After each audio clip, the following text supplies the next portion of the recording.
This story begins at night. A huge lunar disk illuminates the battle in the mansion's courtyard. Cries, pleas for mercy, and a death rattle are heard. A man falls to the ground and blood spurts from his mouth. Zhuang Chengxuan was an elite bodyguard of the Dan clan. Just this morning, he proudly boasted about his son. He said that he was a ready candidate for leadership. But now this child, the enemy strikes the man hard in the neck from behind. He falls at the feet of the enemy, behind whom a burgundy cloak flutters, and the face is hidden by a faceless gray mask. Now this child will not even remember his father's face. The dark-haired boy shouts with all his might, "Older brother." A man's hand falls on his shoulder, and a voice is heard, "No." The boy looks back and sees an old man behind him. An exclamation flies from his lips, "Elder." The old man says that if he goes out now, he will die. The boy looks at him with distrust. He tries to object, thinking about his brother Zhuang Chengxuan and the servants of the Dan clan. Meanwhile, the slaughter in the mansion's courtyard continues. Assassins in dark cloaks deal with the servants, and blood splashes everywhere. A call is heard. "Leave not a single rat from the Dan clan alive." A voice reaches him from the head of the Dan clan, Men Chol. "Let at least someone survive." While some attackers deal with the people in the courtyard, others stand frozen on the roof clutching weapons, ready to rush into battle at any moment. Drops of sweat run down the boy's face. He curses. Looking at the bodies of people lying in pools of their own blood, the boy mentally showers insults on the scoundrels from the Black Flame cult, who destroyed their clan in just half a day.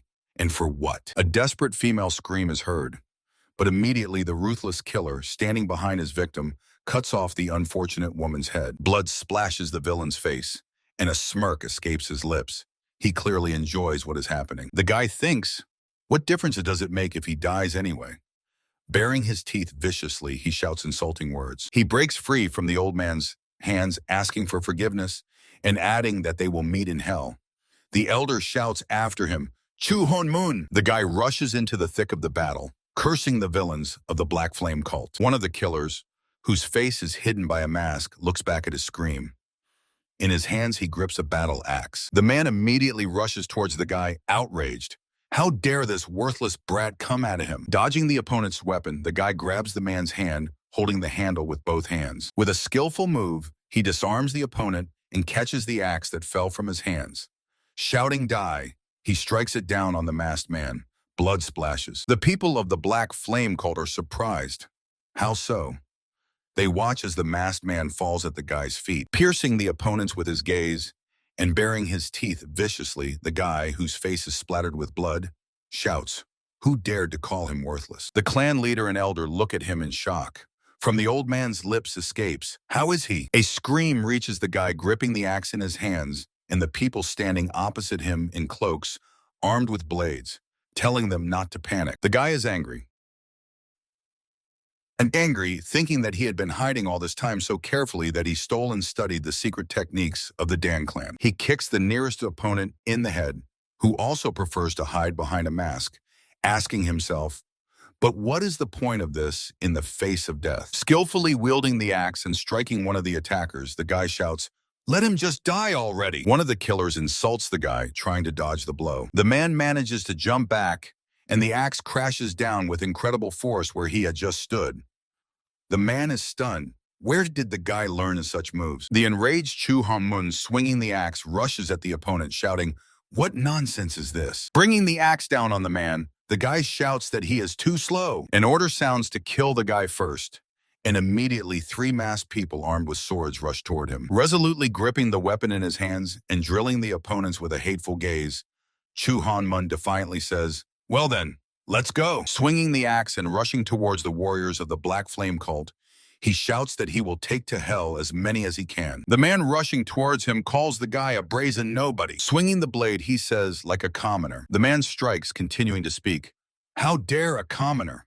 Chu Hongmun slips under his blade. The guy, whose face is distorted with rage, shouts, "Who is he?" Striking the man's leg with an axe, Chu Hongmun adds, "To call him insolent." His opponent looks in horror as his severed limb flashes through the air. A scream of pain bursts from his mouth. The man's comrades hesitate and freeze. Chu Hongmun shouts furiously, "Let them attack. Why are they standing still?" The guy angrily asks, "Are they really afraid of a worthless commoner?" Come on, they can't even be called animals anymore. He shouts that he will kill each of them. But the sword's tip, bursting from his chest, makes the guy choke on his blood. A voice reaches him. Not bad for a slave, but let him know his place. Chu Honmun lowers his gaze to the blade sticking out of his chest. The man standing behind him, whose eyes blaze with the flame of inner energy, asks, "Should trash put itself above the master?" The man with blonde hair braided into a thick plait pulls out the blade, and the guy falls to his knees. The man addresses his warriors. What are they doing? Blood drips from the blade onto the ground. Looking at his subordinates with hatred, he asks, "Why do they make him soil his hands with the blood of this scum?" The warriors standing before him immediately fold their hands in the traditional gesture, where the palm of one hand covers the fist of the other. They collectively ask the noble leader of the cult to forgive them and say that they deserve death. A voice is heard, showering the people of the cult of the Black Flame with insults. The leader turns his head back to see the brave one. The elder, who tried to hold the guy back, asks, "What do they want from them?" Chu Honmun sinks to the ground. From his lips slips, "Elder." The old man says, "What can justify this slaughter?" One of the warriors cuts off his head. The guy watches as the elder's head falls to the ground near him. The voice of the leader of the cult of the Black Flame reaches him. "What are you staring at? Let them quickly deal with the remaining trash." From Chu Honmun's lips flies, "Elder." His consciousness becomes foggy, and the leader's voice rings in his ears. "This is an order. An order." The guy thinks bitterly. If only he had been born in the main line of the Dan clan. No. If only he had just been officially recognized as a bodyguard. Then he wouldn't have had to helplessly watch the deaths of the others today. If only. His consciousness fades and he falls into darkness. A voice calls to him, summoning the noble descendant of a noble family. The voice persistently asks him to regain consciousness and return to them. It claims that all worlds, hell, heavens, and Bardos, are just illusions without essence. Chu Honmun is surprised. "What?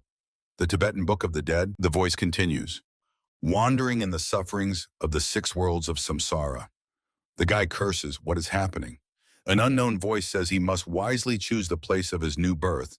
He is interrupted by another voice asking the Reverend to wait. The Reverend is outraged.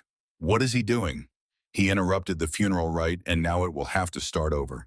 If this soul ends up in hell or the animal world, who will take responsibility for that? His interlocutor replies that he must have misheard, or else he asks the Reverend to listen. Groans and gasps are heard, then a shout, faster, let them move." The guy opens his eyes wide.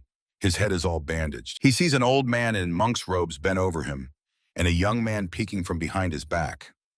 They hiccup fearfully. The guy, all in bandages like a mummy, suddenly sits up on the bed. The couple bent over him, stepping back in fear, exclaim together, "This can't be." The guy looks at them in bewilderment. He hears, "Young Master Dan Wol Bin." "Ah, no, Master Dan." A rather plump young man sits with a gloomy look, resting his head on his hand. Dan Wol Bin. Well, the guy remembers that there really was such a person in their clan. It seems he was reincarnated in his body as a blood relative of the Dan clan. What the hell? Dan Wol Bin sits in his low chair, crossing his legs and resting his head on his hand. The doctor has taken hold of his other hand. The young man who stood next to the monk at his awakening sits directly on the floor at some distance and looks intently at the healer. The guy continues to ponder. Could this be related to the Tibetan Book of the Dead, which he translated? Is this the reincarnation that Buddhists talk about? But he hadn't heard that it was such, to put it mildly, a poor experience. While the healer measures the pulse, the guy thinks that the old man Te Hanai has long served as a healer in the Dan clan, and now he is checking his pulse. Meanwhile, the Dan clan healer Te Hanai says confusedly, this is driving him crazy. He clearly remembers recording the pulse stopping, but how is that possible? The guy, still sitting with a melancholic look, asks, is healer Te disappointed by the fact that he woke up?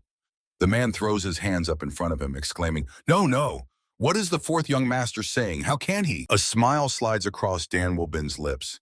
He calms the healer, saying that he is joking, then adds that he is tired and wants to rest.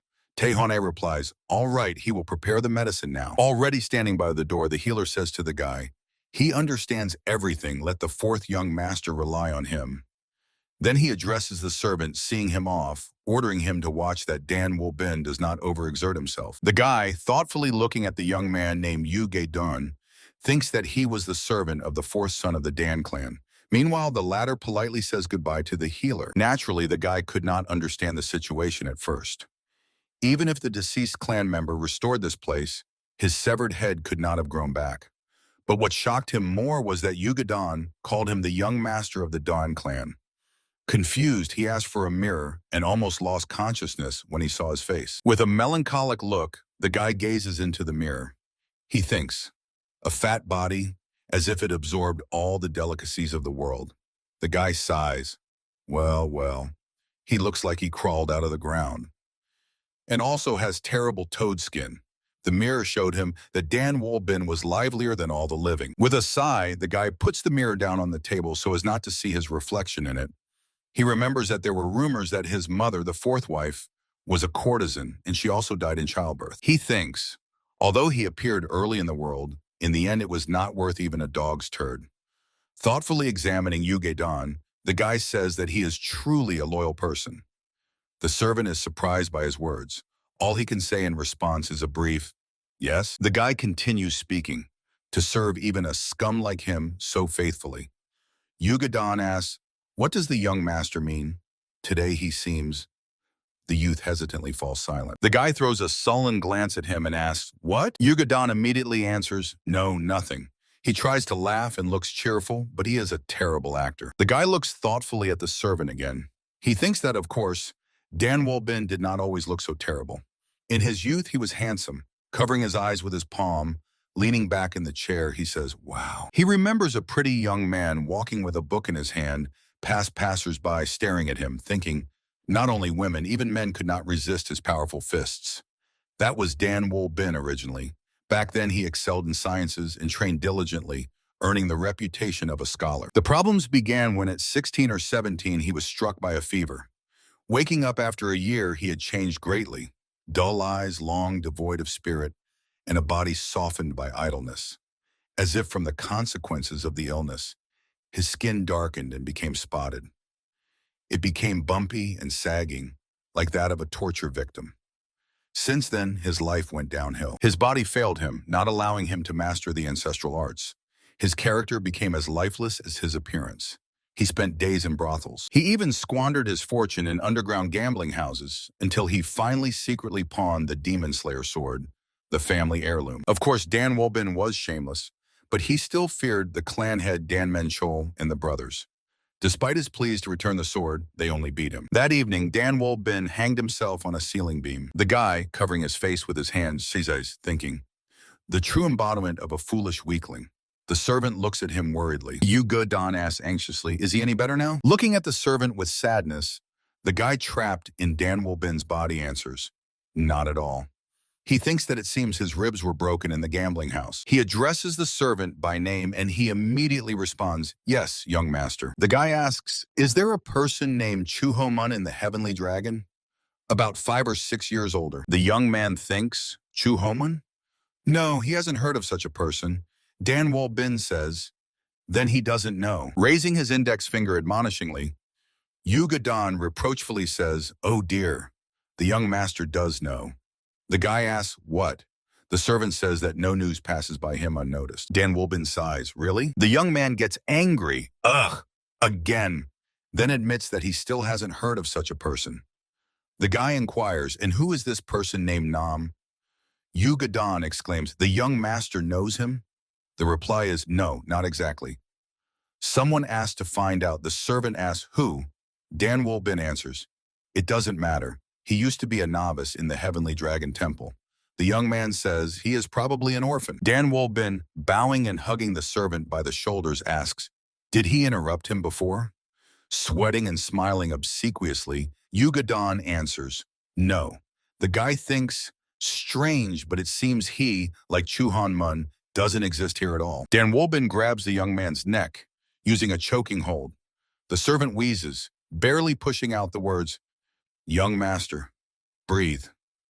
The guy clarifies, what, can't breathe? From behind the door, a female voice reaches them. The maid reports that the head of the clan is calling the fourth young master to the office. Dan Wolbin exhales and leans back in the chair, while Yu Gadon, freed from the hold, holds his throat with his hand and tries to catch his breath. Looking back at Dan Wolbin slumped in the chair, the servant asks, what if he suffocates and dies? But the guy, ignoring him, thinks that after death and resurrection, there should be a commotion in the clan. He says, well, there's no choice. We have to go. The office of the head of the Dan clan. Head of the Dan clan, Menchal angrily shouts, addressing the Dr. Tay. Has he gone senile? This is not a ghost trick. How could a dead child come back to life? A man stands, proudly straightening his back and leaning his hand on a round table. He angrily questions Tai Hone, who stands on the other side of the table and is bowed in a respectful bow. Is there even a shred of common sense in this? How did he check the pulse that he almost killed a healthy person? The doctor asks for forgiveness, justifying himself by saying that this is the first time he has encountered such a case. Tehonai assures that this also puzzled him, but the fourth young gentleman really had no pulse. From behind the door, a voice reaches them, announcing that the fourth young gentleman has come by order of the head of the clan. Dan Wolbin, standing behind the door, is allowed to enter. But as soon as he tries to step over the threshold of the office, he is forced to retreat to let the trembling doctor pass, who does not even raise his eyes to him. Entering the room, the young man throws a mocking glance over his shoulder at the doctor, thinking that he was thoroughly scolded. Dan Wolbin tells the clan head, who is standing with his back to him, that his son has come at the call. In response, a crudely expressed recommendation sounds to leave this world as soon as possible. Dan Wolbin, stunned by such a meeting, hiccups fearfully. Throwing an angry glance over his shoulder at him, Dan Menchal says that he should have remained dead and asks, why did he return from the dead? Turning to him face to face and pointing at him with a finger, the clan head shouts indignantly. Not only did he disgrace the family, but now he also scares people by rising from the dead? Dan Menchal continues to shout that, judging by his story, there is no hope, so he better die. The young man, turning away with a melancholy look from the raging man, thinks he is his flesh and blood. Isn't this too much? The clan head continues to yell, demanding that the good-for-nothing son leave this world, preferably as soon as possible. Best of all, right now, he orders him to return to the afterlife. Dan Wolbin, turning to the man and stubbornly bowing his head, answers, no. Dan Menchal, continuing to demand his death, chokes on his scream and confusedly asks, what? The man's bulging eyes seemed about to pop out of their sockets. As if not believing his ears, he asks, what did he say? Bowing respectfully, Dan Wolbin repeats with an impassive expression, he said no. The guy repeats, and once again no. He actually came back from the other world. Squinting one eye, the head of the clan peers into his son's face. Then he asks, what does no mean? Without looking up at Dan Menchal, the guy replies that his son was foolish and caused only trouble. The man angrily shouts that he has heard his apologies 1,000,000 times, so stop bowing and pretending to repent. Bowing again, Dan Wolbin replies, no, not at all. The guy is preaching that, having crossed the boundary between life and death, he has gained insight. In unconsciousness, apparently their ancestors bestowed wisdom upon him. Dan Menchal, looking at him in shock, asks a little confusedly, what? Standing opposite him on the other side of the table, Dan Wolbin says, the ancestors told him that a real man of the great Dan clan must be responsible for his actions. Dan Menchal asks, and does he think he will believe that? Dan Wolbin replies that he is not asking for that. He only declares his determination to change. Suspiciously looking at his son, the clan leader asks, and what does he plan to do? Dan Wolbin answers that he has already heard. Resolutely looking into Dan Mencholi's eyes, the guy says, Demon Slayer sword. He promises to return the weapon. The clan chief looks at him in shock, as if not recognizing his clumsy son. The guy thinks about the fact that he has no idea how exactly the issue with the Demon Slayer sword was resolved in his past life, whether it was bought back with money or left after the exile. Or maybe it took spilling pools of blood to take it. Continuing to wait for the clan leader's answer, he reflects that since Dan Wolbin's death is connected precisely with this event, in his opinion, the first thing to do is to deal with it. Dan Menchal, looking at him, snorts. The guy, continuing to look at him with grim determination, believes that otherwise this incident will haunt him forever. The clan leader turns away, then, glancing at his son and calling him a scoundrel, asks, is he going to brush it off again and pretend he doesn't understand anything? The guy calmly replies, by no means. Dan Minchol, having made a decision, says, well then, Dan Wolbin promised to personally return the Demon Slayer sword. If he breaks his word again, he will never see his face again. Bowing respectfully, the guy replies that he will remember the clan leader's words. Dan Minchol, without looking at him, asks, he doesn't plan to solve this issue with money, does he? The answer is, of course not. The clan leader says, good. He was just about to completely stop his funding. Throwing an angry glance at his son, Dan Minchol says, if he disobeys. His speech is interrupted by someone's voice saying that this is too cruel. They turn to the youngest daughter of the family, who rules the Gaijin trade union in Sichuan, the lawful wife of the current clan leader Dan Ne Binlin, a beautiful dark-haired woman. Na Binlin says that Dan Wolbin is still Menchol's fourth son, recently returned from the other world. The clan leader hides his embarrassment behind a cough. Meanwhile, the guy turns to the woman saying words of greeting. Humble Dan Wolbin greets mother. Na Binlin joyfully claps her hands, calling to the gods. How did this even happen? Could the heavens have heard her call? Rushing to the guy, she lightly touches his face with her fingers, saying, thank God. Then she excitedly says, the scar is still on the neck. Without raising his eyes to her, Dan Wolbin, calling her mother, asks forgiveness for the worries he caused her. The woman replies that no matter how hard the trial, this is not the way out. Continuing to touch his face with her hands, she adds, let him not even think about such a terrible act again.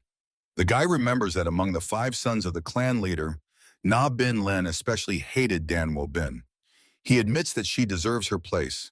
She plays the caring mother perfectly. A woman addresses her husband. People outside say that the 4th son looks very much like her. Without looking at his wife and mourn, Dan Menchol replies, he has committed a fault, so he must be punished.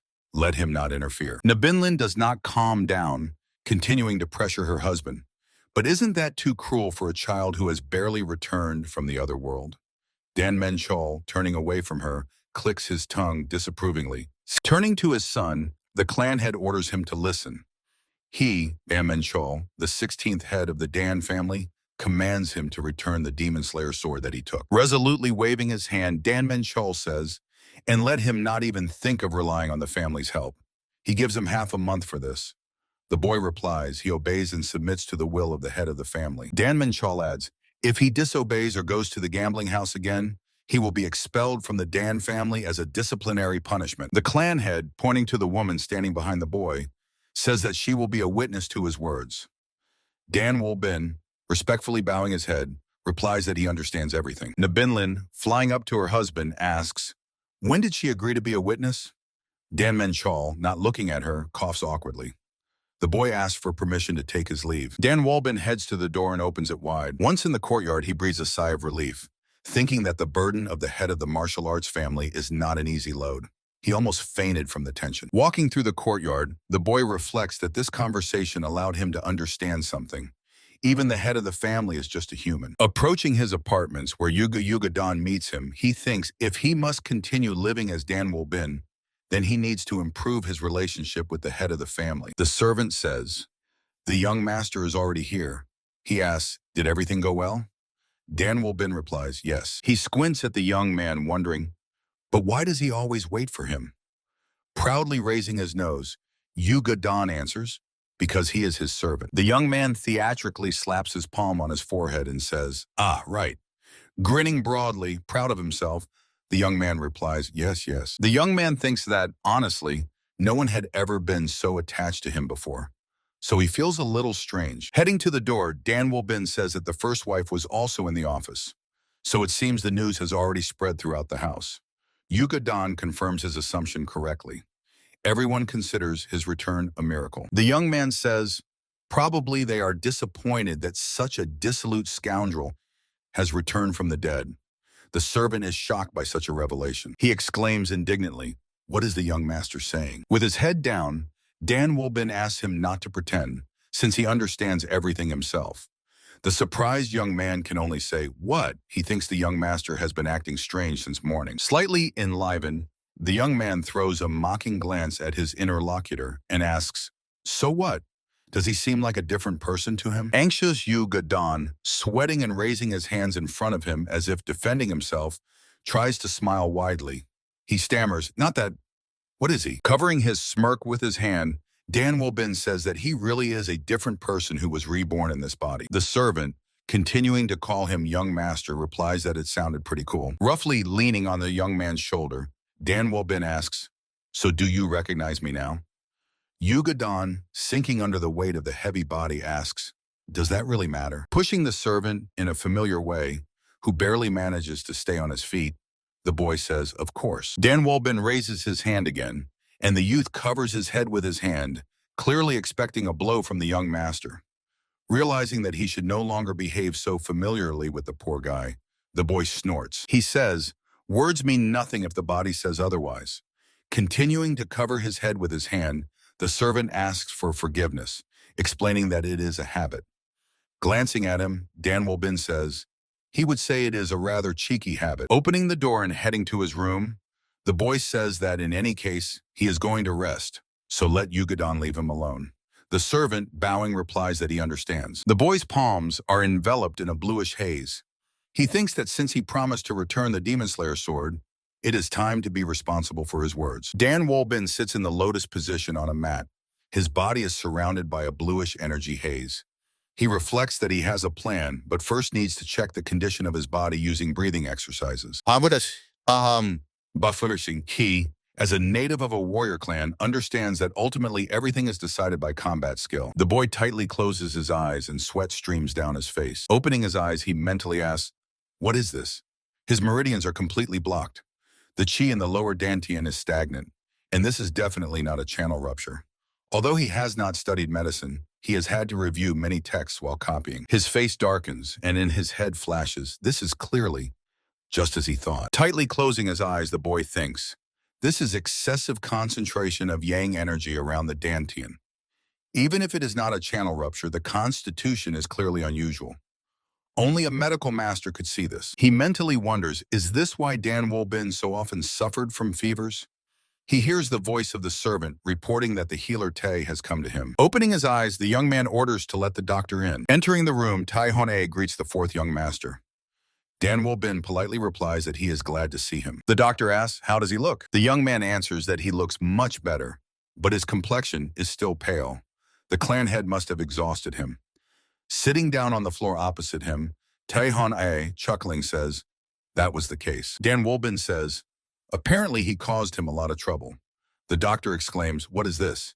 He should be the one to apologize to the young master and the head of the family for his blunder. Smiling, the young man objects, not at all.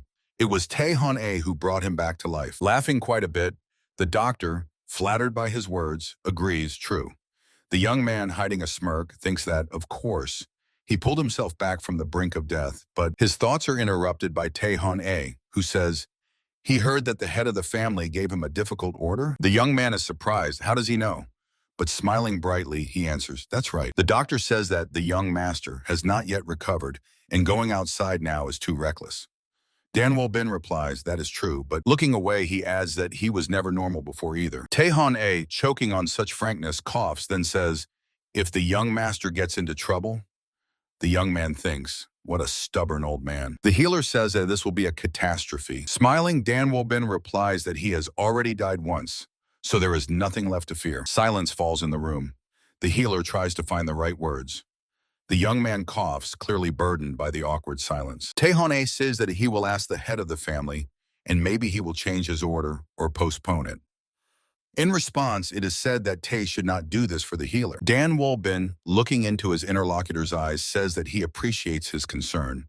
But this is his own decision. A man from the Dan family must keep his word. The healer ponders, not knowing what other arguments to bring, while Dan Wolbin smiles kindly. Tae Hon-ae says, if the young master insists so much, then he will help as much as he can. The healer immediately adds, but Dan Wolbin must continue to take the Gung Jitan decoction daily. The young man looks at his interlocutor in shock, clearly not pleased with this prospect. After some time, Dan Wolbin sits, resting his head on his hand, and examines the brew standing before him in a bowl. He asks himself a rhetorical question. Is this the Gungjitan? He recalls the healer's words, who said that, as the young master knows, the decoction regulates chi according to the principle water rises, fire descends, stabilizing the work of the heart and kidneys. Tae Hon-ae reminds that after that incident, he took it every day. Thoughtfully looking at the liquid in the bowl, the young man wonders, so Dan Wolbin drank this every day? And how does the healer know about the head of the family's order? Casting a thoughtful glance at the servant, he thinks that the healer rushed here immediately. He believes that only father and mother should have known about the Demon Slayer sword. Examining the brew standing before him, he wonders, how did the healer Tay find out about this? Yugadon, sitting on the floor, clearly feels uneasy. The servant quietly calls the young master Dan. The guy realizes maybe the healer Tay is in cahoots with Na Bin Lin? Then this Gungjitan, Yugadon asks, did the young gentleman get so touched? The guy doesn't understand what kind of nonsense he is talking about. The servant is surprised. Nonsense? Where did he pick up such words? The reply is that he doesn't need to know that. Dan Volbin asks, so what is he talking about? The young man answers, well, he was looking so attentively at the healer Tay's decoction, so he thought maybe the young gentleman was moved by his action. The servant adds that, after all, the doctor cares a lot about him. The guy asks, what? Is he jealous of him? Then Dan Volbin suggests sharing the decoction with him. Yugadon is surprised. What? Drenched in sweat, but smiling diligently, the young man replies, no, how dare he take his precious potion? The guy persistently shoves the bowl under his nose, saying, come on, let him drink. The guy insists it's nothing serious. He won't tell anyone. Yugadon desperately waves his hands. Come on. The insignificant servant of the young master doesn't like bitter decoctions. Placing the bowl back on the saucer, Dan Volbin grumbles, what a spoiled brat. The guy orders the servant to run and get the silver spoon. The servant asks confusedly, huh? The silver spoon? The shocked servant exclaims, could it be that he suspects the Dr. Tay? Dan Volbin raises his hand in a conciliatory gesture. Did he say anything about the old man? He just wants to eat with a silver spoon, that's all. Yugadon replies that he understands and will bring the cutlery now. The young man quickly brings a spoon, and Dan Volbin scoops up the bitter brew with it. He thinks that, as expected, the silver spoon showed nothing suspicious. Shining with an incredibly wide smile and admonishingly raising his index finger, the servant says, has the young master been convinced? After all, he said there was nothing to worry about.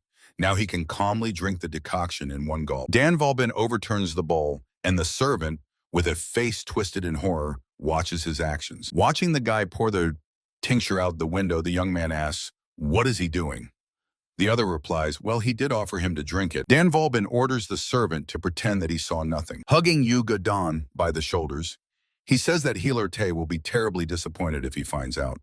The servant tries to object, but the young gentleman asks sternly, did he understand everything? This is an order. The servant exhales. Yes. Thoughtfully looking out the window, the guy wonders what to do now. From behind the door comes the voice of the maid informing the young master that an unexpected guest has arrived from the Guanglong trading house, and the head of the family asks him to join them. The guy is surprised. Trading House Guanlong? Trading House Guanlong is a medium-sized company specializing in silver transportation and seasonal leasing. Although their main activity is goods transportation, they follow the principles of a respected martial arts school. Of course, they are far from the 9 great schools or large warrior clans. Nevertheless, they possess both wealth and combat power, which allows them to be considered almost a noble house. As far as the boy remembers, their head, Tan Licheng, and Dan Menchol were once close friends. During the war with the Black Flame, the former demonic cult, they sent their best fighters, including the leader himself, to support the Allies. Strangely enough, it was this war that brought these two very different people closer.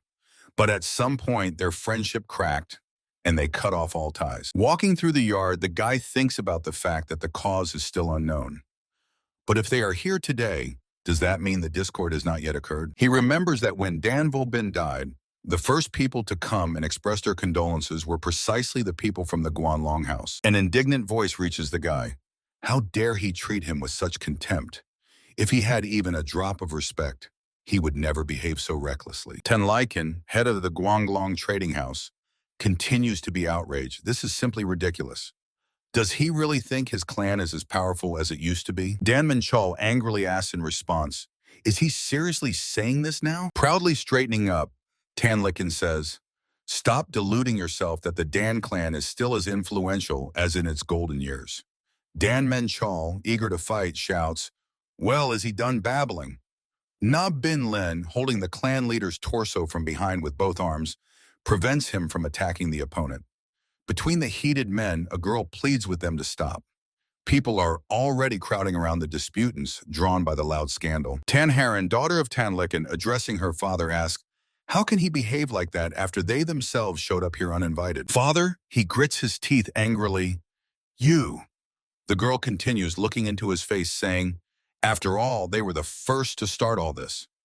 Dan Menchal, whose path is blocked by Nabin Lin, who grabbed him by the shoulders, asked, where exactly? Straightening his back even more and breathing indignation, Tanlikin says that he valued their friendship, so he decided to give him a chance. Crossing his arms on his chest and raising his chin, he adds, but if he continues to behave like a spoiled child, then he washes his hands of it. Squinting and clenching her fists, the girl exclaims, Father! Tanlikin, whose attention was clearly caught by something, turns his head to the side. Seeing Dan Volbin approaching, he spreads his arms to the sides and exclaims, oh, here he is. Addressing his daughter, he tells her that her long-awaited fiancé has come. Astonished by the appearance of the man promised to her as a husband, the girl asks, what? The young people's eyes meet. In Tanharan's eyes, disappointment and surprise are noticeable. Shouts reach the guy. How can he talk such nonsense? In response comes, what? Does he think that a promise between families is as unbreakable as gold? Tanlikin chuckles. Pointing a finger at Dan Volbina, Tanlikin exclaims that Menchol clearly hasn't heard all the misdeeds of this scoundrel since he says such childish things. He is interrupted by his daughter's cry. Father! The girl shouts, how can the head of the Guanglong trading house allow himself such vulgar remarks? The man is somewhat stunned by her pressure. Tanharan, turning away from him, strides forward decisively. The father says to her in confusion, Haran. The guy watches the scene in surprise. Throwing himself after his daughter and reaching out his hand, wanting to hold her back, Tanlikin asks the girl to listen to him. Tanharan tries to escape using the martial art of air movement. Her father, rushing after her, shouts that he is just worried about her future. Dan Menchol, turning to his son, shouts, let him leave. Otherwise, he does not guarantee his actions at the next meeting. The clan leader shouts at his son from behind that it is better for him not to cross his path. A scream comes from the crowd. Ouch! Dan Menchal stops. He finally notices the people gathered around them. The clan leader's eyebrows knit together at the bridge of his nose. People who see his angry grimace recoil from him. Someone even hiccups fearfully. And someone even allows themselves a sly smile. Dan Menchal shouts, what? Did you come to watch a show? Maybe you should return to your seats already. His shout makes the people immediately flee. The guy thinks, what a mess. Dan Se Bin, the eldest son of the Dan clan, looking at him with a disdainful grimace, says, just think, a man from the great Dan clan is capable of such foolishness. He, of course, apologizes for the disturbance, but if Dan Wol Bin has even a drop of shame, he should be kind enough to look at himself. The brother asks, how could he even think about marrying Tanharan in such a state? Does he have no conscience at all? The guy sitting with a phlegmatic expression, mentally calling him a puppy, thinks he is already tired of his honesty. He answers Dan Sabine, who is sitting opposite him on the floor, that this is not his decision. Crossing his arms on his chest, he protests, so now he even argues back? The guy thinks that now he remembers. Although they rarely saw each other in the past, Dan Sabin was always ill-tempered. Bowing his head, Dan Wolbin agrees the brother is absolutely right. Dan Sabin is clearly flattered and raises his nose, saying graciously, correct. Frowning, the eldest son of the Dan clan says that no matter what negative emotions Dan Wolbin causes in him, he must admit that the head of Guanlong has overstepped the mark. Dan Sabin is outraged. The demand to change the fiancé is simply absurd. Is this a children's game? The guy thinks, so that's what it's about. Now he understands that Dan Wolbin was originally engaged to Tanharan, but her father came and demanded to replace the fiancé with his older brother, who is now sitting in front of him. He believes that, considering Dan Wolbin's past misdeeds, this can be understood. Honestly, the head made the right decision, because this psycho, in his opinion, was clearly hopeless. Dan Sabin says, moreover, he surprises the guy when he says that they chose not him, but the second son. Embarrassed, Dan Sabin says that the interlocutor should forget about it. The guy smirks, so that's what it's about. The brother was blinded by Tanharan's beauty, but the fact that the head chose the second son as the backup fiancé annoys him. Dan Sabin says, just imagine what shame he will have to endure if this becomes known. Or is he wrong? Dan Wolbin answers quite neutrally that it's him. The eldest son of the Dan clan continues to say that he will take care of the servants and children, so Dan Wolbin should not worry. The guy, smiling, replies, yes, thinking that he somehow wasn't really worried about it. Dan Sabin instructs his brother, and he should keep his mouth shut. No drunken revelations. In response, the fourth son of the Dan clan assures that he would never do that. Dan Sabin admits he is most afraid that he will blab because of drinking. The guy assures that he will not drink anymore. Moving away from Dan Wolbin and his servants who came out to see him off on the porch, Dan Sabin, without looking back, waves his hand saying, as if this hasn't happened before, in general, let him remember his words. The guy, looking after him, frowns, thinking how annoying he is. He asks the servant, where is his sword? The servant clarifies, does the young master mean the real sword? Turning his head to him, Dan Wolbin shouts so that the veins on his forehead bulge. Of course. Does he think that at his age he would ask about a wooden one? The servant, frightened, recoiling from him, says, didn't the young master hide it under the bed? The guy is surprised. Under the bed. Why? Still not believing that Dan Wolbin will not hit him, the young man reminds, he said it was in case of killers. The guy continues to be surprised. Huh? Killers? Why would that be? The servant reminds again, just in case they come for the debts. The guy's jaw literally drops. What? Coming to his senses, he thinks, right. He had completely forgotten that Dan Wolbin was just as rotten a person as Dan Sabin. The guy, looking at the rusty sword with surprise, says, so he really had it. The servant standing nearby answers, of course. Dan Wolbin himself hit him there. The guy turns around and points the tip of the sword at the servant. The servant scaredly recoils from him and hiccups. Dan Wolbin says with a smirk, it seems Yugadona is about to vomit. Drenched in sweat, the frightened young man asks, he is not going to kill him with this, right? Turning the sword aside and beginning to examine it carefully, Dan Wolbin replies, no, he thinks that with such a sword, it seems, you can't even cut rotten tofu. The guy, continuing to twirl the sword in his hands, sighs. What a pathetic thing, he wonders, to hide something like this under the bed and sleep peacefully. Dan Wolbin addresses the servant. The latter, trembling all over and cautiously approaching, replies, yes. The guy says for him to take this. Noticing the state Yugadon is in, he says that it is not the first time he has noticed that his body speaks differently than his tongue. Continuing to tremble, the young man laughs very insincerely, saying that sometimes it does not obey him. Dan Wolbin, handing the sword to the servant, says that it is all rusty, let him go and sharpen it. Yugadon seems not to believe his ears. What? He clarifies. The young gentleman wants him to sharpen his sword? The guy answers yes. The servant says that this is not a difficult task.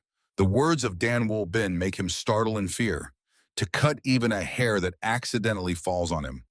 From the lips of the shocked Yugadon slips, what? The young man asks again, what did the young master say? Throwing a gloomy look at him, the guy asks, didn't he understand? Looking confusedly at the sword in his hands, Yugadon says, no, it's not about that. It's just that this is not some legendary sword. A net attached to a bamboo stick, a kind of fly swatter, lowers onto the servant's face, making him fall silent. The guy says that he has urgent business, so let him do it as quickly as possible. The servant, understanding the futility of arguing, answers, yes. Muttering something under his breath, the young man rushes to the exit. Watching him with his eyes, Dan Wolbin says, this guy, brandishing the bamboo club threateningly, he thinks that if he carries out his plan, it is hard to predict what might happen in the gambling house. Spinning the club with a net at the end in his hand, he reflects. Despite the fact that in his past life, he mostly used a brush instead of a sword. Making a lunge, he continues the thought. He still obtained the qualification of a third-rank guard thanks to his hard work. Continuing to make lunges and circling the room, he thinks that although his body is now big and slow, swinging the improvised weapon, he thinks that after several repetitions, it seems even it begins to get used to it. He considers that it is like taming a wild horse. After some time, Dan Wolbin carefully examines the sharpened sword. The servant, peeking from behind his shoulder, asks excitedly, so how is it? The guy thinks, well, a member of a prestigious family really does have a good sword. Dan Wolbin tells the servant that he sharpened the sword better than he thought. The young man boastfully says, of course, he knows all the blacksmiths in the city. The best of them is called Chuchun. His skills are simply amazing. Grinding his teeth in a wide smile, the servant continues to say that originally he specialized in agricultural tools, but the guy interrupts him, saying that in any case it is well made. He orders the young man to put the sword in its sheath and place it in a prominent place. Then he adds that he is going to visit Chonengak. Holding the sword in his hands, Yuga Dan asks in surprise, what? Where will he go? To Chonengak? Dan Wolbin answers calmly, yes, he wants to take the book to read. The confused young man asks hesitantly, did the young gentleman happen to fall ill? The guy replies that he feels fine and asks why. Surprisingly examining Dan Volbina, the servant says, simply, so that he, and went there. Literally bursting with anger, the young gentleman orders the servant to give him a sword. The latter hiccups fearfully in response. Running out the open door and sprinting across the yard, Yuga Dan shouts that he will carefully place it in the sheath, as the master said. The servants can't even approach Chonengak, so unfortunately, Dan Wolbin will have to go alone. The guy, watching him go, smirks, well, all right, he'll go himself. Chonengak, the place where Chu Hanmun spent most of his past life. It is located in the farthest part of the inner residence of the Dan family. Unlike most of the inner residence, the outskirts are not separately guarded, but Chonengak is a different matter. Since it contains very valuable materials, it is carefully guarded. The guy stops in front of two guards looking at him in surprise. He recognizes one of the guards. This is Jim Do-sin. They worked together in his past life. The man, frowning at him, greets young Master Dan. Looking at him, the guy thinks. He seems to bow, but in his gaze there is confusion and contempt. The second guard also bows. Dan Volbin says that he sees how hard they work. Gumdo-sun asks, what brought the young gentleman here? The guy thinks that his gaze shows how they really feel about Dan Wolbin here. The guy says he needs one book and asks, is Elder Gum here? The guard answers, yes, but Dan Wolbin interrupts him. Excellent. Then let him be kind and open the door. Entering the room, he thinks how reluctantly they all do everything. Saying, long time no see, he thinks. The familiar smell of old books. Breathing it in with pleasure, he smiles blissfully. After all, the human heart is truly a mysterious thing. A man rushes to him with a question. Who is here? The guy exclaims, bro, but immediately covers his mouth with his hand. He almost shouted, brother. He introduces himself, saying his name is Dan Wolbin. The man says, Mr. Dan? In front of the guy stands his closest colleague and brother from his past life, the guard of Chonenga, Jang Son-san, a first-class bodyguard. The man, bowing his head and folding his hands in a traditional greeting gesture, somewhat hindered by the sword in his hand, introduces himself and greets Mr. Dan Wolbin. The guy thinks, no, now he is probably a second-class bodyguard. Dan Wolbin says, addressing the man as head of security Jung, he sees that he works a lot. Jung Son-san asks, what brought the gentleman here? The guy answers him with a question, is Elder Gum here? Smiling broadly, Dan Wolbin adds that he has nothing urgent. He just came to find one book. Jang Son-san, bowing his head, informs Elder Gum, who is behind the partition, that Mr. Dan is here. In response, it is said, let him in. Dan Wolbin appears before the old man sitting at the low table and respectfully greets the elder, Chonengak. He, chuckling, says, so it is Wolbin who has come to him. Elder Dan Jim Doc, the old man who tried to prevent Chu Han Moon from fighting, says he has heard a lot about Dan Wolbin, but he suggests not talking about it today. He adds that seeing him safe is enough for him, and the guy thinks that Elder Jim was the one who cherished Dan Wolbin, being from the same generation. Sitting down on the floor before the low table opposite the old man with a cup of tea in front of him, the young man says he is sorry for making the elder worry. The elder replies, well, what can he do? Stroking his beard, Dan Gendok says, the main thing is that everything ended well. He blamed himself for not taking proper care of him. The guy addresses the elder Jim, mentally wondering, how did Dan Wolbin become such a slacker with a person like that nearby? Bowing his head respectfully, the young man says he doesn't even know how to repay this kindness.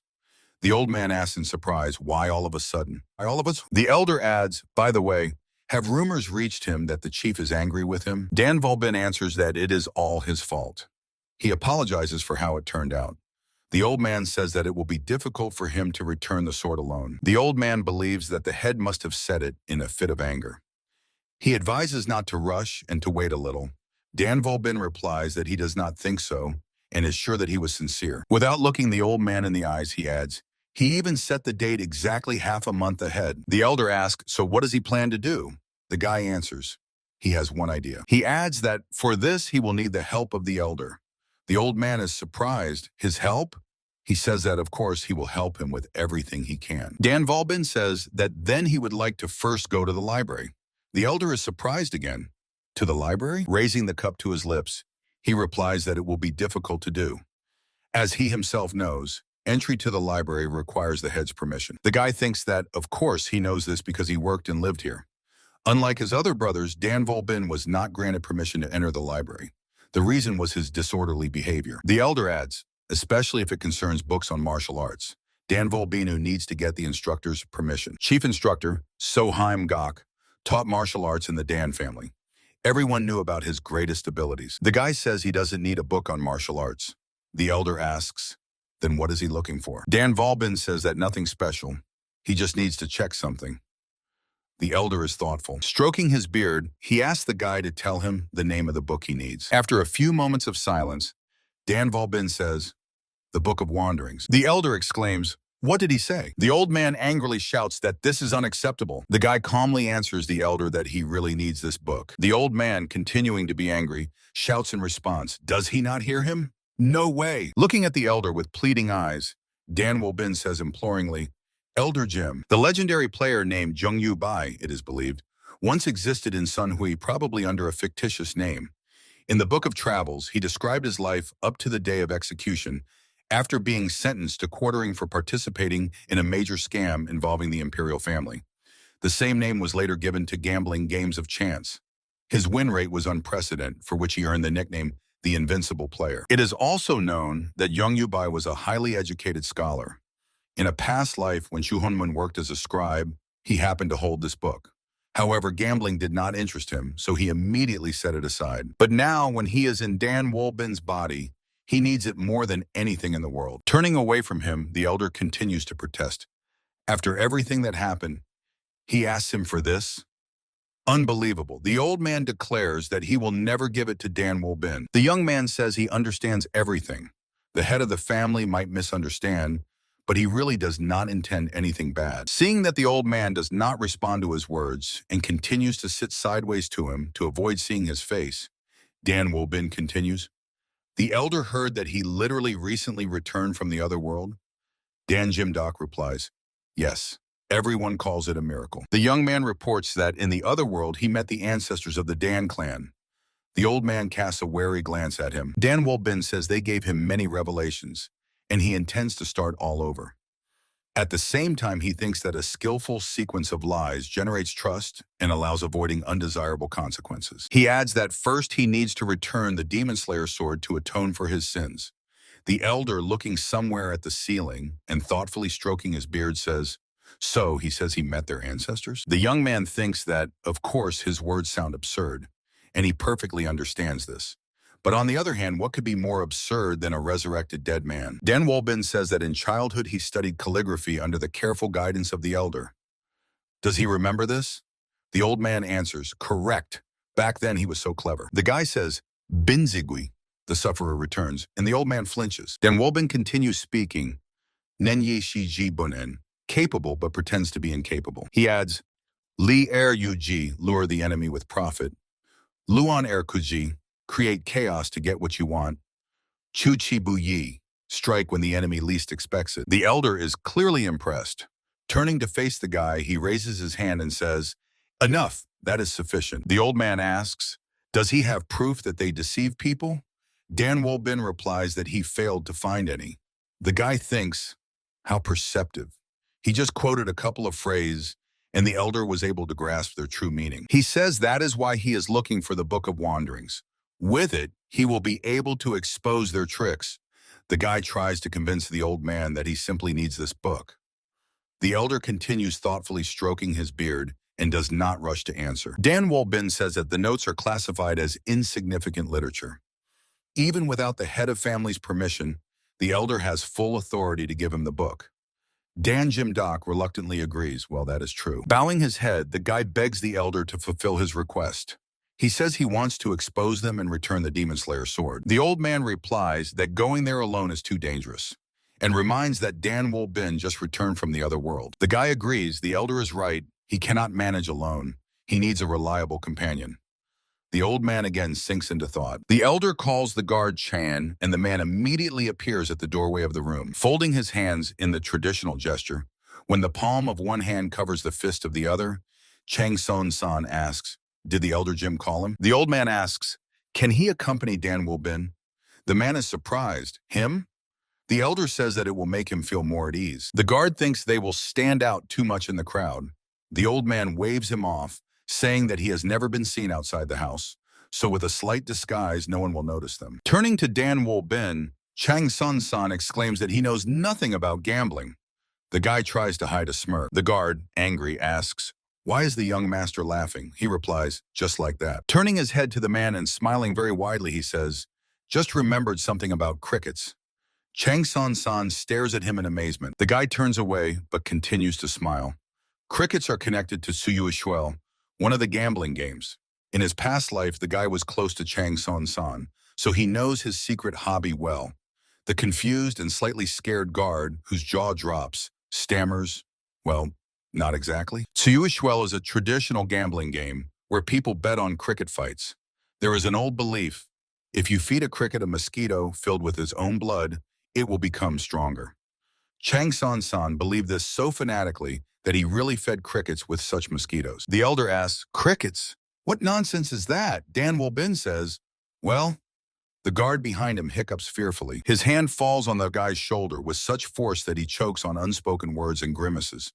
Trying to look cheerful, Chang Son-san says, "Perhaps it's better for him to stay close to the young master as personal security." An incredibly wide smile lights up the guard's face as he adds, "For his own safety." Dan Bin bows his head, trying to hide a smile. The old man thanks Chang's guard. Sweating profusely, the man raises his hand to his head and, trying to keep a smile on his face, replies, "It is his duty as a subordinate." The elder asks, "What about the funds for the journey?" The head of the family will not sponsor it.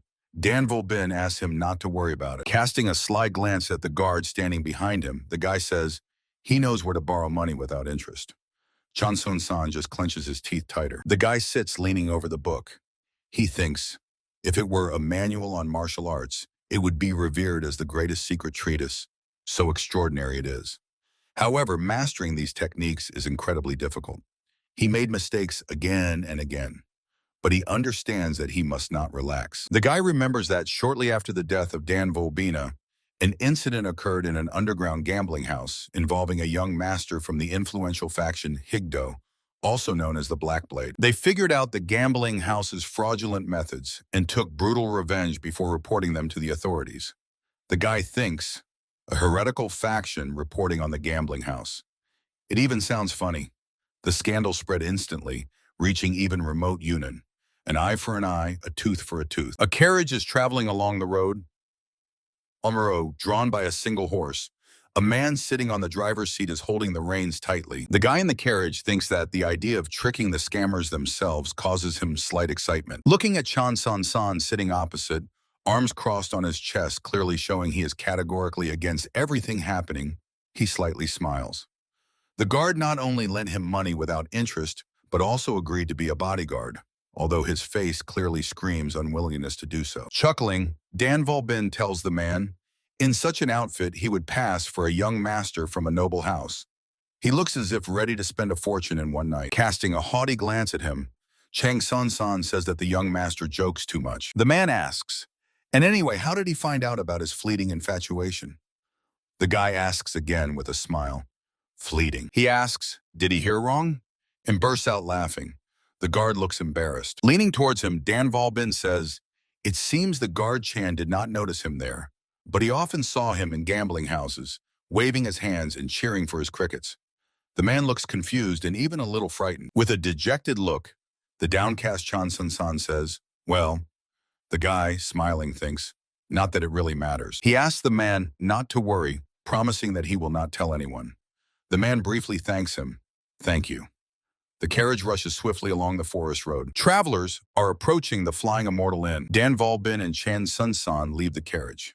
The guard, standing in front of the unpretentious squat building, asks, "Is this the gambling house?" Looking at the building and the sign, the man says he has never heard of such a thing. The guy answers, "The smaller the establishment, the less noticeable it is." He himself only knows that it is a gambling house. Nothing else is known to him. The companion, casting a thoughtful glance at him, says, "True indeed." Lifting the mat that serves as a door, the boy goes inside, thinking that they will surely be checked first, and he will definitely be recognized. Dan Volbin calls out to the servant, standing with his back to him and carefully wiping the table with a cloth. "Hey, you." The response is, "Yes, yes, one moment." The young man turns to him and says, "Huh? Isn't that young Master Dan?" A voice is heard. "What? Is young Master Dan here?"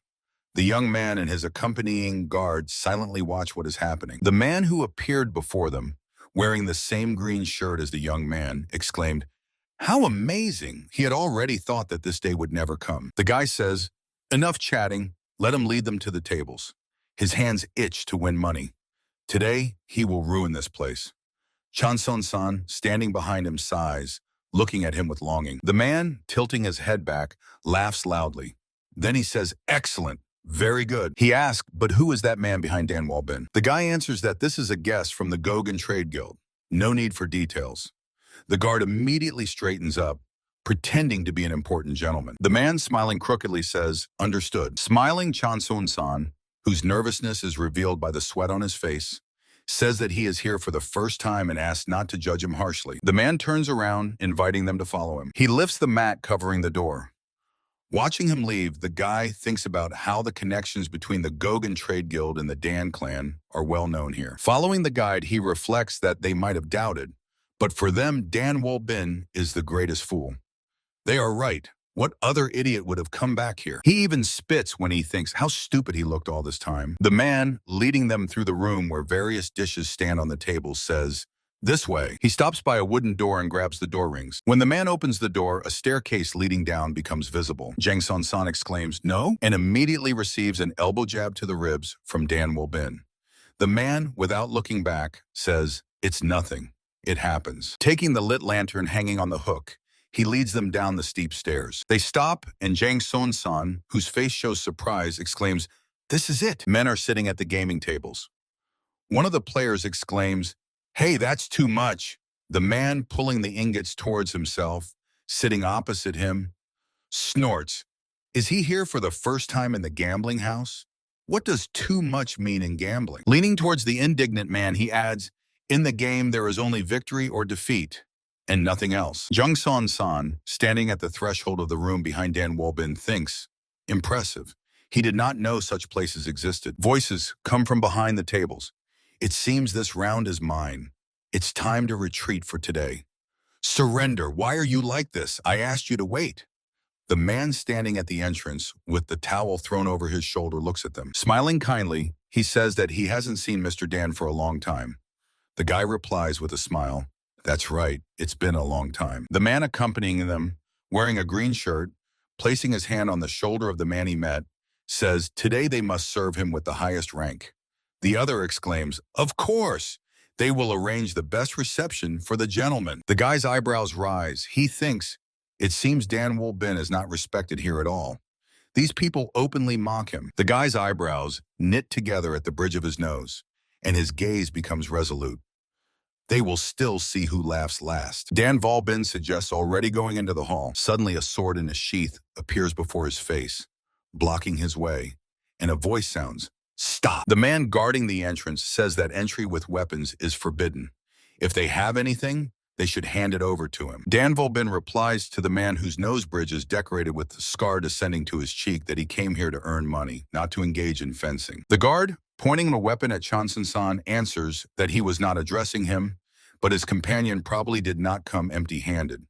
The guy throws a displeased look at his companion. Chanson-san objects. He has nothing. The scar-faced guard, approached by a thug, says with a crooked smile, "Well, now they will see." In the thug's hand appears some round object. Startled by it, Chanson-san asks, "What is this?" The guy recognizes it. It is a magnetic stone that attracts iron. The scar-faced guard, crossing his arms and remaining standing in place, replies that it is an ordinary magnet, so there is no need to worry. The thug, squeezing the magnet in his hand, approaches them, saying that this is just a formality. He runs the stone along the torso of Chonson-san, who is looking down at him. He even raises his hands up to make the task easier for the big guy. Watching them, the guy thinks he had heard legends about iron attracting metal, but he is seeing it with his own eyes for the first time. When the hand with the magnet lowers to the man's ankle, a clang of metal is heard. The big guy, pulling out a small dagger, says, "What do they have here?" The guard with a scar says with a smirk, "It seems the gentleman does not take his words seriously." The big guy standing up shows the dagger to Chansung-san and, leaning towards him, says, "No, no, that's not allowed." Chansung-san replies that it is for self-defense. He is here for the first time. So whom should he trust? Meanwhile, the big guy hands the knife to the guard. The guard, turning away from him, says that they will return the knife to him on the way out and wishes him a pleasant time. Chun-song-san just grumbles discontentedly. The guy asks, "When did he manage to hide the dagger?" The reply is, "Well, he has to protect himself, so he took it." Danwoo-bin says that the bodyguard was revealed too quickly, thinking at the same time that finally these scoundrels have left, and he can walk calmly around the hall. Walking between the tables, he quietly tells his companion, "Stop staring around, he looks stupid." Chun-song-san replies, "Who would have thought there is such a huge underground casino here?" Two men sitting at a table wonder, where have all the players gone? Meanwhile, the guy approaches the table where three players are sitting. Glancing at the shelf on which containers with labels stand, he thinks that the owners of the gambling house have put out elite baijiu for free consumption. He read about this in a book. Guests are deliberately intoxicated so that they lose concentration. Voices of two quite drunk men reach him. One, propping his head with a hand still clutching a cup, says he lost an entire house. The second, tipping back a shot glass, curses, lamenting that today is not his day. Looking at them, the guy thinks, so this generously poured baijiu actually costs an exorbitant amount. Danwoo-bin sighs, truly, because those who drink it usually end up penniless. He stops, remembering his companion, and looks back, wondering, where is Chon-son-san? The guy notices him near the table where a few people have gathered. One of them shouts that the black bull is baring his fangs at the thunderer. All the men, including Chon-son-san, are leaning over the box standing on the table, in which grasshoppers are dueling on the sand. The man continues commenting, at that very moment the thunderer pretends to retreat, only to crash into the side. The commentator exclaims, "What a fierce fight." Drops of sweat run down Chon-son-san's face as he watches the battle tensely. Approaching his companion, Danwoo-bin calls him by name, and he, turning his head to him, asks, "What?" The guy throws him a reproachful look. An embarrassed Chon-son-san tries to justify himself somehow, but finds no suitable words and utters only inarticulate sounds. Well, this. Smiling crookedly, the man admits that he is very ashamed. Danwoo-bin turns away and sighs. Extending a handful of ingots to Chon-son-san, he offers him to have some fun. The man is clearly stunned by such a generous offer. The guy adds that he will go check out other gaming tables for now. For a few moments, Chon-son-san hesitates, but then still takes the money offered to him. The guy tells him that he has his reasons. Let him just use this money to pass the time. Hiding money in the breast secret pocket, Chon-son-san thanks Danwoo-bin and asks to be called if anything happens. In response, the guy asks not to worry about him and wishes him a good time. When the man returns to the table, Danwoo-bin throws a mocking glance at him. In fact, he borrowed that silver from Chon-son-san. So in fact, he is playing with his own money. Fairly and slightly slyly smiling, he again casts a glance at Chon-son-san, thinking, now his own win or loss will be on the guard's conscience. Becoming serious, the guy heads to the gaming tables. He becomes a witness to a scandal. One of the players asks to be lent money. He shouts that they know him. He is not here for the first time. The employees admonish him, saying that this is not allowed. The guard with a scar on his face categorically states that they do not lend money without collateral. The player, whom the guards grab under the arms to escort out of the hall, is hysterical. They don't trust him? That's too much. He is the youngest son of the Seion trading group. The guard, stepping up to him, looks him straight in the eye. His face foretells nothing good. He says that they have no exceptions. The player replies, "What scoundrels?" Two guards drag him by the arms, following the man with a scar on his face walking towards the exit. The youngest son of the Seion trading group desperately struggles, insulting the guards and demanding they let him go. Shouting so that saliva sprays in all directions, he asks, do they think they will get away with it? A punch to the chest makes him choke on his own scream. The guy watches as the guards drag the unlucky player to the exit. Danwoo-bin sighs heavily. thinking, don't the fists decide everything in gambling houses? The guy heavily sits down on the chair opposite the man in the red caftan, who throws an interested glance at him. Smiling, the man says, well, isn't this the fourth young master from the Dan clan? Silver ingots lie in the center of the table. On both sides of the man, two more players are seated, one of whom is a woman. Dan Volbin politely inquires, how are they doing? The players cast ironic glances at him. The guy smiles, deciding that they probably think, oh, that crazy offspring of the Dan clan. Drops of sweat run down Dan Volbin's chubby cheeks. He asks them not to stare at him like that, saying he feels awkward. The man in the red caftan asks, then why cause drunken brawls? They didn't want to go that far either. Dan Volbin replies, whoever caused the brawl is to blame. What else can be said here? The guy suggests distributing chips and threatens to take all their money today. So they better not even think about running away. The man in the red caftan, raising his eyes to the ceiling, thoughtfully says, but rumors are going around, so Sean, the guy thinks it seems this person works here. Judging by the records, some gambling houses seat their own people at the tables. This way they reduce losses. Meanwhile, the man continues, rumors reached him that Dan Volbin hanged himself. Apparently, rumors in the martial arts world cannot be trusted. Grinning widely, the guy replies, of course. He plans to live long, until the walls get stained with excrement. Dan Volbin defiantly asks, how much longer will he keep talking nonsense? Smirking unpleasantly, the man says, fine, they will play for real today. The guy knows that the rules of gambling differ depending on the establishment. Here, the simplest and fastest method is used, Tujun. The rules are simple. The dealer deals 5 tiles to each player. If you make combinations of 10, 20, or 30 from 3 tiles, you get the right to raise the bet. Except for the Chantin combination, the highest pair. The players look at their tiles. A woman, moving a silver ingot to the center of the table, says, the pot is too small. Let them increase it. Dan Volbin says that he is finished. The men present at the table support him, saying they have the same. The winner in this game is the one whose sum of remaining tiles is closest to 9 in the last digit. The guy sighs, well, at least the rules are simple. The woman, sorting through silver ingots, says, did they cheat? A man in a red caftan says that young Master Dan seems to have lost his grip after the break. The guy laughs. What's true is true. Mentally, he tells the man, just wait, soon he will destroy him. Everything began to unfold exactly as it was written in the Book of Wanderings. After a series of wins, Dan Volbin's luck began to decline. Looking at the man in the red caftan, the guy thinks that he works by the usual scheme, feeding the clumsy one good combinations to take everything back later. And he leads the game so that players make mistakes in emotions and bet large sums. Sweat streams down Dan Volbin's face.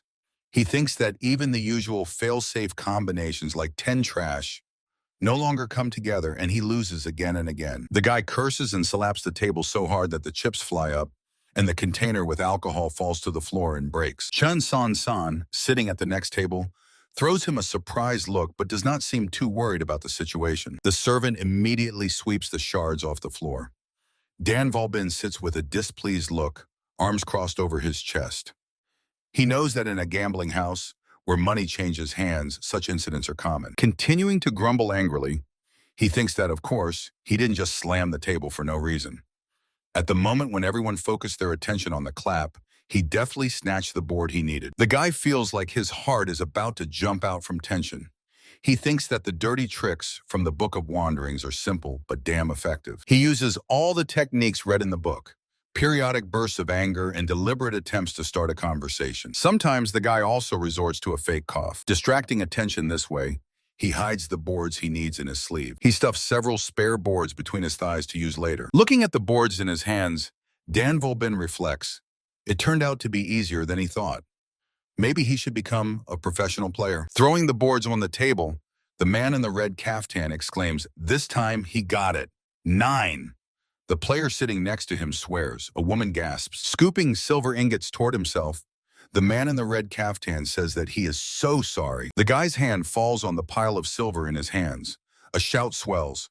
Wait, Dan Volbin, having stood up from the chair to defend his money, says that it's too early to draw conclusions. First, you need to look at his boards. Throwing the tiles on the table, the boy exclaims with a triumphant look. 2 20s. The man in the red caftan looks shocked.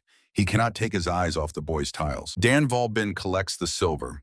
Looking at the ingots lying on the edge of his table, the woman asks, "Does he win too often?" The boy laughs and asks for forgiveness for that. From behind their table, his exclamations are periodically heard. "Oh, he won again? He is terribly sorry. And this round is his."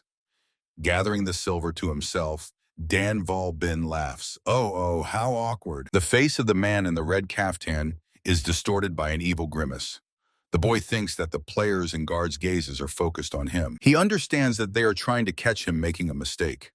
Behind Dan Volbin stands a sullen guard with a scar on his face. The boy mentally gloats, panicked when the sucker started winning. Continuing to play, he decides it is better to be cautious until the next convenient moment. Angrily throwing the tiles on the table, Dan Volbin curses. Lost. After each round, he secretly scatters the tiles he has hidden in this way to cover his tracks. So the players will think he was just lucky and will not suspect that he is cheating. The man in the red caftan looks carefully at his tiles. Behind him appears a waiter with a tray in his hand, on which small containers stand.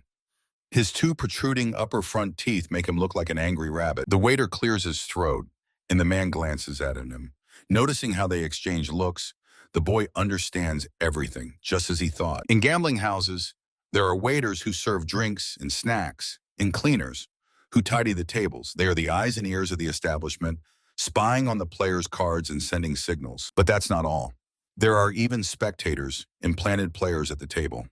Gambling houses will go to any lengths to deceive their clients. The guy, mentally insulting the man sitting opposite him in a red caftan, thinks that he keeps bringing his hand with the tiles to his chest. Although this was not noticed before. Looking at his tiles, he continues to think. Now he has 2 9s, so he can only be beaten by 2 10s. Dan Volbin's eyebrows knit at the bridge of his nose. He wonders, so what then? The guy suggests the players reveal their hands. He says, "Stop staring at the tiles. They won't flip themselves." The player sitting next to the guy throws him a suspicious look, saying, "What the hell does he have up his sleeve?" The woman admits she has a bad feeling. The man in the red caftan says, "Apparently young Master Dan has a strong combination. Well, if that's the case, then we have to reveal our hands." Smiling, Dan Volbin says, "Well," throwing the tiles on the table, he exclaims, "It seems the victory is his this time too." Dan Volbin rejoices. "Wonderful, it's worth playing for this." 2 9s. The woman, cursing, carelessly throws her tiles on the table. With a slight cough, the man in the red caftan places his tiles on the table. A shout is heard. 2 20s? He smiles with superiority. The woman is amazed. Did they not even shuffle the cards properly? The second male player, clutching his head with his hand, laments, unable to find polite words to express his feelings. The man in the red caftan reaches for the silver ingots lying in the center of the table, saying indeed he offers his deepest apologies. The young man's hand lowers again onto the pile of silver. He exclaims, "Wait!" The owner of the red caftan asks, "What's the matter?" Young Master Dan promised not to cause a scene today. The young man replies with a smile. Of course, he does not intend to scandalize. The man asks, "Then what is the matter?" Dan Volbin suggests making an additional bet. He objects, but they are already playing. Sitting down on a chair, the young man says, "That's not the point." He explains that it will be a game on evenness. The man is puzzled. A game on evenness? Isn't that a childish gambling game? The second player says, well, a game on evenness. Just think of that. Dan Volbin says with a smile, "Only they will complicate it." Suddenly leaning forward, he brings his face as close as possible to the face of the man in the red caftan. The latter even recoils in surprise. Dan Volbin proposes to stake 1,000 yuan of silver. The man asks, "Is young Master Dan joking?" The young man replies that it is audacity on his part. Sitting down on a chair, Dan Volbin declares that he is speaking completely seriously. He bets 1,000 yuan that the total number of tablets is odd. The man exclaims in response, "What? What odd number is he talking about?" Raising his index finger, Dan Volbin answers. He claims that there is an odd number of tablets in the game right now. The man shouts angrily, "Young Master Dan has gone mad?" The woman says, "What nonsense? In Tujan there is always an even number, 40 tablets. Dan Volbin asks her, "Is she sure about that?" People behind the man are surprised. The first, the youngest son of the Seon Trading Group, who has already returned to the hall, asks, "What is he talking about?" The second says, "Does he need this explained too? Isn't it obvious?" The third explains, "If the number of tablets is odd, then someone is cheating. He adds, and indeed, have 2 dozens fallen out so often? The second says, come on, it can't be. They have an honest establishment. The youngest son of the Saiyan trading group says that he thought so. Leaning towards the owner of the red caftan, Dan Volbin asks, well? Changsan-san, standing behind him, calls out to him, but the guy pays no attention to him. Leaning towards the man, he offers to play even odd with him. He shouts angrily, demanding that young Master Dan stop talking nonsense. He asks, does the guy even have 1,000 yuan on him? Dan Volbin chuckles. Changsan-san looks at him worriedly. What is he up to? Grabbing him by the shoulders, the guy says that this gentleman is the heir of the Gogan Trading Guild, the Dan family. He will vouch for the 1,000 yuan. Everyone knows that the Gogan Guild is related to the Dan family. The guy asks, well, what will he say to that? A voice of a guy reaches the man in the red caftan. Why is he hesitating? Dan Volbin, who has already released the supposed heir of the trade guild from his firm grasp, says if he is so sure, let him just bet on even. This is a great chance to win 1,000 yuan. The man replies that a young Master Dan better be responsible for his words. The guy says with a smile, naturally. Behind the man, people have already gathered. He says that everyone present here will be witnesses. Piercing the guy with, he adds, if he tries to write it all off as a joke, he swears that he will not leave here on his own 2 feet. Dan Volbin, leaning towards him, says that he will leave perfectly fine himself. Enough worrying about him, let him reveal the cards. Leaning forward and defiantly looking into Dan Volbin's eyes, the man exclaims, all right, then let him not say that he did not warn him. The guy mentally rejoices. It worked. A proposal sounds to lay the tiles one by one on the table. The people gathered around the table, holding their breath, watch as the second male player lays out the tiles. The man in the red caftan also focuses all his attention on what is happening on the table. The second male player says, huh? A pair. The owner of the red caftan laughs, then asks Dan Volbin, how about that? A slight smile slides across the guy's lips. Meanwhile, the man says that young Master Dan owes him a huge sum. Suddenly a shout is heard. Huh? What is that? Dan Volbin forcefully lowers the tile onto the tabletop. He says that there is one more tile here. Dan Volbin, showing the confused man the tile, says that now their number is odd. The guy wonders, or is he wrong? The owner of the red caftan pales. Drops of sweat stream down his cheeks. He says confusedly, how did this happen? This cannot be. Dan Volbin says that one thing he knows for sure. He loudly proclaims, now the number of tiles is odd. The people gathered around the table gasp. Displeased voices are heard. What? He cheated? The youngest son of the Saiyan trading group exclaims, huh? So he lost all his money today because the man in the red caftan shouts in the guy's face, don't slander their gambling house. Dan Volbin calmly replies, what is he saying? Then he suggests comparing all the pairs of chips. Dan Volbin says, if one tile is missing or there are 3 identical ones here, wouldn't that be excellent proof of cheating? Leaning over the table to the man, the guy asks with a smile, or is he wrong? His opponent, looking down, remains silent. Gathering silver ingots, Dan Volbin says, well then, since the evidence of fraud in this round is obvious, he will first take all this money. The man tries to object. The guy says that now. If he pays him another 1,000 yuans, the settlement will be complete.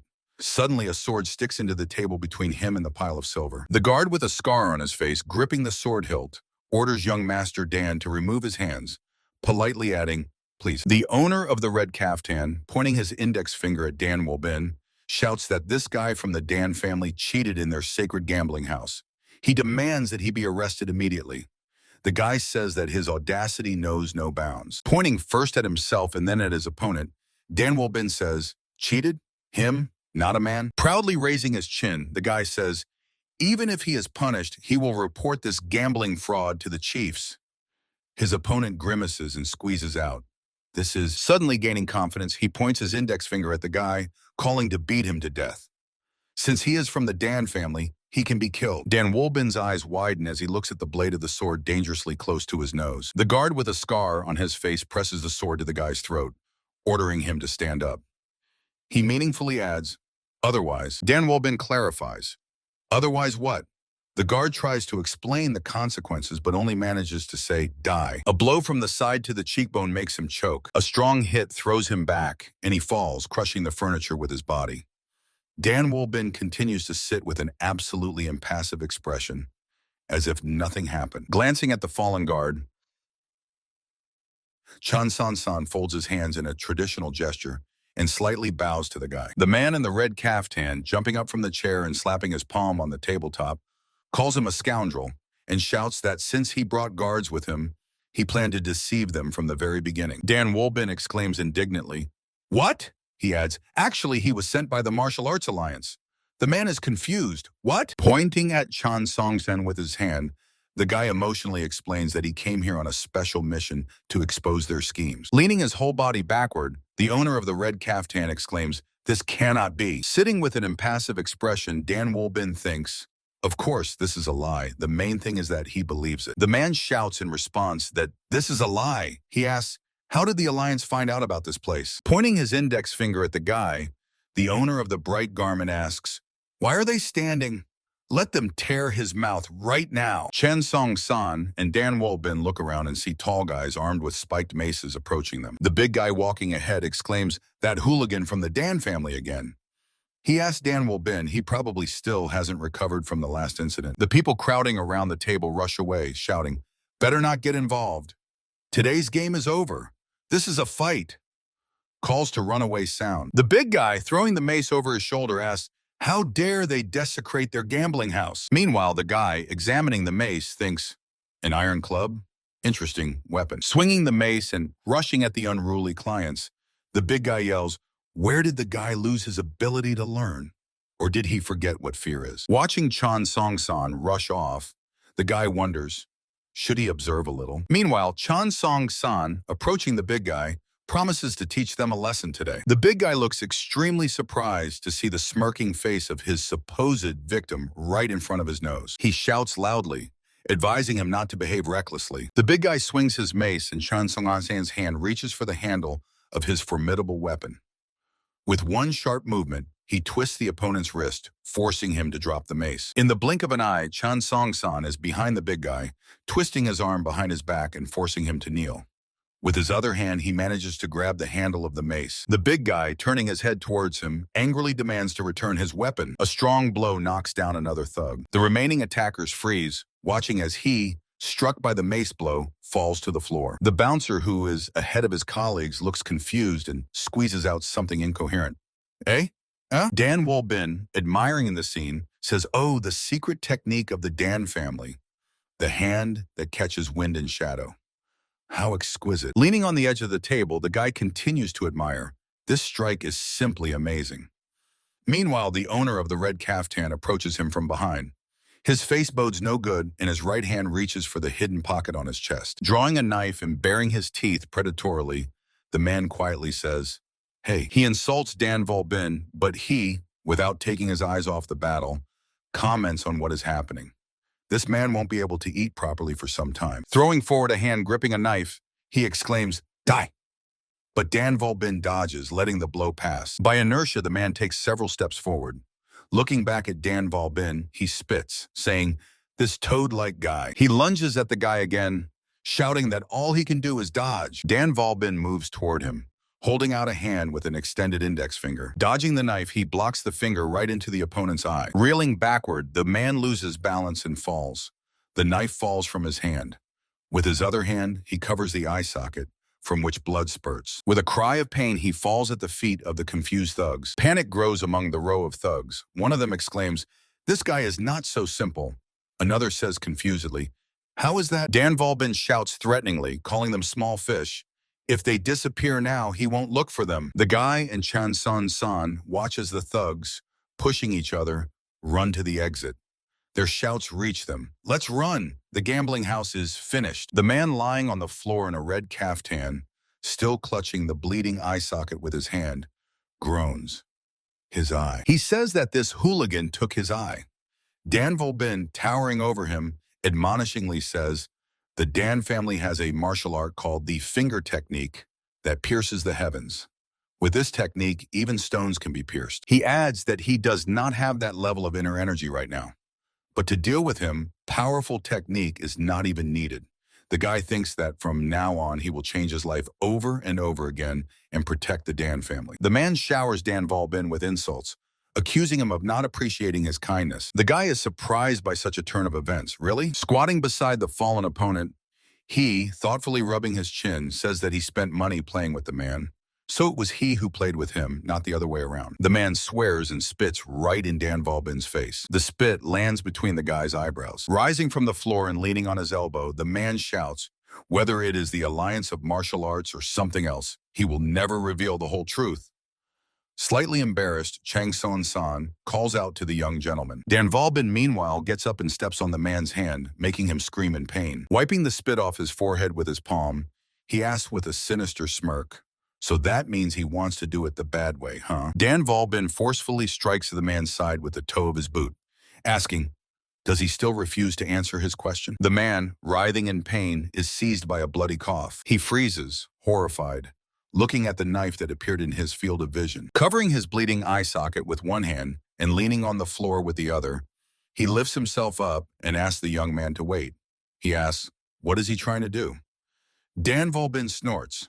So what? The young man's foot presses down on the man's hand, pinning it to the floor. Grabbing the young man's leg with his other hand, he begs him to wait. The man screams in panic, "Young Master Dan!" Without removing his foot from the limb, Dan Volbin, kneeling on one knee, says, in any case, he said he wouldn't answer, right? The young man says that then he will make it so that he can no longer play. The frightened man, grabbing his hand, shouts, "No, he is very sorry. He was wrong." Almost crying and continuing to grab the young man's leg, he says that his sword is in the warehouse. He promises to take him there. Demonstratively examining the knife, Dan Volbin asks, what if he is not interested in that? The knife lowers onto the man's fingers, and he continues to beg for mercy in horror. His loud scream is heard. A horse harnessed to a carriage gallops at full speed along the night road. Inside the carriage, besides Dan Volbin and Chan Son-san, sits a man in a red caftan, carefully holding the bandaged wrist of his right hand with his left hand. Glancing in his direction, Dan Volbin asks, by the way, what is his name? Without looking at him, the man answers, Hak San Yu. The guy says, Mr. Hak then. Dan Volbin says that the man looks educated. So what was all this for? The answer to him is a sullen silence. The guy says he remembered his name well anyway. If Hak San Yu tries to take revenge somehow, he will make him beg for death. The man looks at him fearfully with his only surviving eye. His left eye socket is hidden under a bandage. Trembling all over, Hak San Yu answers that this will never happen. Dan Volbin, raising his leg, says, then goodbye. He suggests not seeing each other anymore. A strong kick throws Hak San Yu out of the carriage on the go. With a scream, the man falls to the ground and the carriage drives away. Dan Volbin calmly closes the door, which the unlucky swindler he knocked out of the carriage had opened with his body. Chan Son-san looks at the unflappable guy in shock. Noticing Chan Son-san's gaze, Dan Volbin just chuckles. The man hesitantly says, if the young master allows him to say, he thinks his methods are a bit. The guy sitting opposite him, crossing his arms on his chest and slightly tilting his head, says, harsh. Is that what he means? Chan Son-san agrees, a bit. Looking out the window, Dan Volbin answers, it's because he is weak. The man clearly did not expect such an answer. The guy explains, since he is weak, he has no choice but to be ruthless in his methods, so that people like Hak San Wu don't get bad ideas. Jang Sung-san ponders his words, and for a while silence reigns in the carriage. Dan Volbin glances at the sword leaning against the carriage wall, carefully wrapped in cloth. The guy thinks that he has worked on Dan Volbin's pitiful behavior. Of course, public opinion will not change just because of this. But he is sure that at least the beginning has been made. Jang Sung-san asks the young master, may he ask him a question?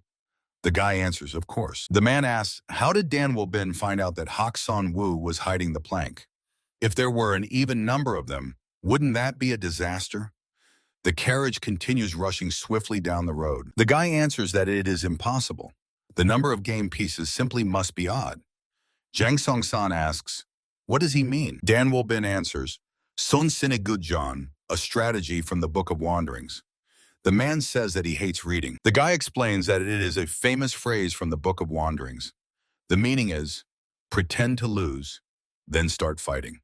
Jang Sung-san seems to begin to understand something. Leaning forward, the man says, then maybe. He does not dare to voice his assumption aloud. Dan Volbin says, yes, he was the one who cheated. Chan Son-san asks, then what about the game token that came out last? Raising his index finger, the guy says, yes. They were the first to cheat with the tiles. He just followed their example. These guys were so afraid of being caught that they didn't notice how he hid one tile. The man asks, "What about martial arts?" He thought the young master had stopped training. Dan Wolbin answers, "How can a member of a powerful family despise martial arts?" Chun San asks the next question, "But why the family?" The guy thinks it's a bit hard to explain. Embarrassed, but he has no choice here but to beat around the bush. Dan Wolbin answers, "Nina Shijibunin, can't do it, even if I want to." The man asks, "What does that mean?" The guy says that not knowing something is normal. Throwing a hefty pouch to his companion, he asks him to accept it. Automatically catching it, the man asks confusedly, "What is this?" Dan Wolbin replies with a smile, "Like what? Didn't they bet 1,000 nyons earlier?" The man carefully opens the pouch and says, "But there is so much here." Then he joyfully exclaims that the young master is truly amazing. The guy sighs sadly, thinking he just added a little to the money that he lent him. He feels sentimental when looking at his happy face. The guy thinks, in any case, the main thing is that Chen Sun-san is happy. The carriage continues to rush swiftly along the night road. Dan Wolbin stands in front of the mansion, slinging a sword wrapped in cloth over his shoulder. Despite the heaviness in his body, his spirit feels lighter after solving the problem with the sword. Yu Ge-dan comes out of the mansion. Noticing the guy, he exclaims, "Oh, master!" Running up to Dan Wolbin, he looks at his blood-stained clothes in horror, asking, "Where did he go last night?" Looking at the bloodstains, the young man asks with a trembling voice, "What is this?" The guy asks him not to worry, saying that it is not his blood. Staring intently at his face, the servant asks distrustfully, "Really?" He asks a logical question. "Then whose is it?" His gaze falls on the sword, and he exclaims, "Hey, this is it!" Dan Wolbin, with a slight smile, confirms, "Yes, the Demon Slayer sword." Yuga-dan asks, "Did he really take it from the gambling house?" "But how?" Handing him the sword, the young man suggests discussing it later. He first asks to fill a bath for him and thoroughly clean the sword. The servant confusedly asks again, "Water for the bath?" Turning away from him and heading to his apartments, Dan Wolbin answers, "Yes." He cannot go to the head of the family looking like this. Sitting in the bath, the guy thinks he is, of course, glad that he managed to get the sword back. But this incident clearly showed the terrible condition of his body. He needs to become stronger as soon as possible. Right now, he has no chance against the monsters from the cult of the Black Flame. From his past life, he remembers the martial arts of the Dan family. All that remains is to find a place where he can train peacefully. He thinks that he needs to find a reason to stay alone. Office of the head of the Dan clan, Tae's temple. A voice announces to the head that Dan Wolbin wishes to see him. Then the young man is asked to enter. Entering the office and clutching his sword, the young man bows his head and greets the head of the Dan family. When he raises his head, a surprised expression appears on his face. Near Dan Mencholya, with a dissatisfied look and arms crossed over his chest, stands Dan Sabin. The leader asks, "What brought him here so early in the morning?" Dan Sabin mockingly looks at him, and a slight smile slides across his lips. Throwing a gloomy glance in response, the guy wonders, what was he talking about with Dan Menchol? And why? Dan Wolbin extends the sword with outstretched arms, saying that he returned the Demon Slayer sword, which he lost due to his own foolishness. Accepting the sword, the head of the family casts a suspicious look at the guy. He asks, how did he get it from the gambling house? Dan Wolbin, lowering his gaze, answers that they were cheaters playing unfairly. He exposed their deception and took advantage of the moment to retrieve the sword. Dan Menchol, staring intently at him, says, "Is that so?" Dan Wolbin replies, "Yes." The head of the family, shifting his gaze to the sword, says, "He claims that everything was exactly like that?" The guy, puzzled, says, "Excuse me?" Dan Menchol repeats, "He asked if everything was really like that." Bowing his head in a respectful bow, the guy replies, "Yes, everything is so." He thinks that something is wrong here. Why is the head interrogating him? Dan Sabin states that Wolbin is a born liar. There's no need to listen to him further. The young man with a haughty look adds, "The servants saw the fourth young master visiting Chonggak." Throwing a look full of superiority at the guy, Dan Sabin says, undoubtedly he borrowed money from the elder to return the sword. He believes that Wolbin used the elder, and this is a gross violation. After all, one of the conditions was to get the sword without financial support from the family. Filling with anger, the guy thinks, so that's it. It's all about the fact that he visited Chonggak. They decided that the elder helped him. Throwing the sword on the table, the head of the family asks, "Is it true that he went to Chonggak?" Dan Wolbin answers, yes, he met with the elder. The boy leans back, trying to avoid the flying chips and pieces of wood. Part of the table on which Dan Menchol's hand landed shatters into splinters. Dan Sabin exclaims fearfully, Father? Barely restraining his rage, the head reproaches himself. Could he really have believed that Wolbin could change? The boy says confusedly, Master head of the clan. Dan Menchol's facial features are distorted by a mask of anger. He shouts that Dan Wolbin is disgracing him. The boy asks for permission to explain what actually... He is interrupted by someone's voice addressing the head of the clan, asking for a minute of his attention. Elder Jim says that he wants to talk about the fourth young master. Everyone present turns to the elder, standing at the threshold of the open door. Dan Sabin exclaims in surprise, Elder! The boy also did not expect to see the old man. The head invites the elder to enter. The old man approaches Dan Menchol, ignoring his sons. Approaching the head of the family, he apologizes for inadvertently overhearing their conversation. Elder Jim says that the fourth young master really came to him, but he never thought of breaking the terms of the order. Dan Menchol and his eldest son look at the old man in surprise. Dan Sabin laughs loudly, saying to his father, he still doesn't understand. Even the elder fell for Wolbin's trick. The young man adds, although the head forbade relying on financial assistance, Wolbin took money from the elder, which violates the conditions. Dan Menchol orders the eldest son to step out. He exclaims in surprise, Father! The head of the family says that he will personally talk to the elder. Dan Sabin tries to object, but Father? Dan Menchol, casting a cold glance at him, asks, since when did he become so talkative?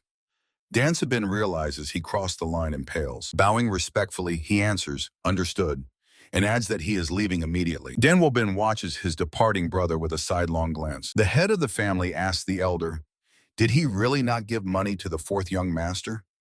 The old man answers no. Elder Jim asserts that he did not give the guy money. Dan Wolbin confirms his words, exactly. He did not receive financial assistance from the elder. The head asks, then how exactly did he return the Demon Slayer sword? The young man answers, as he already said. He adds, if the head of the family doubts, let the Jade Chamber inspect the gambling house. Dan Wolbin says that he has already reported their fraud. However, he falls silent and the head impatiently asks, what? The young man admits that he did indeed violate his ban on clan support. Dan Menchol says that earlier he claimed he did not take money. Guiltily lowering his head, Dan Wolbin says, correct, but he asked the elder for an escort. Although he pursued a different goal, this can be considered a violation. This is an indisputable offense. Dan Menchol replies that he returned the Demon Slayer sword. Such a minor offense can be forgiven. So why does he insist on a confession? The guy answers that he wants to resolve this incident and forget it, and for that, mistakes cannot be overlooked. Without raising his head, Dan Wolbin asked to be sentenced to 3 months of meditation facing the wall as punishment. The clan leader is shocked by his words. From his lips slips a surprised, what? Meditation facing the wall? Bowing respectfully, the guy says that he will voluntarily accept this disciplinary punishment to take responsibility for his offenses. The elder tries to dissuade him, but the guy immediately decisively interrupts him, thanking him for his concern. Dan Wolbin says that he wants to use this case to truly change. The leader agrees very well. As a descendant of the Dan clan, he must be able to answer for his actions. So be it. The man loudly declares that he, Dan Menchol, the leader of the Dan clan, orders Dan Wolbin, the fourth son of the clan, to undergo 3 months of meditation facing the wall. The guy replies that he, Dan Wolbin, obeys and submits to the will of the clan leader. The servant, gathering Dan Wolbin's clothes, says to the guy putting on the caftan that the clan leader is really strict. Even after returning the family heirloom, he was sentenced to meditation. The guy replies that if he does not want to join, he should watch his tongue. He asks, how many changes of clothes did he pack? The servant answers that he put 10 sets and asks, add more? The reply is he going on vacation? 3 sets will be enough. Yuga Dan says that in that case, he will remove 7 sets. Dan Wolbin asks, did he prepare abstinence pills? The young man answers yes, but he tried one and it tastes like poison. Folding the clothes into a bundle, the young man says that Dan Wolbin will be brought food, so why the pills? The guy briefly answers that he needs them. He thinks about the 300 nyan of silver taken from the gambling house. Now he only has 280 left. 20 nyan he returned to Chan Son San. He remembers the conversation with the elder. He refused to take compensation for the help, But with the current financial situation, he doesn't even have money for new books. In the end, Dan Wolbin handed the old man 30 nyan, insisting that he use it for the needs of Chionenga. The elder was very happy, although in reality, only he himself should have been grateful. The guy thinks that in his past life, the old man did nothing but help. So this was the first time he gave him something in return. Dan Wolbin tells the servant, let him make sure he packed all the abstinence pills. Yu Gai Dan is surprised. What? All? The answer is yes. The young man asks, is meditation just an excuse to sell pills? The guy replies that Yu Gai Dan needs to work on his jokes. The servant apologizes and assures that he will gather everything right away. The Dan clan are descendants of the fallen kingdom of Dara. They can even be called the nobility of the destroyed state. Of course, such talks require extreme caution. If the imperial court hears even a whisper about this, the tower of merits they have so diligently built will collapse in an instant. Now they live in an estate near the ruins of the old capital of Dara, which is under the control of high officials, in front of which stretches a huge lake of blooming pears. The name of the lake includes the character sea, so its size speaks for itself. Behind the estate, like a screen, rise the majestic peaks of the Qingshan Mountains. The place for the Dan clan's meditation is right there. Dan Wolbin barely keeps up with the man walking ahead of him.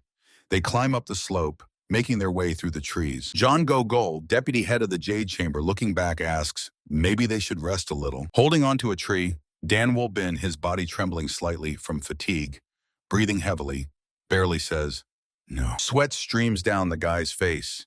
He asks, does a sinner have the right to rest? And suggests continuing on. Chan Gogol, stepping forward, says, then they will go further. He warns the young master to walk carefully. As they walk, it begins to get dark. Struggling to keep up with his guide, the boy thinks about how Chan Gogol, the deputy head of the Jade Chamber, enforces discipline and laws within the clan. By appointing this man as his escort, the head of the clan probably aimed to demonstrate his impartiality. He hears a man's voice announcing that they are almost there. Just a little further to go. They reach a tall, multi-tiered building, the Temple of Transparent Clouds, Yunjingsa.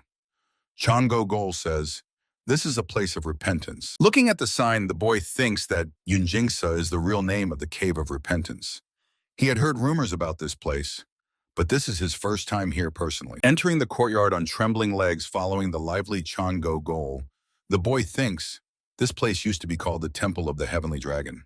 Here, noble Dari practiced asceticism together with the famous Sing Song Temple, but now it is abandoned. Panting, he climbs the stairs behind the man, continuing to reflect that it is precisely the abandonment that makes it the perfect place for wall-facing meditation. While Chan Gogol opens the door, the boy, leaning his hands on his knees, tries to catch his breath. Turning to him, the man says he understands that if he tries to escape or interrupt the training, Dan Wolbin interrupts him, saying that he knows. He adds that his martial arts will be sealed, and he will be banished from the Dan clan forever. Pointing to a small window in the door, the man says that food will be delivered daily from 9 to 11 in the morning through this opening. Watching the boy enter the room, Chan Gogol adds that contact with others is strictly forbidden, so he must be vigilant. The reply is, understood. The man, folding his hands in a traditional gesture, says, then he will go. Dan Wolbin, turning to him, replies, yes. He thanks the deputy for his efforts. The man closes the massive door panels, as if cutting the guy off from the whole world. Chan Gogol hangs a large padlock and turns the key. The guy throws his belongings on the floor. His gaze stops at the large statue of Buddha. Looking at it, Dan Wolbin says, is he meditating there or just dozing? Scanning the room with his eyes, he says, well, his entire massive figure expresses determination as he says, shall we begin? Dan Wolbin meditates in the dimly lit room of an abandoned temple. He is seated on the floor at the foot of the Buddha statue, almost copying its pose. The guy's body is surrounded by a light bluish haze of aura. Dan Wolbin's eyes are closed. He thinks about the ancestral technique of the Dan clan, the art of the solar segment. Taking a deep breath, the guy slowly exhales. Looking at his hands with disappointment, he says that the art of the solar segment is a basic martial art passed down from generation to generation, even in the collateral branches of the family. And yet Dan Wolbin has lived such an insignificant life. Supporting himself with his hands on the floor, he straightens up and throws his head back, turning his gaze to the temple vaults. A chuckle escapes from his mouth. He is surprised that he managed to win in the gambling house with such a pitiful amount of internal energy. The guy says that this is a pure miracle. Rising from the floor, he decides that it is better to start with a clean slate than to sit idly. Peeking out the open window and observing the desolation around, abandoned buildings drowning in thickets, the young man thinks that the view here is certainly bleak. He hasn't seen anything like this for a long time. Sitting down on the floor near his meager belongings, he reflects on the fact that in his past life he had no parents. They left when he was very small, so he doesn't even know the reason for their departure. His mentor was the great master Hendok, the head of Tangok, the Western Library of the Chongryon Temple. He recalls the old man in monk's robes. Master Hendok was fluent in Sanskrit and Tibetan. He taught texts to the young man and his 3 older brothers. Originally, the Dan clan in the Chongryon Temple possessed countless Buddhist sutras. But during the war, their rare books and sacred texts were either stolen or burned. The Chongryon Temple and the great master Hendok were engaged in translating the lost sutras into Chinese, so the young man was involved in this process from early childhood. He had a talent for learning languages, so he learned it without much difficulty. Later, at the request of the Chongryon Temple, he left it and settled in the estate.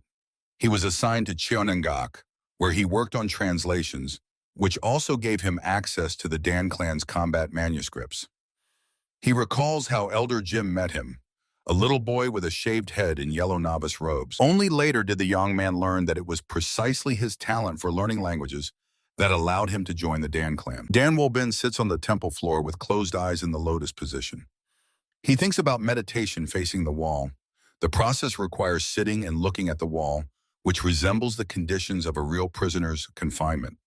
Regrets and random thoughts come in waves. He thinks that the worst thing about meditation facing the wall is not imprisonment, but the unbearable loneliness that eats a person from the inside. The young man believes that in this sense he was lucky.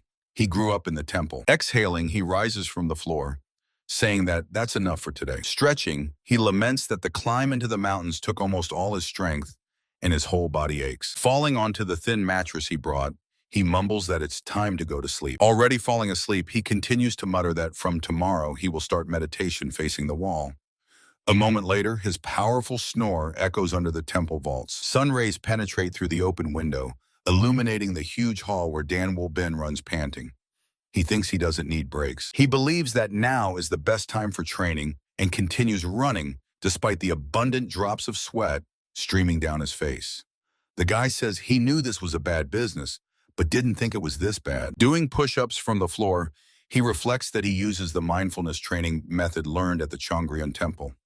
It is based on constant self-analysis. Freezing in a plank, the guy thinks he has practiced this since childhood without a single break. He believes that no complicated methods are needed to train this body. Sweat flows down his face and drips onto the floor. The guy thinks that if you master this technique, you can achieve results even in a short amount of time.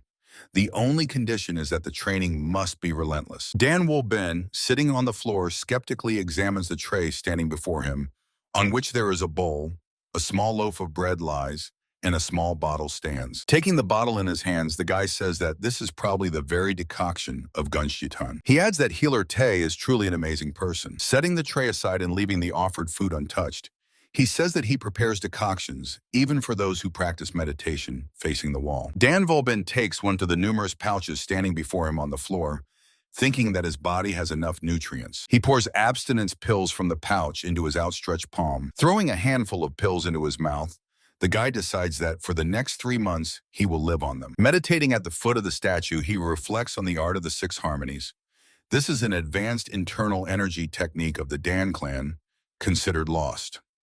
The ancestral martial arts of the Dan clan never yielded to the greatest schools of the Central Plains and could support an entire state. But most of them were lost during the war. Only some fragments were later restored. Among them was the Diamond Sutra, which he was translating. He remembers that it was written in Sanskrit, and about 2/3 of the text seemed so meaningless to him that he set it aside, unable to continue reading. But that night, in a dream, an insight came to him.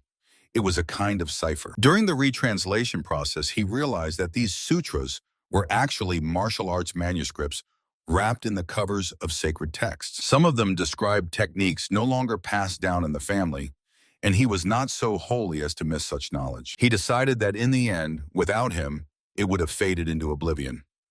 He memorized every word, even what he did not understand. And then he buried the text again. If an outsider was caught studying the forbidden techniques of the Dan clan, at best, they would simply destroy the records. And at worst, they would cut off his hands before exile. He mentally asked the Dan clan to forgive him, but his own life is more precious to him. Sitting at the foot of the statue, the guy reflects that 6 in the art of harmonies refers to the 6 dantians. Besides the standard upper and lower dantian, the technique teaches transforming 3 acupuncture points into additional energy centers. Drops of sweat stream down the boy's face. He thinks that, as expected, his lower dantian is completely blocked. Supporting himself with his hands on the floor, he leans his whole body back, saying that first they need to deal with this. His gaze falls on the vial handed to him by the healer Tay. The boy thinks that as soon as Dan Valbin started drinking this potion, his body and face began to change. He says that maybe it is rich in rare herbs, but that does not make it better. The guy, looking at the ceiling, thinks aloud.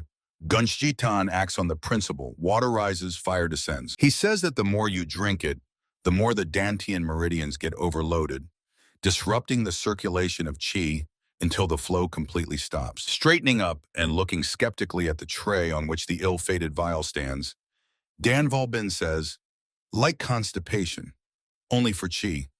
Could the healer Tay really not have known this? He slaps his forehead with his palm, repeating, water rises, fire descends. Anger flashes in his eyes, and from his lips bursts out, this damn principle. He is struck by a sudden insight, and he freezes, then exclaims, the art of 6 harmonies. The guy exclaims, if the lower dantian is closed, you can use another one. He says that the whole point of the 6 harmonies is to create alternative energy centers. The guy wonders why he focused only on the lower dantian. Daily intake of this decoction should have caused chaos. Excess yang energy thickened, blocking the flow of qi, which weakens the body that in the meantime demands even more energy, but it only worsens the situation, further exhausting the spirit and body. Propping his head with his hand, the guy says, this is some kind of endless, vicious circle. Dan Valbin's body swelled due to an excess of trapped yang energy. Continuing to think intensely and seeking a way out of the situation, he exclaims, then, taking the bottle in his hands, the guy says it's worth trying. He drinks the contents of the vial in one gulp. Putting the empty bottle on the floor, the guy says that it might be the key. He now decides to observe the body and once again immerses himself in meditation. Dan Valbina's face is tense, beads of sweat streaming down it abundantly. Dantian has no physical form, but its effects are real. Strict adherence to the 3 dantians is another limitation. He decides that the concept needs to be expanded and functions redistributed. Also, the purpose of the Baihui, Jueke, and Mingmen points should be changed. He orders himself to first transfer the load from Sihai to Minmen. In his body, in the abdominal area, the first point flares up with blue energy. The boy's face shows what inhuman efforts he is making to accomplish his plan. He separates the middle dantian from Jueke. Points on his body located around the solar plexus, clavicles, and crown flare with the same blue energy. He thinks, and finally the riskiest thing, he needs to open the Baikui point. A glow of inner energy flashes in the boy's eyes, as if a lightning bolt passes through his body and streams of energy burst outward. Around the boy, sitting in the lotus position, energetic lightning discharges sparkle, and from the top of his head, a shining stream of energy shoots upward. Sun rays penetrate through the tree foliage, illuminating the path leading to the abandoned temple. A voice is heard, thanking the deputy head for agreeing to accompany. Chango Gol, walking ahead, replies to Yuga Dan, who follows him with a duffel bag over his shoulder, that it is not difficult for him. He adds that the young man serves the 4th young master personally, so the man clears his throat and casts a sharp glance at Yuga Dan. Turning away and continuing to walk, Chango Gol says that he really is amazing to serve this person with such sincerity. The youth mentally snorts. He does not understand how one can serve such a madman. Yuga Dan says, maybe it's because he has served him since childhood, but for him, that person was never difficult. The youth adds, besides, after that incident, the master really changed a lot. Changogol does not object, preferring to remain silent. He mentally wonders, can a person change so easily? Character is something that stays with a person for life. The man thinks, it is quite possible that most members of the Dan family hope that the 4th young master will never return. Standing at the temple door, John Gogol loudly proclaims, prisoner meditating facing the wall, hear this. By order of the head of the family, his solitary confinement ends from this moment. Let him prepare to leave. John Go Gol and Yu Dun freeze in anticipation. The deputy again calls out to the prisoner meditating facing the wall, informing him that the confinement is over. Receiving no response, he thoughtfully says, "Strange." Standing behind him, Yugadon worries. Why is he not answering? He notes that the food was still taken today. John Go Gol loudly informs the young master that his servant has arrived here to escort him. The servant echoes him, shouting to the young master that it is he, Yugadon. The deputy listens, but no sound comes from behind the door. The servant pales and sweat appears on his face. He says, "It can't be." Hurriedly unlocking the lock, John Go Gol curses. Could something have gone wrong? Opening the door, the man calls the young master, fearing the worst. From the semi-darkness of the hall, a person approaches the door, loudly yawning. His face is not visible, but a slender, muscular figure catches the eye. His torso is barely covered by torn shirt scraps, from which a vest was clearly attempted to be made. Dan Wol Bin, who has changed radically, continuing to yawn, asks, "Why are you shouting? He just lay down to take a nap. What's the hurry?" The guy looks at the tip of the sword touching his neck with surprise. Chon Go Gol, who pointed the sword at him, asks threateningly, "Who is he?" The deputy, holding the sword at the guy's throat, demands that he immediately identify himself. He asks, "What did he do to the young master?" Yuga Don, standing behind the man, pointing at the guy with his finger, echoes him, asking, "Who is he? And what did he do to their young master?" The guy, looking at them with a bored expression, asks again, "Who is he?" A confused expression appears on the servant's face. Dan Wol Bin, calling him a puppy, explains that he is the very young master he is talking about. Yugadon shouts angrily for him, "The scoundrel, not to lie. Let him return their young master. Fat, hot-tempered, and toad-like brute." The sword disappears into its sheath. Crossing his arms on his chest, the guy asks the servant, calling him by name, "Could it be that he thought so little of him?" The youth exclaims, "My name." A red aura flares around the guy, who says that he is Dan Wol Bin, the fourth young master of the Dan clan. The deputy closes his eyes as if not trusting his sight, hoping that when he opens them, the picture will change. Drops of sweat run down the surprised servant's face as he incredulously asks, "Is it really him?" Dan Wol Bin slaps the youth, angrily saying, "A servant who cannot recognize his own master and even calls him a toad. Let him prepare for punishment." Folding his hands in the traditional greeting gesture, John Go Gol asks to be forgiven for not recognizing the fourth young master. The boy replies, "It's nothing." However, the man asks, "Yes?" Dan Wol Bin angrily attacks Yugadon, applying a chokehold and calling him a worthless servant, incapable of even recognizing his own master. Yugadon shouts back, how could he have known that he would change so much? The unfortunate man's face is already starting to turn blue when the deputy cautiously says, "But the fourth young master really has changed a lot." Releasing the servant, who immediately starts coughing, Dan Wol Bin grins widely, admitting that he really has transformed a lot. Looking at his hands, the boy thinks, honestly, he himself did not expect such a result. However, in 3 months, he managed to restore only half of his strength. In the end, that decoction, combined with the circulation of the 6 harmonies, led to complete cleansing of the bone marrow and rebirth. He reflects on the speed of muscle growth, the ability to recover, and enhance strength. This is a completely different level compared to his past life. Meanwhile, the deputy, looking at him, is puzzled. How is that possible? Remembering the former Dan Wol Bin, the man thinks that now he looks like himself before the illness. Yuga Don, covering his nose with his hand, says that the young master should wash first. Casting a gloomy look at him, the boy asks, "What? Does he stink?"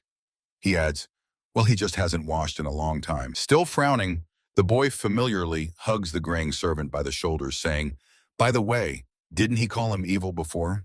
The servant replies, "The young master must have hearing problems." The deputy's voice reaches the boy, asking him to dress properly before the journey to the main estate. Already fully recovered from surprise, John Go Gol says that his meditation facing the wall is over. Glancing at the temple towering behind him, the boy rejoices. He did it. From the pavilion of purification comes a voice. Where are they? He does not recognize this place. Yuga Don, installing a lamp behind the guy sitting in the bath, says that the criminals, upon returning from the cave of repentance, prepare here for the start of a new life by washing themselves. He reminds that the young master has already been here. The servant adds that the weather is still cool and it is better to warm the water. He thinks that the young master is not in the best condition now and might catch a cold. Scooping water into his palms, Dan Bin, already sitting in the bath, replies, "No need, he is hot enough as it is." The guy generously splashes water on his face. He straightens up, rejoicing. "Oh, the water is so warm." The servant, stepping back from the splashes, exclaims, "Oh, how cold." He adds that at this rate, the water will be everywhere. Leaning towards the guy sitting in the bath with his hands behind his head, Yugadon says, "Warm? The water from this spring remains icy even in the height of summer." Dan Bin replies, "So what?" He thought that someone secretly warmed it for him. Straightening up, Yugadon, crossing his arms on his chest, says, "Just looking at him gives him chills." He asks the young master not to overdo it. The response is, "Let him not worry." The guy thinks, but it's true. Fiery energy is actively circulating in his body right now, which is why he asked for cold water to bathe. Soaking in the bath, he reflects that without periodic dispersion through the 6 harmonies technique, he would collapse from overheating. Constant control of Dantian is exhausting, but he is glad to return to his former life. And if you think about it, Dan Bin's body was made for martial arts. If only his master thought sensibly. From behind the door comes the voice of a woman saying that it is she, the maid Okon. The guy asks, "Yes, what is it?" Behind the half-glass door, a female silhouette is visible. The maid reports that the head of the family is calling him. The guy replies, he understood, she can go. From behind the door comes to him, "Yes, young master." Washing his face, he thinks, this woman is so impatient. She immediately reported his arrival. Yugadon brings a towel. While waiting for the guy to get out of the bath, he says that Okehan will be shocked when she sees the young master. Dan Bin replies, "Come on, people are all the same." The guy takes the towel from the youth's hands, who says, "But," Dan Bin asks, "What?" The servant says that he still cannot stop being surprised by his appearance. Wiping his hair, the guy asks, "What do you mean?"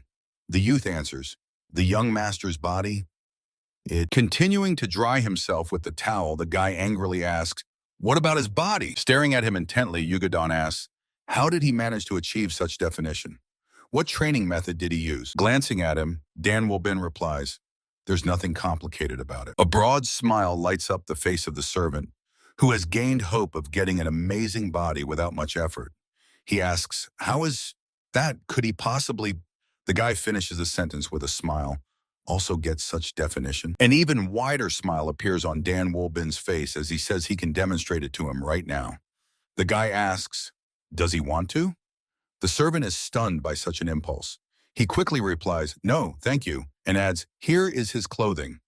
Dan Bin laughs, saying that he is funny. The young man dresses in clean clothes. Throwing a cloak over his shoulders, he decisively strides to the exit, offering the servant to follow him. Already standing behind the door, Yugadon asks Dan Bin, "Is he already leaving?"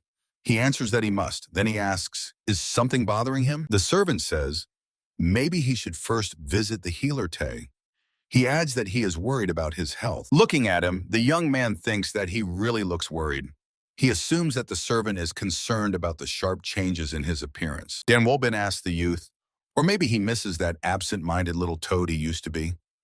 Yugadon immediately tenses so much that veins bulge on his forehead. He assures the young master that this is not what he meant at all. The young man with a bored look asks, "Then what?" The truth often reveals itself in accidentally spoken words. The youth is so angry that his body shakes with a slight tremor. Dan Bin adds with a smirk, "In any case, excuses are useless. He understood everything." Yugadon exclaims, "Oh, that's it," and puffing with anger, leaves. The young man watches him go with a smile. Dan Bin, smiling, throws over his shoulder to the servant. "Well, he really gives it." The young man thinks, as he suspected, an excess of fiery chi combined with the energy of Gungjitan caused side effects. The 6 harmonies technique absorbed them into his body. People spend fortunes on these elixirs to improve internal energy. He thinks that, although outwardly Dan Bin showed no promise, in essence, he was a walking repository of elixirs. Casting a glance at his hands, he believes that Dan Bin looked exactly like this before the illness. The guy thinks that some things still remain beyond understanding. Yugadon, looking back, asks him to hurry. Dan Bin, calling him a scoundrel, replies that he is already coming. The healer's hall in the center of the estate guaranteed them many meetings. The servants, looking at the guy walking behind the servant, whisper among themselves, "A guest? But who is this? Whom is he visiting?" What an impressive appearance. One of the curious women approaches them and asks, "Whom is the honorable guest looking for?" Yugadon throws an angry glance at her. The guy just sighs. The servant exclaims indignantly, "What nonsense is this? Did she not recognize young Master Danwol Bin?" The woman exclaims, "God," and covers her mouth with her hand, stretching one hand forward and the other backward to point at Danwol Bin. Walking behind him, the young man shouts, "Maybe just 3 months ago he looked like a toad, but he is still the fourth young master of the Dan family." The guy is disgusted by his words. Calling the servant a blockhead, he hits him on the head with his fist. The faces of the servants stretch out. Young Master Danwol Bin? Seriously? The guy continues his way amid the surprised exclamations of the people around them. Yugadon is outraged. Why did the young master stop him? But Danwol Bin continues to walk silently with the look of a martyr. Voices of the servants reach him. Really that toad-like fourth young master? It can't be. What? Young Master Danwol Bin? Such exclamations follow him all the way to the healer's hall. The guy thinks, well, if even Yuga Don and Jongo Gol did not recognize him, others definitely have no chance. Office of the head of the Dan family, healer's hall. Standing in front of the closed door, the guy addresses the head of the family, saying that Danwol Bin has arrived by his order. In response, an invitation to enter is heard.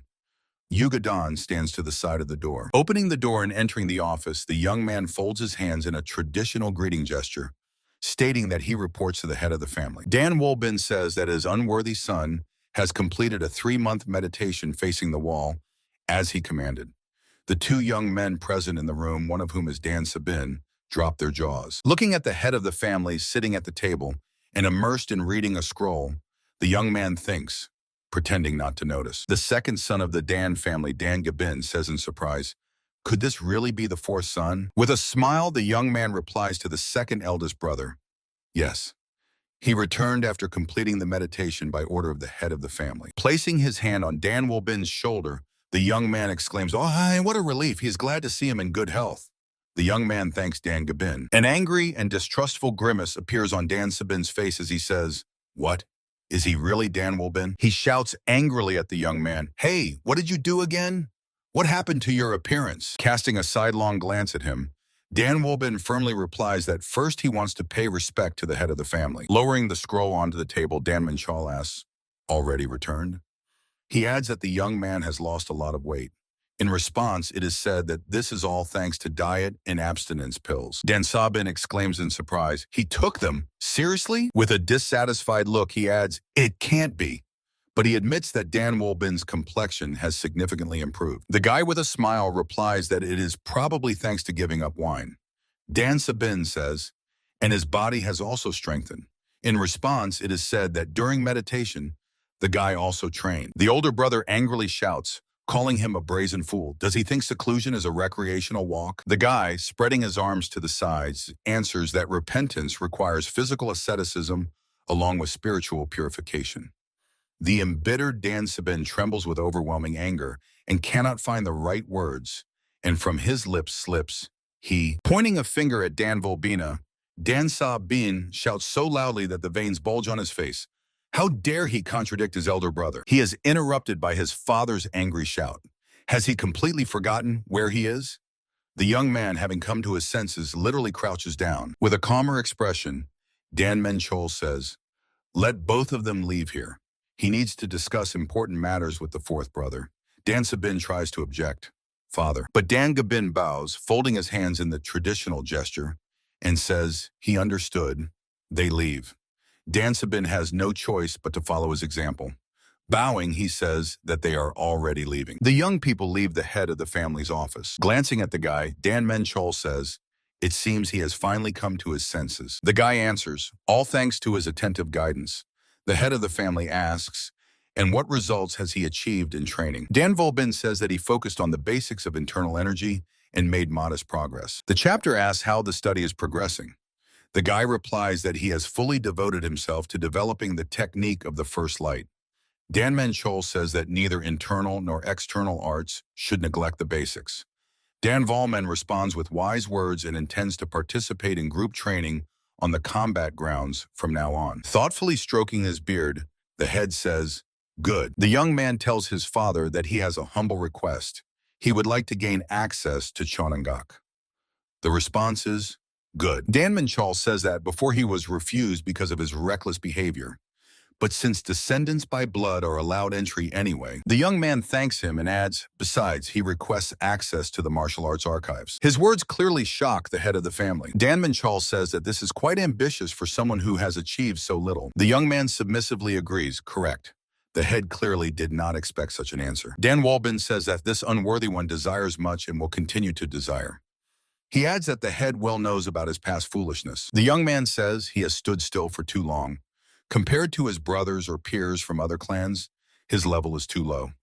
Dan Minchal asks, so what? The man says that studying martial arts requires gradual progress. Countless fools who sought a shortcut fell into the abyss. Looking him in the eyes, the young man replies that he is right. However, Dan Wolbin says that he has already fallen to the very bottom. What fear can remain for one who is already at the bottom, only to stumble on the way to the top? The head looks at him with interest, then says, he understands that he is at the bottom. Curious words. Dan Minchal asks, he knows about the strict prohibitions of their clan, doesn't he? The guy says, established by the ancestors to curb greed in martial arts. The head asks, and yet he dared to ask. The guy answers, yes, because he understands his position. Dan Minchal says, let him explain. In response, it is said that even with Instructor So's recommendation, entry is forbidden without the family head's seal. The clan head bursts into loud laughter. After laughing, he says, amusing, very much so. To hear such words from him, the man adds that Instructor So is ruthless. He doesn't care about status. The family head says that strength is important to him. The guy answers that he will make the instructor recognize him and prove his skill. The head asks, really? The response is absolutely. Next time the father will put the seal on the permission. He assures him of this. Dan Minchal agrees, good. Let him prove that he is capable of this. Folding his hands in the traditional gesture, Dan Wolbin respectfully replies, yes, Chief. Chuhomun sits, hunched over near the beheaded body of Elder Jim. He carefully holds the severed head in his hands. The boy's face and clothes are smeared with blood. He sadly gazes into the lifeless face of the old man. The elder's face is impassive. His eyes are closed. The old man's lips suddenly twitch. Then he begins to laugh uncontrollably. Chu Honmun looks at the laughing head in his hands with horror. He cannot move. His body seems to have turned to stone. He could not move then either. The boy wakes up screaming. He still dreams of this moment in nightmares. Sweat streams down Dan Wolbin's face.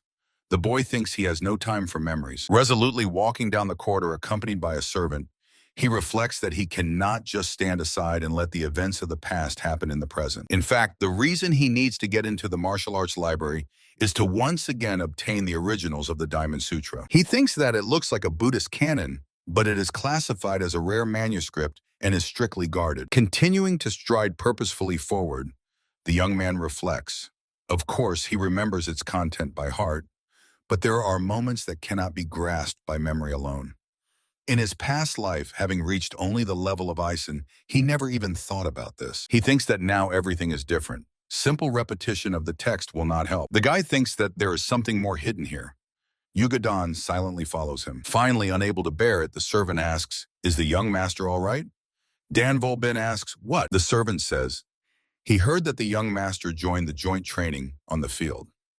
The guy asks, and what? Yugadon answers, even he sees that Dan Volbin's condition has improved, but participating in group activities now. With a smirk looking at him, the guy wonders, is he afraid he will embarrass himself in front of everyone? Now they walk side by side. Dan Volbin says, let him not worry. Well, he will wave the wooden sword, and that's the end of it. The servant sighs. If only everything were that simple. Yugadon says that everyone will be watching Dan Volbina. He will be compared to other sons again. So why go there voluntarily? The guy answers, well, he wouldn't have said that. The shame is that he hadn't appeared there for so long. The servant, stopping, suggests to the young master at least to postpone this idea for a while. In response, a decisive enough is heard. The guy thinks he must not relax. Lotus Blossom Square. Dan Volbin is rapidly approaching the multi-tiered building. From the platform in front of him, a voice reaches him. Can't even do this properly? Lift your leg higher. With moves like that, even a toad will beat you. The guy stops and says that he hasn't heard anything like this for a long time. Looking up, Dan Bin and his servant look at the multi-tiered building. A smile appears on the guy's lips as he thinks. The square of the blooming lotus. The place where fighters of the Jade Green Hall train, whose duty is security and fights. Also, the polished adepts of the Jade White Hall, a kind of educational institution. Opening the gate doors, Dan Bin Bamashin, without looking back, tells the servant, "Oh, from here on, he goes alone. Yugadan should return." The young man asks, is he sure? The guy thinks that in his past life these people despised him because he was from the pavilion and not from the hall. Looking at the battle on the platform that opened before his eyes, Dan Bin tells the servant to wait for him here. And if something goes wrong, hearing the words, still quite harsh as before, one of the fighters, who, like all present, is wearing only pants, turns his head back. He sternly asks Dan Bin, who appeared before him, who dares to burst onto the training ground without permission. The guy with a crooked smile names himself Dan Bin. The fighter does not hide his surprise. What? Dan Bin? Young master? The other guys also look at him in amazement. The fighter looks around in surprise at the young man who, folding his arms in a traditional gesture, greets Dan Bin. The young man asks, but how did he end up here? The guy answers that he came to train. Dan Bin smiles at the person staring at him in amazement and asks, what are you surprised about? The guy says, a member of the martial arts family came to train in the hall. Is that strange? A young man, scratching the back of his head in confusion, answers, no, of course not, but reaching out to the wooden sword standing among others on a special stand, Dan Bin asked to be ignored and to continue the training. Two fighters holding training swords talk to each other. The stockier and more muscular guy says, seems more energetic. His lean interlocutor with a mole under his left eye and thick eyebrows replies, losing a couple of kilos means nothing. You don't eat well in the cave of repentance, so he lost weight. The friend asks him to watch his language. After all, he is the heir. But he doesn't calm down. What to watch? He recommends his interlocutor to go to hell. Then he adds, honestly, he looks pathetic.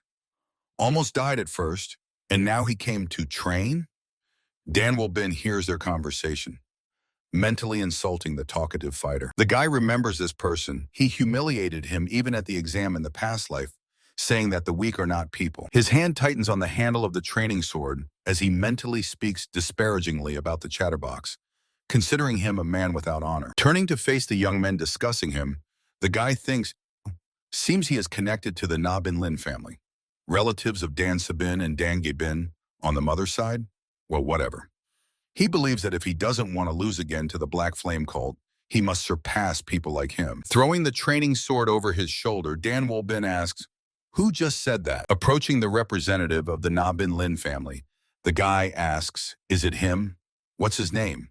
He answers, exactly, don't you know? The chatterbox introduces himself, Ganjen Ren, guardian of the Jade Green Hall, at your service. The guy mentally notes, still as arrogant as ever.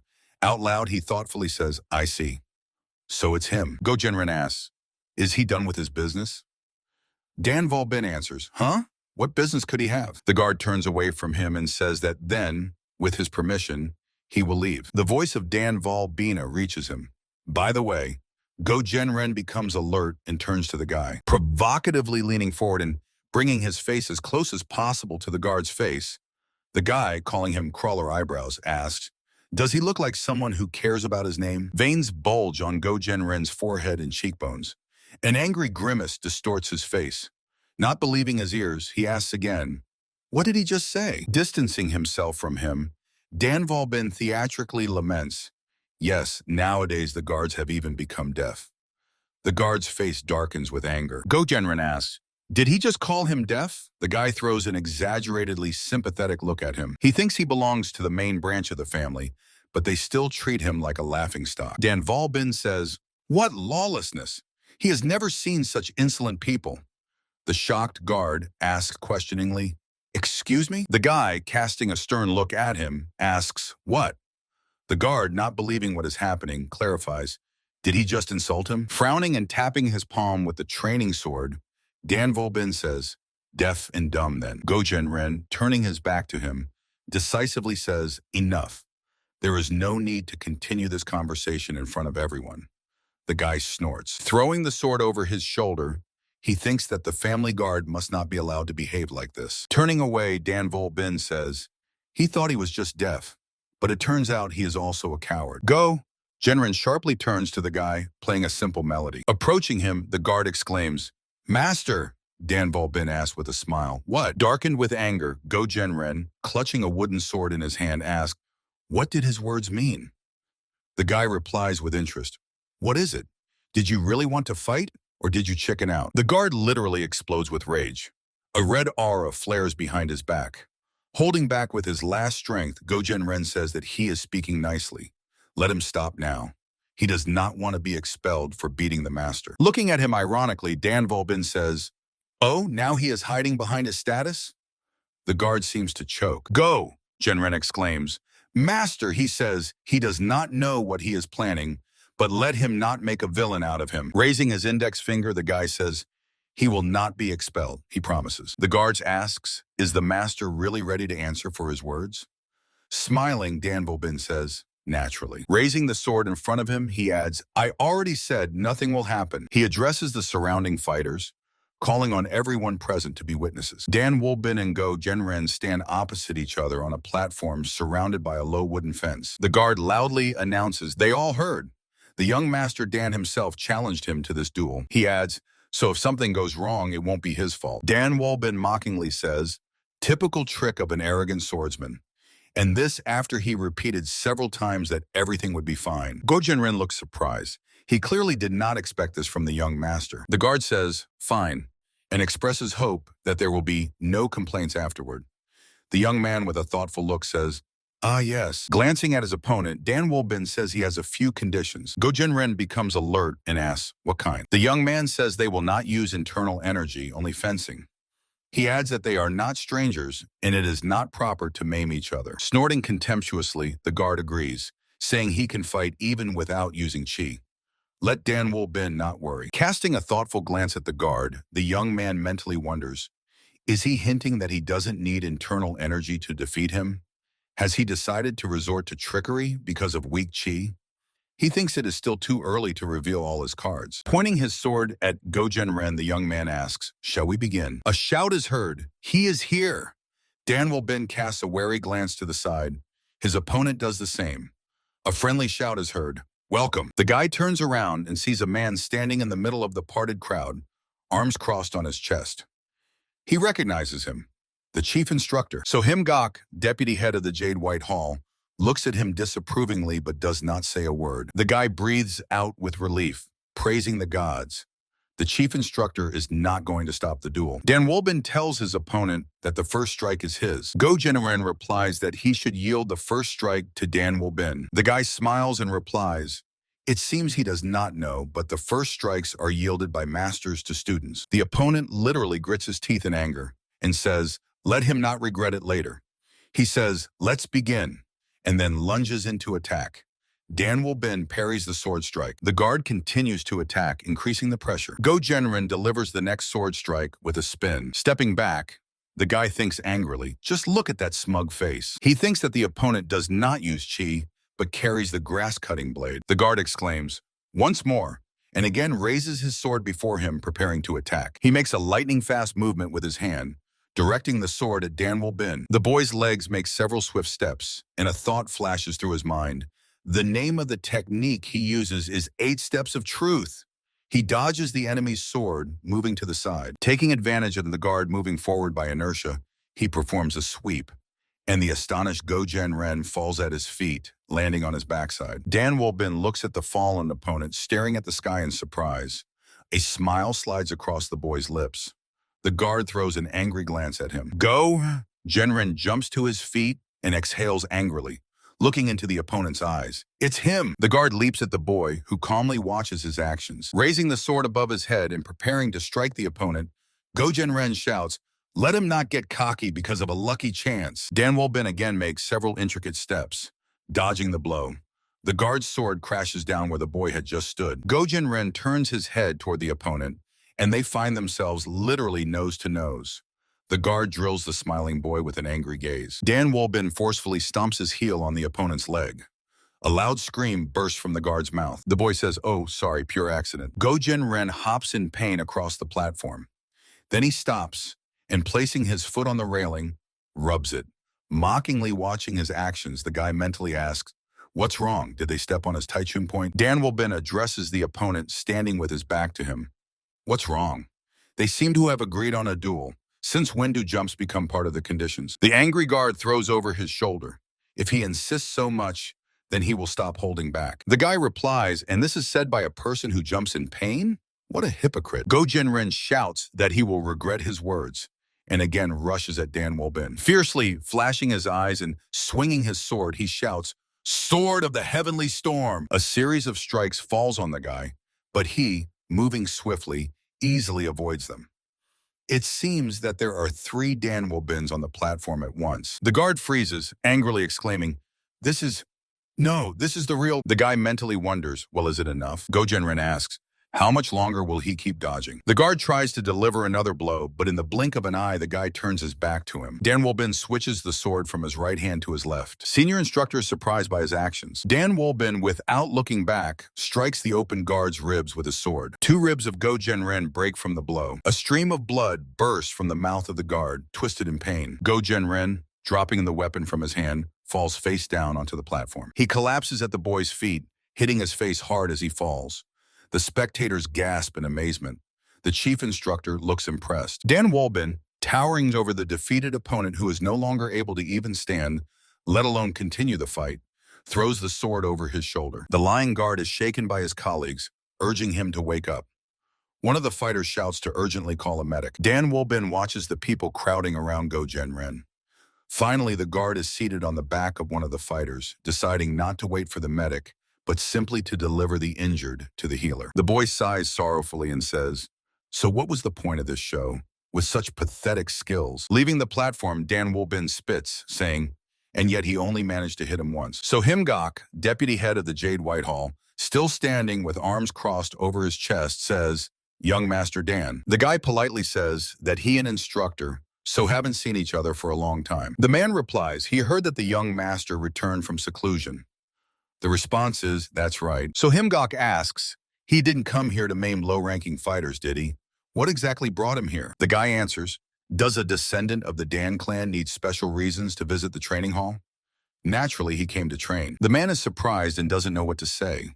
He just snorts, indicating that he doesn't quite believe what was said. Drops of sweat run down Dan Wolbin's face, and a chuckle bursts from his mouth. Shrugging his shoulders, one of which holds a sword, Dan Wolbin says, of course, he has a request for instructor, so...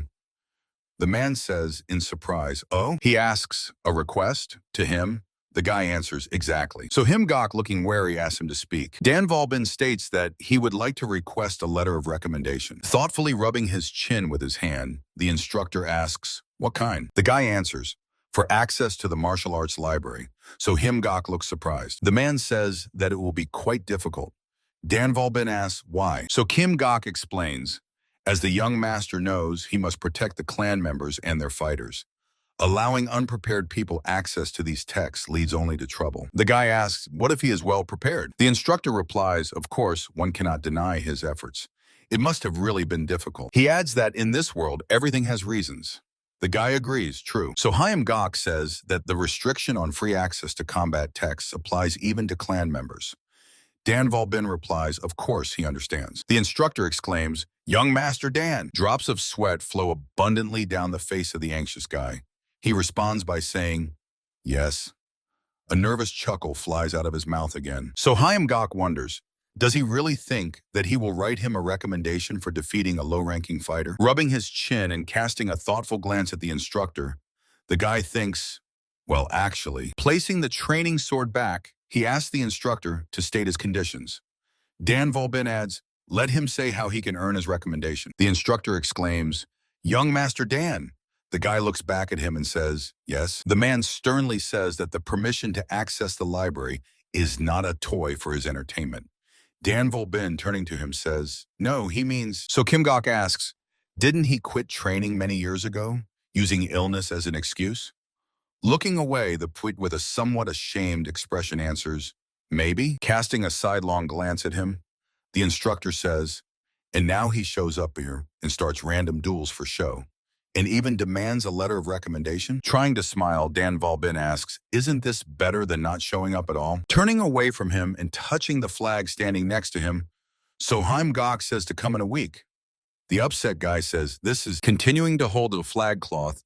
The instructor again casts a sidelong glance at the interlocutor, saying, originally this tournament is not intended for the young gentlemen of their clan. Turning to the guy, so Heimgok adds, he does not say that he must win. Let him just demonstrate his skills to them. The instructor adds that then he will think about it. Dan Valbin is pondering. The guy, sitting in his room at a low table, exclaims, what? He couldn't even defeat a fourth-ranked guard before? What nonsense. Was he really that weak?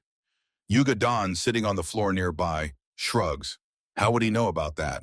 He hadn't seen his training. Propping his head with his hand, Dan Valbin looks melancholy and asks, what is the reason? Because of illness? The servant replies with an important air. Well, partly. Actually, the young master never liked training. The guy asks, then what was he doing all this time? Yuga Dan looks at him suspiciously. Is he asking because he doesn't remember? Raising both his index finger and nose simultaneously, the young man tells, he partied with courtesans in the lively quarters, or spent all his money in gambling houses. He practically lived with those eccentric young gentlemen. The boy's eyes widen. Leaning his whole body forward, he shouts angrily, enough! Stop! Upset Dan Valbin, as if exhausted, weakly lowers his head and hands onto the table, muttering, he understood. Understood.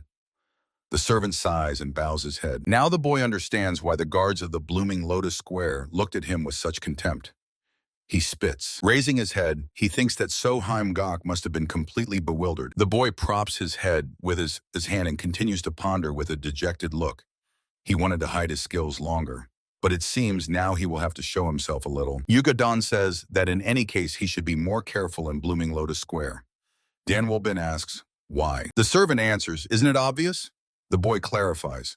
What exactly? Yuga Dan says, rumors say that these guys are incredibly vicious. Dan Valbin asks in surprise, what? At him?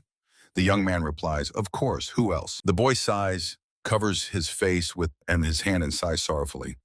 With the most miserable look, he reflects on the fact that some third-rate minions with their pathetic ranks dare to be angry at him, a direct descendant of the family, the fourth young master. Apparently, they still haven't come to their senses. The servant asks, why did he treat the guards so rudely? He knows they don't like him. Dan Valbin mockingly says, how scared he is. Thoughtfully looking at him, the servant asks, the young master does not seriously believe that the guard Gon really allowed himself to be beaten? His words make the young man startle. He says that this scoundrel was taken to the doctor after he beat him up. Yuga Dan, with a bored look crossing his arms on his chest, replies, well, really? If the guard Gon had shown his true strength, this would not have happened. The guy says, what nonsense. Then, having figured something out, exclaims, God! He asks the servant, does he mean that the guard allowed him to be beaten because he couldn't hit him back? Yuga Dan answers, well, how would he know? He wasn't even there. He's just passing on rumors. The upset guy asks, and he didn't hear how exactly he dealt with Ganjen Ren? The servant answers he heard that Dan Valbin used all the dirty tricks from the book. Clearly upset, the young man adds, they say he even stepped on his foot. Dan Valbin laughs. With the look of offended virtue, the guy says, miserable wretches. The servant anxiously asks, who? Him? Getting to his feet, Dan Valbin says, it's not about him, although he really is pathetic. The young man replies, what? Fine, never mind. The guy continues. If they are so desperate to destroy him, he says thoughtfully, perhaps he should retreat to Mount Kangshan for peaceful training. Yuga Dan exclaims, exactly, young gentleman. Glancing at him with suspicion, Dan Valbin asks, what else? The servant, rising from the floor, says, the chief ordered him to henceforth attend the Full Moon Council. The guy is surprised. Full Moon Council, what is that? Raising his index finger, the young man answers, well, he knows the one that takes place every full moon. Where the head, young gentlemen, and all the heads of halls gather. The guy is thinking. Now that Yuga Dan mentioned it, he remembered that he seemed to have heard about it in a past life. But as a low-ranking servant, he did not pay attention to it. A slight smile slides across his lips as he thinks. So now he is allowed to be present at these shambles. So he has indeed earned some recognition. Dan Valbin asks the servant, So when is it? The latter says thoughtfully, that's the point. Yuga Don says, tomorrow morning. The guy is horrified. What? So soon? The servant answers, yes, and he needs to prepare immediately. Dan Volbin shouts, why is he telling him this only now? The young man, laughing embarrassedly, replies, must have forgotten, and rushing to the door adds, well then, he takes his leave. An angry shout follows him. You good Don, you little brat? The guy promises that he will still make him dance. Main Assembly Hall, Mujandan. Dan Wolbin enters the room where, at low tables arranged in 2 rows facing each other, on one side sit the elders and hall chiefs, and on the other, the sons of the clan chief. Directly opposite the entrance stands a table where the head of the family himself is seated. Dan Chol looks stern and determined. The guy scans everyone present, thinking, interesting. The 5th young master from the Dan clan, Dan Henbin, calls out to him, addressing him as elder brother, and asks, why is he standing there like a statue? Let him take his place quickly. Dan Volbin asks to be forgiven and heads to the empty table. The Alliance's Foreign Affairs Officer, Dan Jimen, head of the Jade Black Hall, exclaims, ha! Incredible. He asks, what happened in his absence? Dan Volbin has changed so much. Looking at him, the guy thinks, this man, who loves wine and has a free spirit, is the complete opposite of the prim scholars of the Dan clan. The guy thinks it's no coincidence that he was entrusted with the infamous Jade Black Hall. He tells the man that he just lost weight. Den Sabin, with a smug look, asks, couldn't it be faster? They were all waiting for him alone here. The guy answers, my fault. He is sitting next to the rather dull and frankly unattractive 3rd son of the Dan clan, Dan Jong Bina. The features of the thin young man's face are sharply defined. His aquiline nose stands out especially. Glancing at him, the guy thinks he has always led a reclusive lifestyle, and here he suddenly appeared at the meeting. Amazing. Dan Chol, head of the Jade Yellow Hall, raises his hand. He says it is surprising that Dan Wolbin showed up at all, considering his reclusiveness. Well, since everyone is gathered, he suggests starting the monthly council. As they have already noticed by the will of the clan head, the 4th young master has joined them. Kvol Dak Bon, supreme head of the 4-Gate Circle, snorts, and Chok Chi Wan, deputy head of the Jade Yellow Hall, simply bows his head. The guy thinks that you can read right off their faces, what the hell is he doing here? Dan Chol says, therefore he suggests first determining the place of the 4th young master. Dan Sabin grins with anticipation, thinking, someone is going to be unlucky to get this filth as a partner today. The young man says, Volbin, and he immediately responds, yes, elder brother. The guy looks at Dan Sabin, clearly expecting a catch. He asks, has he already decided on the place of service? Lowering his eyes, Dan Wolbin answers, in the 4-Gate Circle. Dan Sabin looks shocked. Dan Jongbin, who seemed completely uninterested in the surrounding world, casts a sharp, inquisitive glance at him. The guy knows very well that the 4-Gate Circle is the personal apparatus of the clan head, performing the functions of the secretariat. The eldest son usually gains experience there by assisting the head. Smiling, Dan Wolbin looks at his older brother, saying that he is joking. Dan Sabin exhales with obvious relief and tries to compose himself. The guy turns away, hiding a smirk. He mentally mocks the youth. What's the matter, kid? Everyone knows perfectly well that those who get it into the 4-Gate Circle have a better chance of becoming the heir. Feeling the heavy gaze of Kvol Dak Bon, the supreme head of the 4-Gate Circle, the guy thinks it seems he didn't like that. Dan Wolbin sighs. A little more and he'll drill a hole in him, and what does that mean? The guy asks, then can he voice his choice? Dan Chol decides, if he says it's him, he'll kill him. Chok Chi Wan, tightly closing his eyes, mentally appeals to the gods. Just not him. Kvol Dak Bon, whose face is covered with sweat, also mentally addresses the guy, advising him to get lost from here and calling him a worthless spawn. Dan Wolbin thinks and says, then, the Jade Yellow Hall. Dan Chol opens his eyes wide and looks at the guy in shock, not believing his ears. Respectfully bowing his head, Dan Wolbin says that he wishes to diligently study and work there, and adds that he humbly asks for permission. Dan Chol opens his mouth, but overwhelmed with emotions, is unable to utter a word. The guy knows that the Jade Yellow Hall functions as an administrative department, managing the clan's affairs and finances. Smiling, he mentally adds that this hall is notoriously unpopular among the Dan descendants, as it deals with routine tasks unrelated to martial arts. However, since it is led by Dan Chol, the brother of the clan head, its influence is by no means low. With a rather pitiful look, Dan Eun-chol asks, why did he choose this place? Maybe he will think again? He looks at the guy with hope. Chuk Chi-wan, deputy head of the Jade Yellow Hall, trying to smile, asks the young master to change his decision. He assures that it is unbearably hard for them to work. The guy decisively answers that he thought everything through before coming here. The faces of Dan Eun-chol and Chok Chai-won stretch. Both men look as if they have heard their sentence. The head of the family declares, good. From now on, Dan Vol-bin joins the Jade Yellow Hall and serves there. The guy, respectfully bowing his head, says as the head of the clan commands. Smiling, he casts the look of a winner at the graying Dan Eun-chol and Chok Chi-wan, banging his head against the table. Kwol Dak-ban bursts out laughing loudly. Then he says that Dan Vol-bin is great. Did an excellent job. Modestly lowering his gaze, the young man thanks him. The hall chiefs begin their reports. Kwol Dak-ban loudly announces, a report on the results of the meeting of the Celestial Empire's Forces Union. He says that the election of the new head of the Union is scheduled in 3 months. The meeting on martial arts study will take place simultaneously with this. The guy knows that the alliance of the Celestial Empire is a coalition of the fighting families of the Central Plains. Within the Orthodox Alliance, 9 schools dominate. Since other clans, except Namgun, could not compete with them, an alliance was created to collectively defend their interests.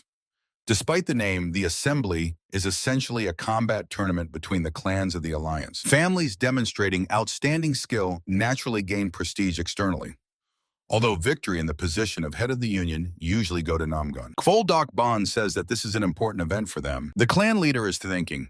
The guy thinks that important is an exaggeration. Their Dan clan is just bickering over the deputy position. To claim the head post, more combat power and influence are needed. He believes that they are more likely threatened by a struggle for survival. The clan leader says, understood. To the next question. Dan Eun-chol says that a letter has arrived from the Gwangalong trading house and unrolls the scroll. Dan Eun-chol is surprised. What? The head of the Jade Yellow Hall reports that they demand the immediate return of the borrowed funds. The clan leader's face darkens with anger. Dan Eun-chol shouts angrily, they still remember that debt? He orders to tell them to go away far from here. Dan Eun-chol tries to object, but sweating, he reports that they currently do not have enough funds. He adds that financial problems have piled up all at once. Leaning forward with his whole body, the clan leader exclaims, nonsense. The head of the Jade Yellow Hall says that the Hogan Trade Guild reported a budget cut this year. Dan Eun-chol is clearly shocked by this news. Covering his face with his hand, the clan leader grits his teeth. That woman. Glancing at Dan Eun-chol, who covered his eyes with his hand and sank into thought, the guy thinks, it seems they cut the budget due to criticism directed at them. Words reach the head of the clan, but that's not all yet. Removing his hand from his face, he says, yes? Dan Eun-chol reports that the Yusen Trading Guild and the Yensen Arena also demanded a refund by next month. Dan Eun-chol asks, why so suddenly? The head of the Jade Yellow Hall replies, unknown.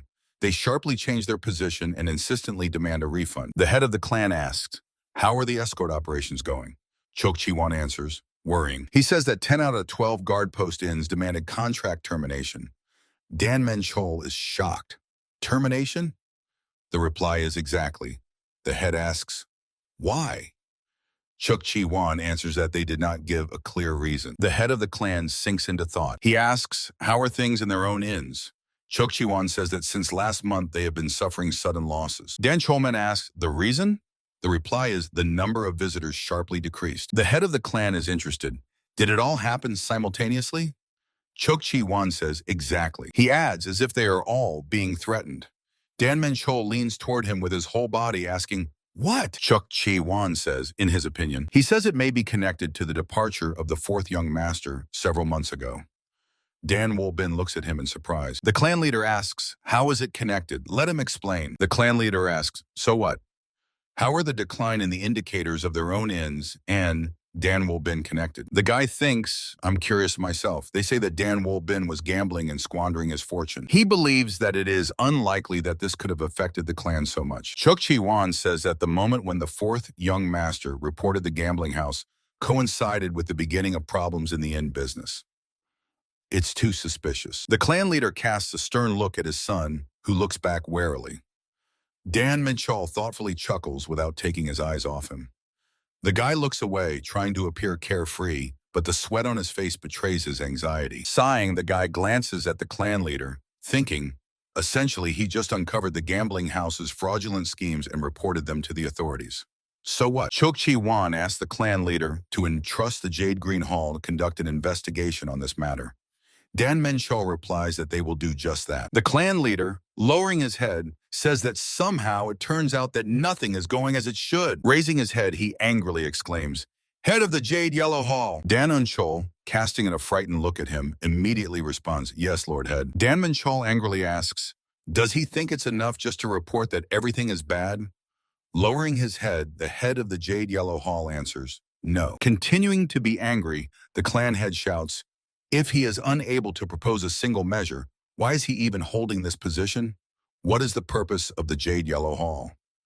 Dan Chol quietly asks for forgiveness. With a miserable look, the head of the Jade Yellow Hall adds that their task is to keep the clan's household in order and at a stable level. Slapping the table with his palm, Dan Menchol asks, does he even keep it at all? The clan head says, if next month is the same, he will be thrown out to hell. He asks, understood? Addressing everyone present, Dan Menchol demands that they come to their senses. Pull their heads out of one place and start thinking with them. After the meeting, all those present stand up from their seats. Bowing their heads respectfully, they wait for the clan head to leave the hall. The head of the Jade Yellow Hall sighs heavily, bringing the ill-fated scroll to his forehead. Suddenly, throwing the scrolls on the floor, he rushes to the exit, shouting, "Did he demand the money back? Why is everyone picking on him?" The deputy, looking at him in confusion, exclaims, "Sir Manager!" Looking at the scrolls lying on the floor, Chok Chi Wan, groaning, grabs his head. Sitting down, he gathers the documents, saying, "What a trouble." The clan's finances show no signs of improvement. A voice reaches him, "Sir Deputy Manager." He turns his head and sees that several scrolls are being handed to him. Chok Chi Wan says in surprise, "The fourth young master?" Smiling kindly, the young man hands him the scrolls, saying that these are all the remaining documents. Snatching the scrolls from his hand, Chok Chi Men angrily turns away, squeezing out, "Thank you." Dan Wolbin asks, when is he supposed to start service in the Jade Yellow Hall? Still unfriendly, the man replies that there is no need to hurry. Let him come when he is ready, at any time. The guy looks upset. It sounded like a recommendation not to come at all. Chok Chi Min throws a glance at him over his shoulder and tries to instill the idea that there is no need to rush, and let him come as late as possible. Dan Wolbin looks at him stunned. He hears his thoughts so clearly as if he is speaking them aloud. The deputy head of the Jade Yellow Hall continues to persuade him. Let him rest, take care of his own affairs, do anything. But please let him not rush to work. Along with the dark streams of energy emanating from Chokchi Men, the guy hears his thoughts. They will manage well without him. Better yet, let him forget about his crazy idea altogether. The stunned guy thinks in surprise. Has he mastered the rare technique of transmitting thoughts with a single glance? He hears everything, reads everything. The guy is called by name, and he turns to the voice. Behind him stands the elder brother Dan Sabin. The young man asks, does he have a minute? Dan Wolbin throws him a questioning look, wondering what does he need. When they found themselves in Dan Sabin's chambers, the guy says questioningly, elder brother. The young man, bringing a cup of tea to his lips, does not hurry to answer. Sitting at a low table on which a cup and a teapot stand, opposite his brother, the guy thinks, he is kind of strange. He called him, but drinks tea greedily himself and does not even think to offer him a cup. Glancing around the room, the guy thinks, how luxuriously he arranged everything. It's clear that he is the son of Nubbin Lin. Placing the cup on the table, Dan Sabin says that he is always somewhere daydreaming. Dan Wolbin asks, what does he mean? Staring at him, the older brother replies, he is talking about General Rene from the Jade Green Hall. The guy clarifies, the very bodyguard whom he tore to shreds a couple of days ago? Dan Sabin asks, tore to shreds, he says? Grabbing his head with his hand, the young man exclaims, what an imagination he has! If they really fought, would that guy lose to someone like him? Pouring tea into his cup, the guy confidently answers, yes. Shocked, Dan Sabin chokes on a prepared phrase. Looking intently at Dan Wolbin, he asks, where does so much arrogance come from? Placing his hand on his chest, the guy speaks inspiredly, this is honesty. A pure heart cannot lie. Dan Sabin doesn't even know what to say. He is amazed and mentally exclaims, oh, you. Looking into the older brother's eyes, The guy says that the guy insulted him in his presence. How can one tolerate when some disciple of the Jade Green Hall mocks the clan heir? Crossing his arms on his chest and arrogantly raising his chin, Dan Sabin says, listening to him, it's as if he committed a crime on the level of clan extermination. Taking a sip of tea, the guy mentally wonders, what does he care about a rank-and-file warrior from the hall? He's not that fastidious. He says, aloud, be that as it may, that person is not so much to him. He is interrupted by the young man's angry shout. Hey, Dan Wolbin! Hitting the table so hard that his cup jumps up, Dan Sabin asks, has he already forgotten Mother's request? Taking a sip of tea, the young man mentally wonders, what else is Mother asking for? About Bin Lin? But how could he know what Dan Wolbin experienced right before death? Besides, this is not his real mother, and anyway, he answers, it seems so. Thoughtfully rubbing his chin, the young man says that his memory has worsened after the illness. He asks, in what relation is that warrior to Mother? Dan Sabin demands that he wake up. Leaning his whole body forward, the older brother shouts so that the veins on his forehead bulge. Who is Gan Gen Ren to him, huh? He is the grandson of his mother's nanny, the only grandson. The young man adds with anger in his voice, fool. The young man thinks, why is everything so complicated? Taking another sip of tea, the young man reflects, if this is Nanny Na Bin Lin, then most likely a servant from commoners.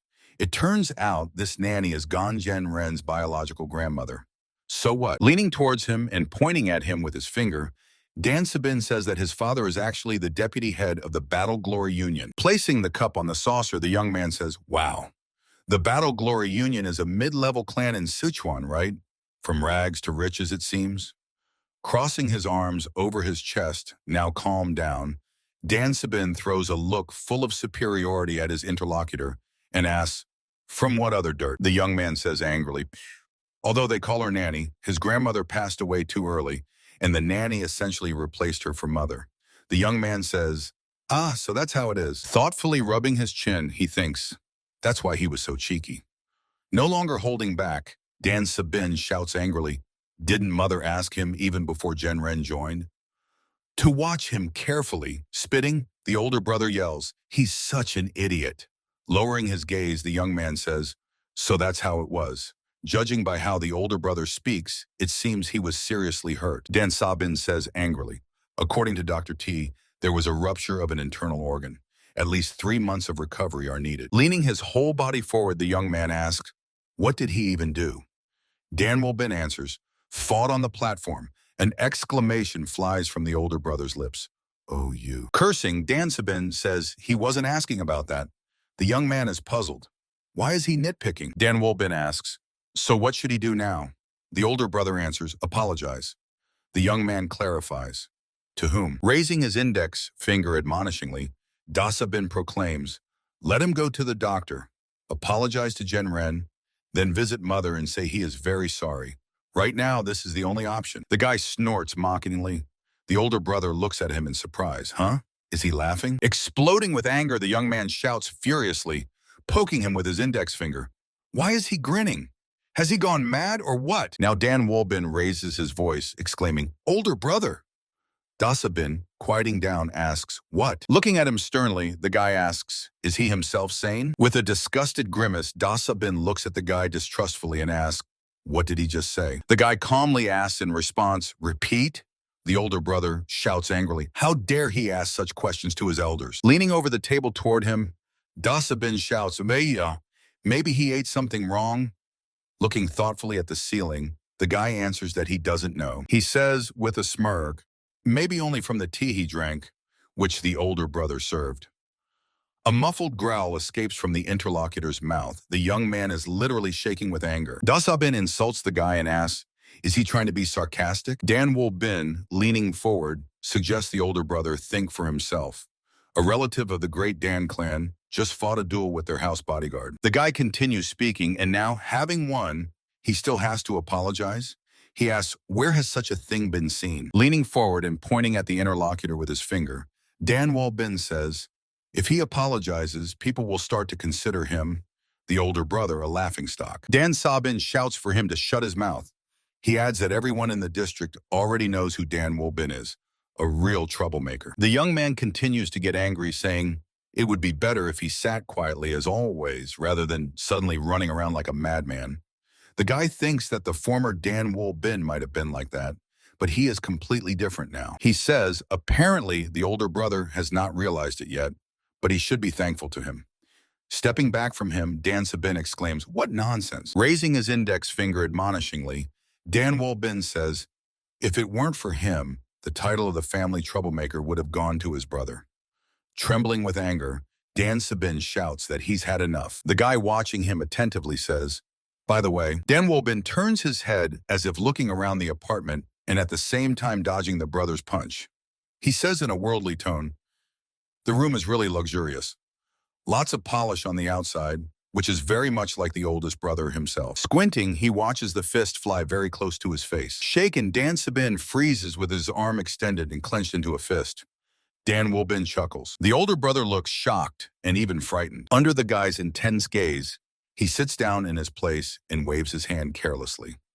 Dan Wol Bin politely asks, what is he doing? The reply is, nothing. The guy thoughtfully examines him and chuckles again. The young man's face distorts with anger. Pointing at his younger brother with a finger, Dan Sabin shouts that he spoiled him, carried him in his arms, and now he talks to him like that? The guy thinks, well, he decided to play on pity. The older brother continues to be indignant.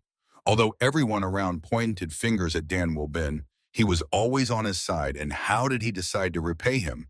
The guy thinks, fair enough. Throwing a thoughtful glance at the departing interlocutor, he decides, what happened to Dan Wol Bin before his death, he cannot know. But even if all that is true, what does it matter to him? O says that he perfectly understands all this, and is even very grateful to the older brother for it. Dan Sabin says, grateful, he says. The young man exclaims, so this is his so-called gratitude. He dares to treat him like that? Looking at him sternly, the guy says, but in this case, it turns out that for him, the older brother, more important is not his beloved younger brother. Crossing his arms on his chest, Dan Wol Bin continues to speak. But that guy from the Gon family, who is not even related to him. Dan Sabin's fist forcefully slams down on the table. The cup with the drink tips over, and the liquid spreads across the table.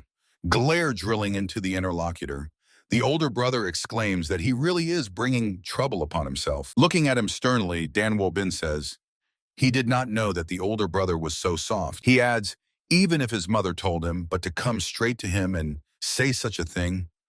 Dan Sabin's palm strikes the surface of the table. He exclaims, enough! The young man jumps up from his seat, and the guy watches every movement of his cautiously. Piercing him with ways, Dan Sabin threateningly warns, one more word, and he will crush his jaw. The guy glances at his hand clenched into a fist. He asks, does he seriously want to hit him? Dan Sabin contemptuously throws in his face.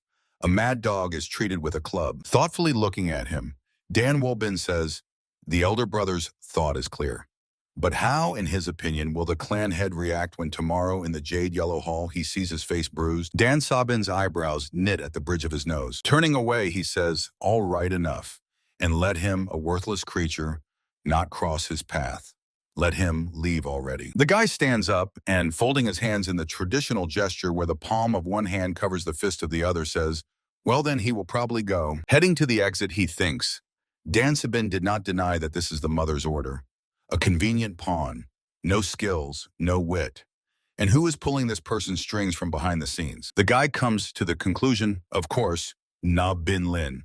For her, the second sensible son is less important than this Dan Sabin. Dan Sabin speaks disparagingly and insultingly about his younger brother. Leaving the elder brother's apartments, the guy thinks that Na Bin Lin will not rely on the second smart son, but will put forward the firstborn, who is ready to do anything for the mother to rule the Dan clan through him. He understands that in such a situation, the woman will never tolerate another son becoming the heir, especially one who is not her own. It is no coincidence that recently Na Bin Lin has been pressing on the Dan clan's estate, hiding behind the native Hogan trade union. Everything is clear here. He believes this is a warning to the clan head, with whom she is constantly at odds.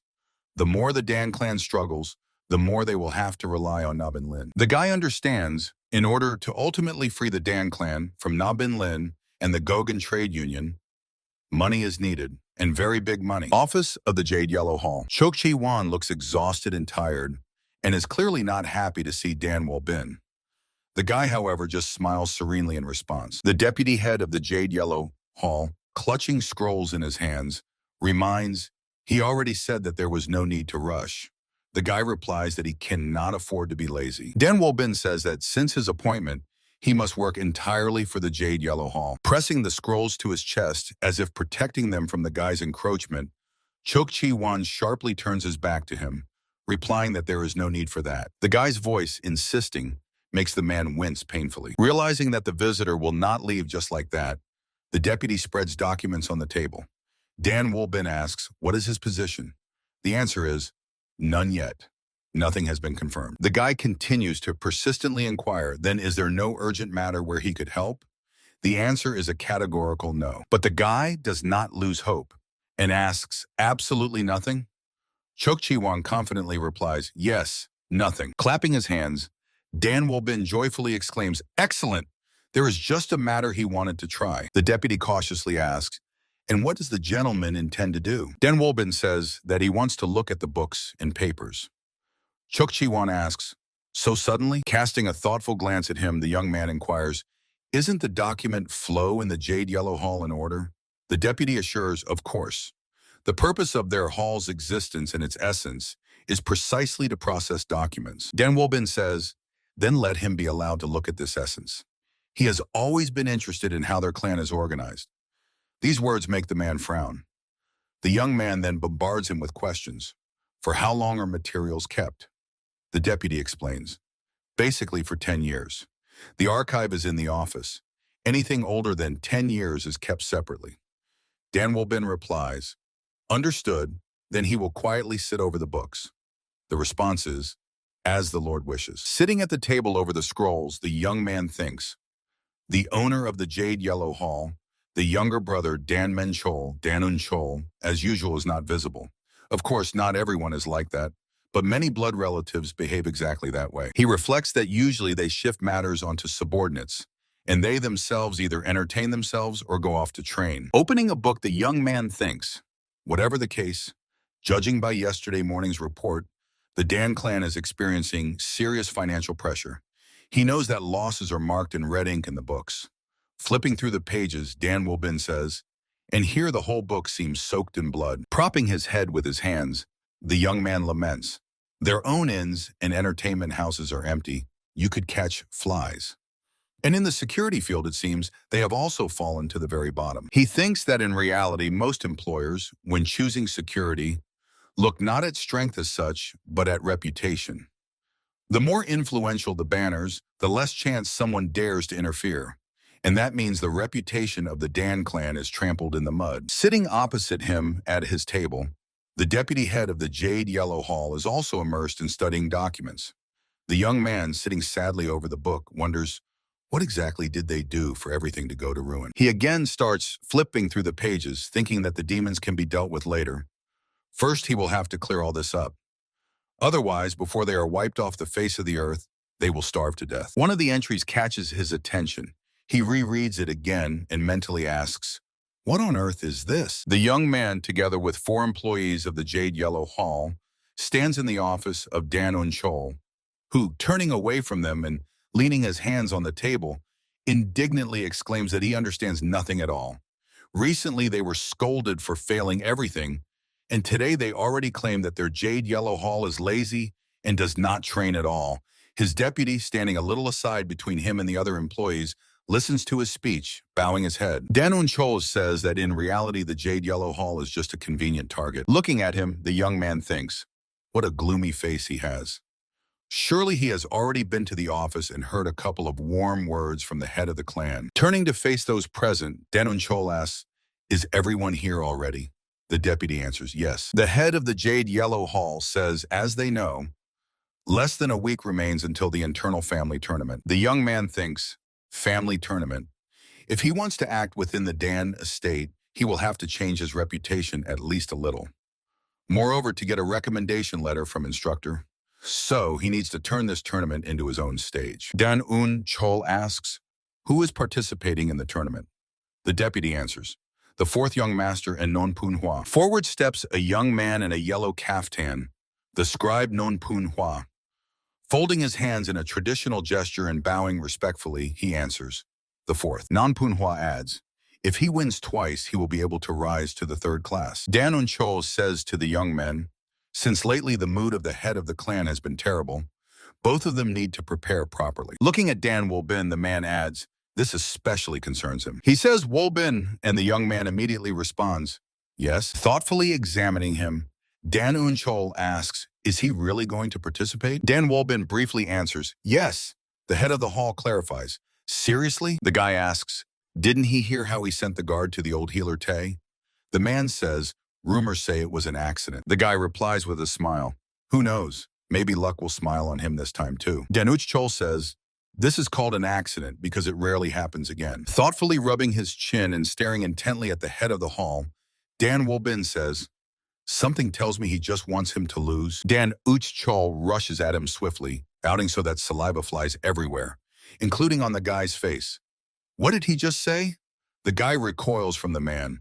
Disgusting. The head of the hall, looming over him and continuing to drench his face with saliva, exclaims, the clan leader's mood is already terrible, and if he goes out and embarrasses himself, it will cost them all, the entire Yahello hall. The servants look at the guy sympathetically, mentally advising him to step back already, or he risks choking.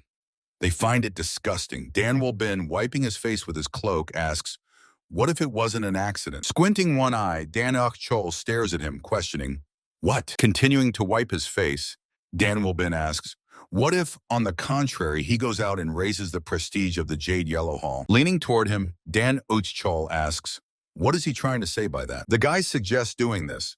If he doesn't win even once and immediately gets eliminated from the tournament. The head of the hall asks, and what then? Dan Wolbin says that, in that case, he will leave the Jade Yellow Hall. Everyone present looks at him in shock. Danuch Chol says, what did he just say? Let him repeat it once more. The deputy, not believing his luck, also asked the young man to repeat what he said. Dan Wolbin says, he said that if he doesn't win even once, he will leave the Jade Yellow Hall. The deputy rushes to the young man almost with an embrace. Placing his hand on his shoulder, he joyfully asks, really? Dan Wolbin tells the deputy that he is too happy about something. The face of the now sober Chok Chi Wan is covered with sweat, but he vainly tries to hide the joy bursting inside him. The young man asks, he is probably sure that he will lose, right?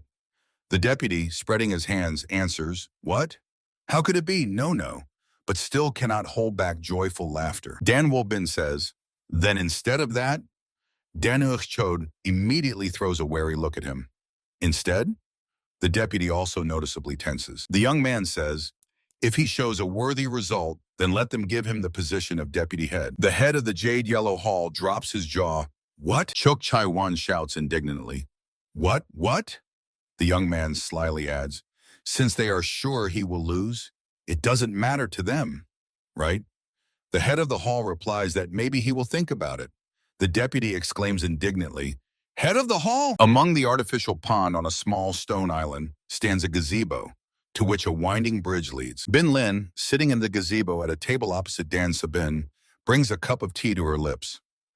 The young man follows her example. Putting the cup on the saucer, the woman says, by the way, did he talk to the fourth son? Frowning, Dan Sabin respectfully replies, yes, mother.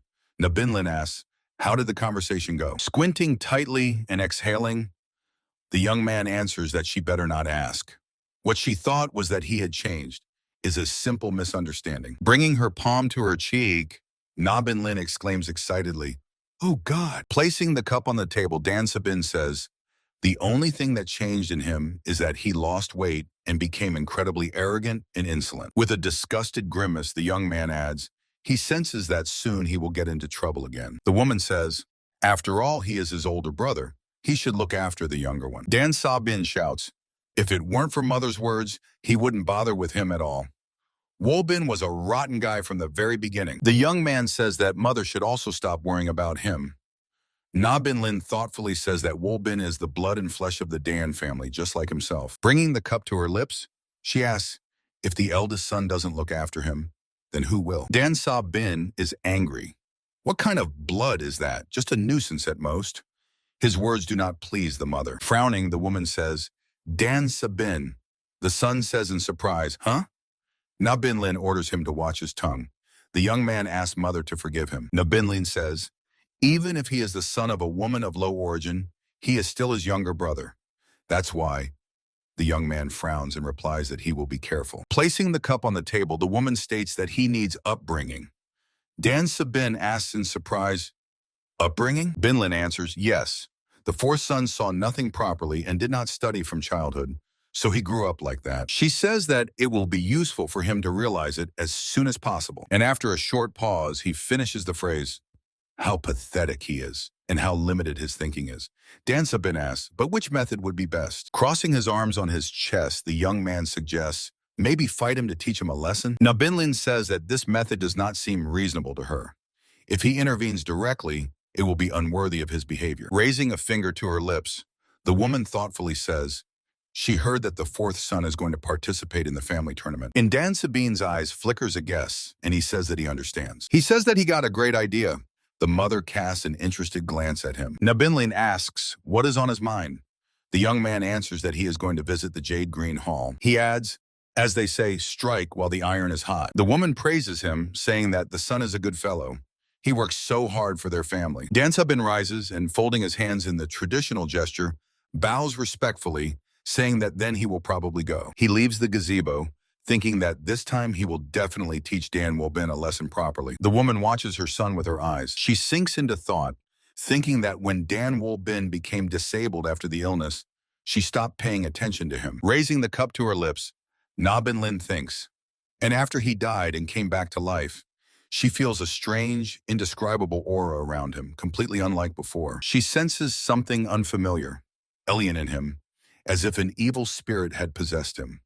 And with each day, this aura grows, turning him into a problem that is hard to ignore. The day of the family martial arts tournament, a loud voice is heard. The future of the family estate depends on today's tournament. The participants lined up in columns listen to the man standing on the balcony of the wooden building. He speaks inspiringly that it is they who will determine what that future will be. Let them not allow themselves to be lazy even for a step in training. The man says that this attitude protects the honor of the Dan clan. Today, they will be able to compare their strength with others. The guy standing among the other participants is clearly already tired of listening to the overly pompous and drawn-out speech. Meanwhile, the man continues, and to assess their own skill. As everyone knows, the goal of the tournament, here Dan Wolbin cannot hold back and loudly yawns with his mouth wide open. The speech continues, to check if they are worthy of the title of heirs of the Dan family. So let them show everything they have learned over this year. With the most miserable look, the guy raises his eyes to the heavens, complaining about the terrible boredom. Meanwhile, the master of the White Jade Hall, Dango Bong, continues speaking, and then let them diligently fill in the gaps. This man is the cousin of the current head of the clan. Although his father was removed and exiled, Go Bong himself achieved his position solely through martial skill. A real self-made man. Above the crowd, the voice of Dango Bong rings out, let the tournament begin. The guy sighs with relief. Phew, finally. A crooked smirk appears on the determined face of Dan Volbina. Showtime. At this tournament, all eyes must be fixed only on him. He glances back, where three young men in green caftans are talking among themselves. One of them says, to gain recognition and become an official guardian, he needs to reach the 5th class. The second complains that he already wants to go to the toilet, and the third admits, it seems he has already wet himself a little. The guy is puzzled. Are these newbies? By the way, only 3 of them? He thinks that for a fighting clan that controls an entire region, this is catastrophically few. As expected, the family structure is rotten at all levels. A voice sounds. 5th class students prepare for sparring. Watching the duel, the guy thinks that the tournament format is quite simple. One of the opponents attacks the second, intending to strike him in a jump with the blunt end of a spear. His opponent defends with a sword. The participants fight with equals in class. The opponent's sword pierces the spearman's shoulder. Depending on the result, the White Jade Hall decides whom to promote and whom to demote. The spearman strikes back at the opponent. Watching how the opponents fly apart from mutual blows, the guy thinks, since these are lower ranks, their defense is like a sieve, so the fight looks so disappointing. Looking back, he wonders, where is Manhwa? He notices a young man swinging a sword and counting 100, 103, 104. Sweat droplets stream abundantly down the face of Manhwa, who continues counting. 127, 128, 129. Smiling, the guy thinks, he is really nervous. Approaching, Dan Volbin calls out to the scribe Nan. He, raising his sword above his head, looks back at him and says, the fourth young master. Coming up from behind, the young man familiarly throws his arm over his shoulder, saying he needs to ask him something. The young man replies, yes. Dan Volbin asks, how to properly keep accounting books. Manhwa is surprised. What? Why all of a sudden? Wrapping his arm around his neck and pulling him closer, the young man says, it doesn't matter. The main thing is let him answer. How to write books without mistakes. The young man straightens up and confidently says that the main thing is not to rush. Dan Volbin asks, isn't there a better way? Casting a gloomy look at him, Manhwa replies, no way. You just need to write calmly and carefully without hurrying. The young man, smiling, nudges him on the shoulder, saying, right. Now he understands? The young man looks at him in bewilderment. What? Dan Volbin explains that a fight is no different from keeping books. Let him not rush and stay calm. The interlocutor is clearly stunned by such an analogy. The young man says that no one equals him in this. That means he has a huge advantage over the others. Meanwhile, the participants talk among themselves, ignoring them. The young man in the green caftan, leaning on the shoulder of a confident young man in gray attire, confides, he is so nervous that he will surely fail again. The interlocutor replies that he is also worried. Dan Volbin, having calmed Manhwa, moves away from him. He thanks him. The young man, without looking back, waves his hand, saying, it will be fine for him. Let him just relax and give his best. A smile slides across Dan Volbin's lips. He is sure that for someone like Manhwa, everything should go smoothly. He sharply looks back. From the very beginning, he had a feeling as if someone was watching him. His gaze falls on a tall man standing among the crowd. His powerful figure, wrapped in a green caftan, stands out against the rest, more graceful and slender participants of the tournament. The guy recognizes him. This is a fourth-class guard from the Green Jade Hall, John Yon Chang. He frowns. In the past life, they never crossed paths. The guy wonders, what does he want from him? He is struck by realization. John Yon Chang from the Murin sect, where Gan Genren's father serves as deputy head. The guy recalls that later he will become an influential figure in the Jade Green Hall. Although no, influential is too strong a word. He was just one of those who joined Gan Genren and started acting important. He thinks sadly that due to the unstable position in the Dan clan, there is so much external influence. If it weren't for the attack by people from the demonic cult, their home could really have passed into the hands of Na Bin Lin. A voice reaches the guy, ordering the fourth-class warrior Jian Yon Chang and the fourth young master Dan Volbin to step onto the platform. Standing next to the big guy, the guy realizes that the top of his head barely reaches his shoulder. Jian Yon Chang casts a sidelong glance at him, and an anticipatory smile appears on his lips. The guy smirks. Well, so this is how they decide to play? The opponents, gripping training swords, stand facing each other. The spectators support Jian Yon Chang. Shouts ring out, let him do as usual. Let him show class. Let him not hold back just because the young master is in front of him. Listening to the cries of the spectators asking Jian Yon Chang to show his strength to the young fourth master and try his best, the guy laments. And what? Is there not a single person who would support him? Becoming embittered, he throws insulting words at his adversaries, promising to show them all what he is capable of. Casting a determined look at the opponent, he adds, starting with this fool. Dan Volbin asks the opponent, who is stretching his neck, shaking his head from side to side, hey, what is he doing now? Chan tells the fourth young master, everything that happens next is part of the sparring. The guy replies, right. He is incredibly lucky. It's just sparring. The opponent promises that he will regret these words. Raising his sword before him, Dan Volbin asks with a smile, regret? He hopes not. Then he suggests to the opponent, calling him an elephant keeper, to entertain him. Veins bulge on Chan's face from anger. The guy adds, but more importantly, confidently looking into the opponent's face, Dan Volbin advises with slight disdain in his voice, let him. After a short pause, he finishes the phrase, watch where he looks. Got it? Chan gets even angrier. Looking at him, the guy thinks that this hothead is just eager to beat him. He believes he can easily handle such an opponent. That's why Na Bin Lin chose him. Thoughtfully looking at Chan, He thinks, most likely, she assigned this person to Ganjen Ren as his eyes and ears. A slight smile slips across the guy's lips as he wonders, maybe add more fuel to the fire. Danwolbin says, warm up maybe? He bends down, touching the surface of the arena with his fingertips. Chan, trembling with anger, asks, what is he doing now? The reply sounds, warming up. Continuing to bend, he says, by the way, he will give him advice, so let him listen carefully. Raising his hands, in which he grips the sword like a gymnastic apparatus, Danwolbin says, he doesn't know if he was born that way, but he adds with a smile, well, really, let him watch his gaze before he breaks something. Chanyon Chang's eyebrows knit at the bridge of his nose. A red aura flares behind his back. Looking back, the guard asks the instructor, when will they start? How long can we wait? Continuing the warm-up, the guy with a sly smile asks, why is he in such a hurry?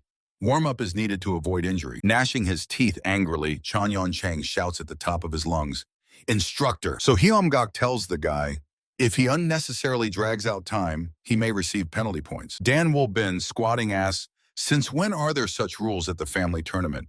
He has never heard of such a thing. His opponent's face is distorted by a mask of anger. Finding no words due to outrage and overwhelming negative emotions, he shouts incoherently, he. With a shout, Chanyon Chang raises his sword above his head and rushes at the guy. Smiling as he looks at the approaching opponent, he mentally says, well then, shall we begin? With a wild scream, Chan attacks the guy in a jump.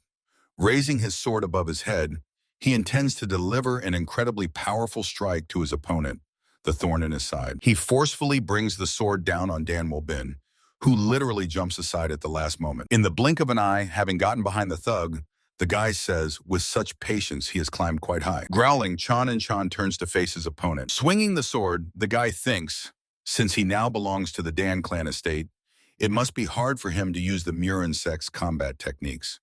He asks the big guy, are his eyes still the same? But the opponent is clearly not inclined to talk. He immediately lunges at the guy again. With a loud cry, Chan makes a sword thrust. He demands that Dan Wolbin be silent. Otherwise, he will have to smash him.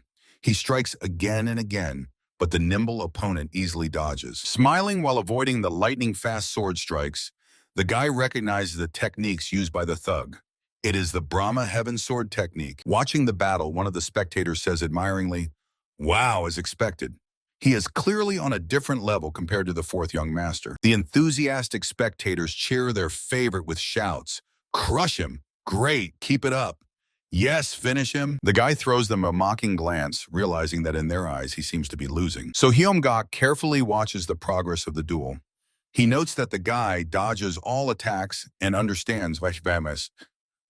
If he counterattacked, he would have won long ago. Observing another unsuccessful attempt by Jonyon Chang to deal with Dan Wolbin, who smiles at the opponent's futile efforts, the instructor thinks.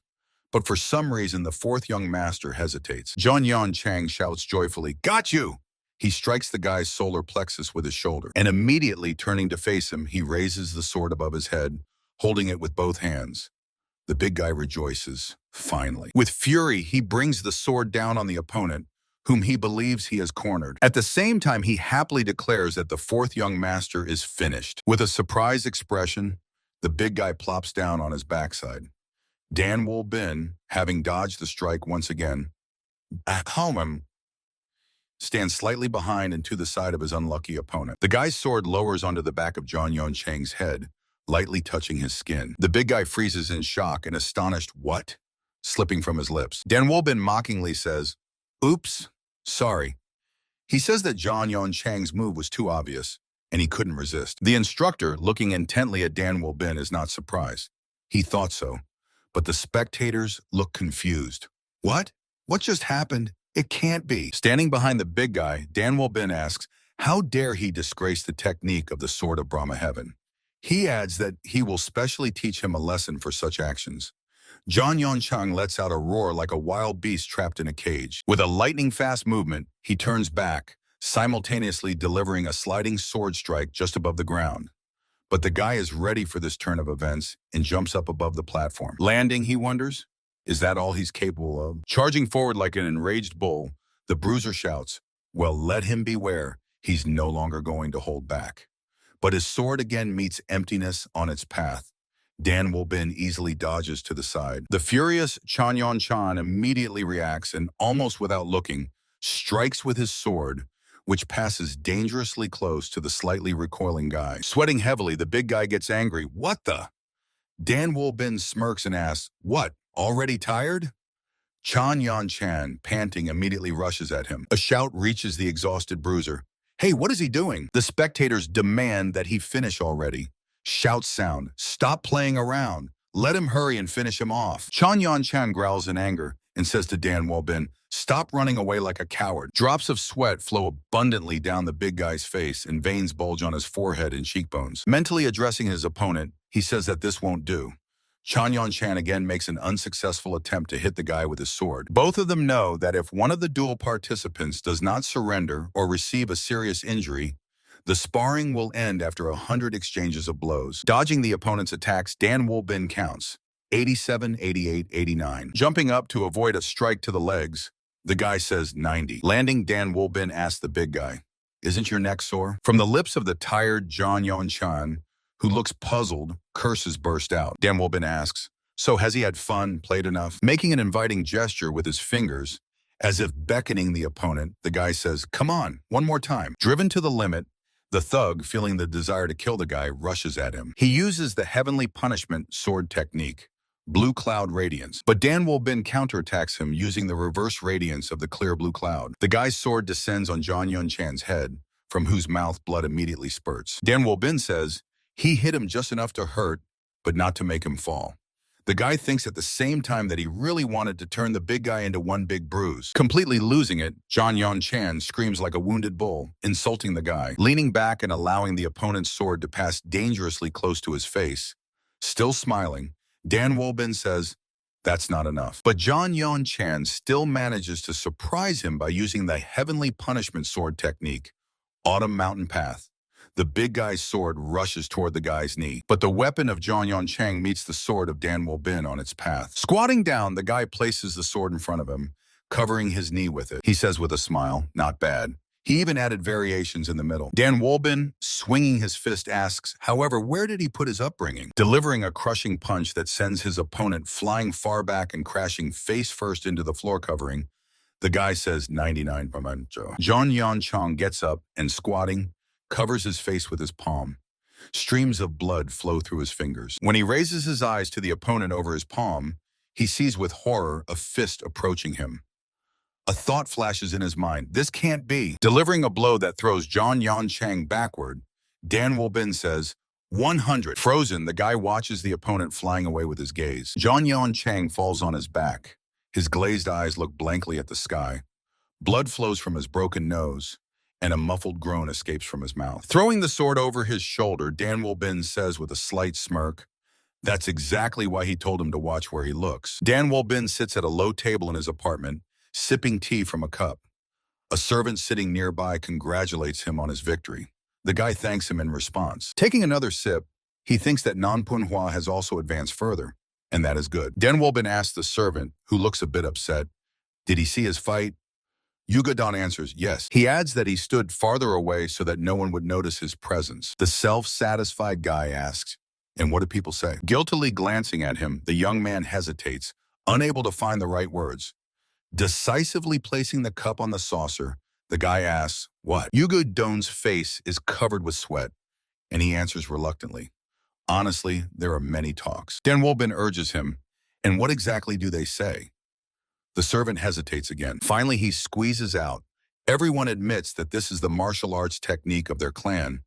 But, staring intently at him, the guy repeats, but, lowering his head and not looking at him, the servant says, they say it is a bit. Dan Woo-bin says, a bit what? Let him not hesitate. Covering his head with his hand, the young man says, they say it resembles demonic martial arts. The guy is amazed, huh? Demonic martial arts? Dan Woo-bin laughs loudly.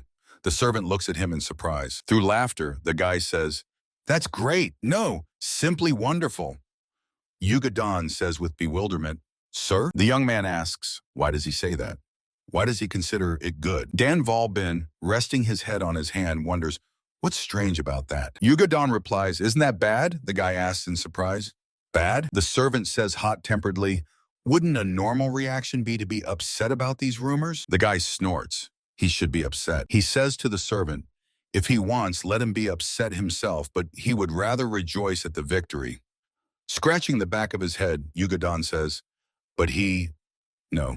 How? The guy, leaning on the table, says, all right, enough about this. He addresses the servant by name, and the servant immediately responds, yes, sir. Dan Volbin says that today he is in a good mood, so maybe the servant will treat him to a drink? Yugadon is surprised. What? The servant is outraged. Him? Does he seriously want him to pay for the drink? Pointing at him with a finger, Dan Volbin asks, who else? Is there another Yugadon here besides him? Shrugging his shoulders, the young man answers, no, why him? With a bored face, the guy says, what a type. Leaning towards him, Dan Volbin asks, he is his subordinate, right? Looking at him suspiciously, the servant replies, that's right. But what is he getting at? The guy says that his noble and respected master, Dan Volbin, has won. Therefore, as a loyal servant, he should treat him. The young man's face lengthens, and he says with a displeased look, noble? Crossing his arms on his chest and clenching his teeth so that the veins bulge on his face, Yugadon replies, where is he, a simple man supposed to get money? Why does the master always talk such nonsense? Dan Volbin asks with a disappointed face, he has no money. Raising his nose up, Yugadon categorically states, no, not a penny. With a thoughtful look, the guy wonders, so where does all his salary go then? Blushing, the young man answers, well, he will get married someday, so he is saving up. Dan Volbin asks, what? Has the one who agrees to marry him already been found? Scratching the back of his head, Yugadon says, no, not exactly. Embarrassed, the young man adds, well, not exactly. Slapping his palm on the table, the guy joyfully declares, that's great. They will also celebrate his future wedding. The servant, not expecting such a turn of events, frowns angrily. Veins bulge on his face as he exclaims indignantly, what? Master! Dan Volbin laughs loudly, then says he is joking. Looking at him distrustfully, the young man still breathes a sigh of relief. Smiling, the guy says he is treating, so let him get ready. They will go have a drink. Yugadon, startled, asks in surprise, what? What did he say? Dan Volbin wonders, is he deaf or what? He invites him to drink. The guy shakes a hefty pouch in front of the astonished youth's nose. The servant cannot hide his surprise. After all, it seems all his funding was cut off. Tossing the pouch on his palm, Dan Volbin asks, does he not know that normal people always stash some money away for such cases? With eyes wide open in surprise and mouth agape, Yugadon listens as the guy says, if he ever wants to have two wives, he needs to be able to anticipate such things. Leaning toward the servant sitting opposite him, who seems hypnotized and unable to take his eyes off the pouch, Dan Volbin says, let him remember this. Rookie. The servant's expression changes. Rejoicing at the free drink and that he managed to protect his capital, he replies, yes, master. Bowing respectfully, the youth says that as his loyal servant, he cannot refuse him. Smiling, Dan Volbin replies, of course, thinking to himself that this is money he won at the gambling house. Hiding the pouch in a secret pocket on his chest, he casts a sly glance at the servant, saying, let the groom start getting ready. Jumping up and rushing to the exit, Yugadon shouts, yes, master! 1 foot here, the other there. Dan Volbin also rises from the table. Some thought dawns on the youth, causing him to stop. Yugadon, embarrassed and blushing, turns to the guy. Not daring to speak, he timidly says, master. Dan Volbin asks, what? The young man says that he is just a servant, and wherever he goes, he must report. What should he say? Dan Volbin calls him a bore. Tilting his head to the side, he looks attentively at the servant, then asks, is he going to ask about every little thing? Let him say that he works with the deputy head of the Yahello. Yugadon looks confused, huh? Say that the gentleman is the deputy head? But since when did he become that? The reply is, let him not make him repeat. The horse harnessed to the carriage rushes swiftly along the road. Sitting in the carriage opposite his master, Yugadon asks, but why bother so much just for a drink? The young man, calling his interlocutor a fool, says that he has recently attended monthly meetings. The servant does not understand what he is hinting at. Dan Volbin, crossing his arms over his chest, says that the head of the Yahello Hall said that recently taverns and entertainment houses have been suffering losses. Yugadon, understanding nothing, asks, and so, pursing his lips, Dan Volbin says with annoyance, what a nuisance. The young man says, It seems he wants to hold an interrogation. Suddenly lost the desire to drink? The servant, having lost all curiosity, replies, "No, no, just..." He says, "It seems strange to travel so far just for this, that's all." Squinting one eye, Dan Wolbin says, "The thing is, the worst off is Uhyunru." Leaning his whole body forward, Yugadon says, "He is not going there just because it is a house of pleasure, right?" With a bored look, the young man replies, "Well, he did say it was on business." At that moment, the coachman announces that they have arrived. Getting out of the carriage, Dan Wolbin raises his head and examines the building. Behind him stand the servant and an elderly man. The young man with a crooked smile says, "So this is what Uhyunru is like." Old man Yan, the groom, asks, should he wait outside? Hugging Yu Gadon by the shoulders, the young man invites him to come in and drink with them. The old man can't believe his ears. What did he say? Smiling and continuing to hug the surprised servant, Dan Wolbin suggests going to drink together. He says the horse will pull the cart without him, right? He thinks a little drink won't hurt. Old man Yan looks at him surprised and a little confused. The young man urges his companions, inviting them to go inside. He says the waiter has been waiting for them for ages. Lake Erhai, stretching right in front of the estate, is known for its width comparable to the sea and its delightful views. Probably that's why there are so many inns and pleasure houses around Lake Erhai. Uyenru, or as it is ironically called, the pavilion of lofty virtue located on the opposite side of this huge lake. As everywhere, running a pleasure house means constantly dealing with incidents and threats. So the owners hire large fighting sets for protection. With bulging eyes and a dropped jaw, Dan Wolbin says, "And this is their bad business?" He knows that Uhienru recently announced it was ending cooperation with the Dan family estate. The hall is full of people. Girls bustle among the men. One of them goes upstairs, accompanying one of the clients. Shouts and fragments of conversations from the merry crowd reach the new visitors. An angry grimace appears on Dan Wolbin's face. He exclaims angrily, "These people really seem to consider them a laughingstock." Looking around, Dan Wolbin says, "A completely different world." Yugadon is surprised. It's only evening, and it's already packed. The amazed servant adds, "What bad business are you talking about? It's more surprising if there are any free seats at all." Dan Wolbin says, when they wrote that losses were the reason for terminating the security contract, he already suspected something was wrong, but he didn't think they would be so shameless. The servant agrees. Indeed, the young man adds, "It seems only flies now fly in their inns." The upset Dan Wolbin says, "Just think about it. How much they despise the Dan clan." The guy thinks that they apparently believe that as long as they haven't seen their accounting, everything is fine. In any case, to understand how things really stand with them, you need to look at their books. With a darkened face, Dan Wolbin reflects that, of course, the security contract itself does not give them the right to check the accounts. Looking around, he thinks that they seem to be earning quite well. A voice reaches the guy. "Welcome." He looks back. Turning to the man, he replies, "And may he be well." The man asks, "How can he help?" Crossing his arms on his chest, Dan Wolbin says that they just want to have a drink. The man asks, "Have they been here before?" The answer is, "Possibly." The man continues politely inquiring, "So where do they come from after all?" The guy introduces himself. He is Dan Wolbin from the Dan clan. The man's face lengthens. He was clearly not pleased with this information. Staring at the guy standing before him, he asks, "Wasn't he not so handsome before?" Dan Wolbin thanks him for the compliment. The man casts a glance at him. The guy says, "Well, never mind." He asks him to lead them to the table. A question reaches him. What brought them here from the Dan family estate? Turning to him, Dan Wolbin answers, "The same as everyone else, drinks and women." The man says that recently a very thin and sullen man from their clan already came to their manager. Dan Wolbin decides that it is probably the head of the Jade Yellow Hall, Dan Ukhol. He fits this description perfectly. His place is usually empty, and the guy wondered what he was doing, but it turns out he was working hard in his own way. Glancing at the man standing before him, the guy thinks, "By the way, why did this man suddenly become so rude?" Dan Wolbin says, "He clearly said that they just want a drink, so let them be led." Throwing up his hands, the man says they can sit in the common hall or go up to the second floor. The guy asks, "And what is the difference?" The answer is, from the second floor, the evening show is better seen. Dan Wolbin assumes that the price is higher there too. The man agrees, correct. He adds that on the second floor, they serve exquisite dishes and better wine. The guy says, "Well then, let them lead us upstairs."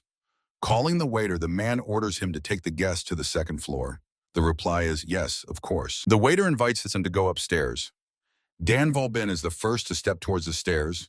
Yuga Don hurries after him, telling the groom not to lag behind. The man lowers his hand onto the old man's shoulder and asks him to wait a minute. He asks Dan Volbin, "Is this man with them?" The guy answers, "Of course." The embarrassed old man asks the guy, maybe he should wait outside.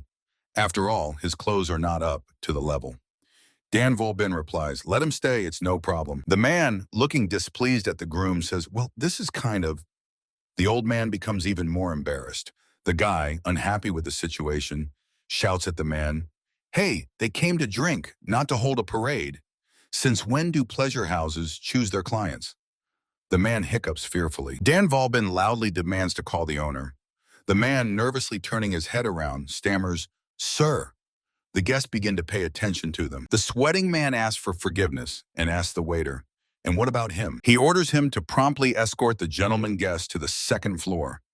The waiter politely invites them to go upstairs. Bowing obsequiously, he leads them up the stairs to the second floor. On Dan Volbin's face is a displeased expression. Glancing around the cozy table surrounded by carved chairs, he says, "Not bad." The waiter, waiter, pointing somewhere to the side, asks them to sit over there. But the guy replies that he wants to sit here and sits at the table. The waiter says, "But this place..." Raising his chin, Dan Volbin asks discontentedly, "What?" The waiter, smiling obligingly and bowing low, replies, "No, nothing. Let them sit wherever they find comfortable." The waiter walks away, and Yuga Don, approaching the guy, says, "Young gentleman." Running his hand over the table, he says the place looks too luxurious. Isn't he overdoing it? Smiling, Dan Volbin replies, "No big deal." Leaning towards him, the servant asks suspiciously, "He is not planning to leave without paying, is he?" Propping his head with his hand, the boy casts a reproachful look at him, saying, "Gedon." The servant immediately responds, "Yes?" Staring intently into his eyes, Dan Volbin asks, "Is he going to pay?" The confused young man says, "What? No." The guy answers angrily, "Then let him shut his mouth and eat everything they bring." The embarrassed young man nods his head, saying he will take it into account. A voice reaches them. "Gentlemen," the guy turns his head back. In front of them stands a woman clearly working in this establishment. She asks, "What do they wish to order?" Dan Volbin looks at her puzzled. Fear flickers in the servant's gaze. Dan Volbin thinks, "A beauty. No wonder their affairs are going uphill." He asks, "What is the best thing they have today?" The woman says that today, the duck and pickled vegetables turned out especially well. The guy says, "Then let them bring those," and asks, "What drinks do you have?" The woman answers that their house is famous for 5-grain wine. Dan Volbin waves his hand. "Let them bring his as well." The woman nods, saying, "Understood." She leaves, and all three watch her with their eyes. The servant, bowing to the guy, asks, "Did the master see?" He inquires, "What exactly?" Yuga Don answers. That woman looked at him and smiled so widely that her mouth almost tore open. Dan Volbin replies, "A smart woman. She immediately sees who pays generously." The servant shakes his head, saying no. He thinks it's not about that. He reproachfully says, "The master understands everything, so why pretend?" Leaning his whole body toward him, the guy says, "Gedon." He responds, "Yes, master." Dan Volbin asks the young man, does he want to smile so that his mouth stretches to his ears? The servant hiccups fearfully and looks at him with wide eyes. Making a joyful face, he turns away as if inspecting the room and exclaims admiringly, "Wow, this is just a gorgeous place. Money really is a great power, right?" The guy says, "Quieter." The embarrassed servant lowers his head and answers, "Yes." Dan Volbin, looking around, thinks, "By the way, if you look from up here, the whole building is like on the palm of your hand." Looking at the visitors below, he realizes that the atmosphere between the first and second floors is quite different. Is there a better way to clearly show how society is structured? Supporting his cheek with his hand, he concludes that it seems status always follows money. 3 bowls and raised hands with drinks clink against each other. A voice is heard, sincerely congratulating the young master on his victory at the family martial arts tournament. The table is filled with various dishes, among which 3 bottles are visible. Dan Volbin asks to be quieter, and adds that he feels awkward. Yuga Don asks, "What's awkward about that?" He is proud of the master. The young man thanks the servant. He adds that the servant is really great, pulling him out of all troubles. Raising a bowl and looking at the groom, Dan Volbin invites old Jan to drink with them. The old man asks him not to speak to him so politely. The groom, clutching his bowl, admits that this even makes him feel somewhat uneasy. Bringing the drink to his lips, the young man asks, "What's the big deal? Let him just relax and drink calmly. without thinking about anything. Following his example, the groom agrees. All right. After emptying the bowl, Dan Volbin says, "It burns, and with aroma too. Wow, real wine." Yuga supports him. Wow, now that's what he understands. Real. Dan Wonbin casts an interested glance into the main hall. He carefully examines something. What is that? The man who met them, waving on his arms, demands to call the owner quickly. Two women from the service staff and an embarrassed waiter stand before him. The waiter, spreading his hands, asks, what to do with this son of the Dan family? The man replies, let him not worry. He will move this boy to another table. The guy is outraged. Just look at these guys. Waiters and women begin to fuss. Cries are heard. Run for your lives. And forward. Come on, come on. One of the visitors on the first floor asks, what is happening? The guy continues to watch with interest as the waiter, approaching the guests at the neighboring table, asks the esteemed guest to forgive him, but to Dan Volbina's hearing comes, excuse me. He casts a sullen glance at the speaker. The man who met them, clearly holding the position of manager, stands before him. The guy says, excellent, just in time. Handing him an empty bottle, Dan Volbin asks to bring them another bottle of the same wine. The man asks for forgiveness again. The manager asks, can he ask them to move to another table? The guy asks again, to change seats? The man answers, yes, that's correct. Dan Volbin turns away from him and, bringing the cup to his lips, replies, no, he cannot. The manager, apologizing again, says that guests from the 5-star sect will come to them now. Throwing an unfriendly glance at him, the guy asks, so what? Shaken by his behavior, the manager can only utter, what? Dan Volbin calmly empties the cup, thinking that the 5-star sect is a militant group from Yunnan province. Their holdings are on the opposite shore of Erhai Lake, opposite Dan's estate. Having emptied the cup, the guy shakes his head, exclaiming, that went great. Meanwhile, he continues recalling everything he knows about this sect. Once they were a small sect, nowhere near the Dan family, but while their clan was declining, they gradually strengthened and now consider themselves a rising power in the region. And now they want to throw them out, even though they came first? Dan Volbin refills the cup again, saying, if the wine goes down so smoothly, it means it's good wine. He thinks, no way they will succeed. The guy says, whether it's the 5-star sect or the 7 stars, what's the difference?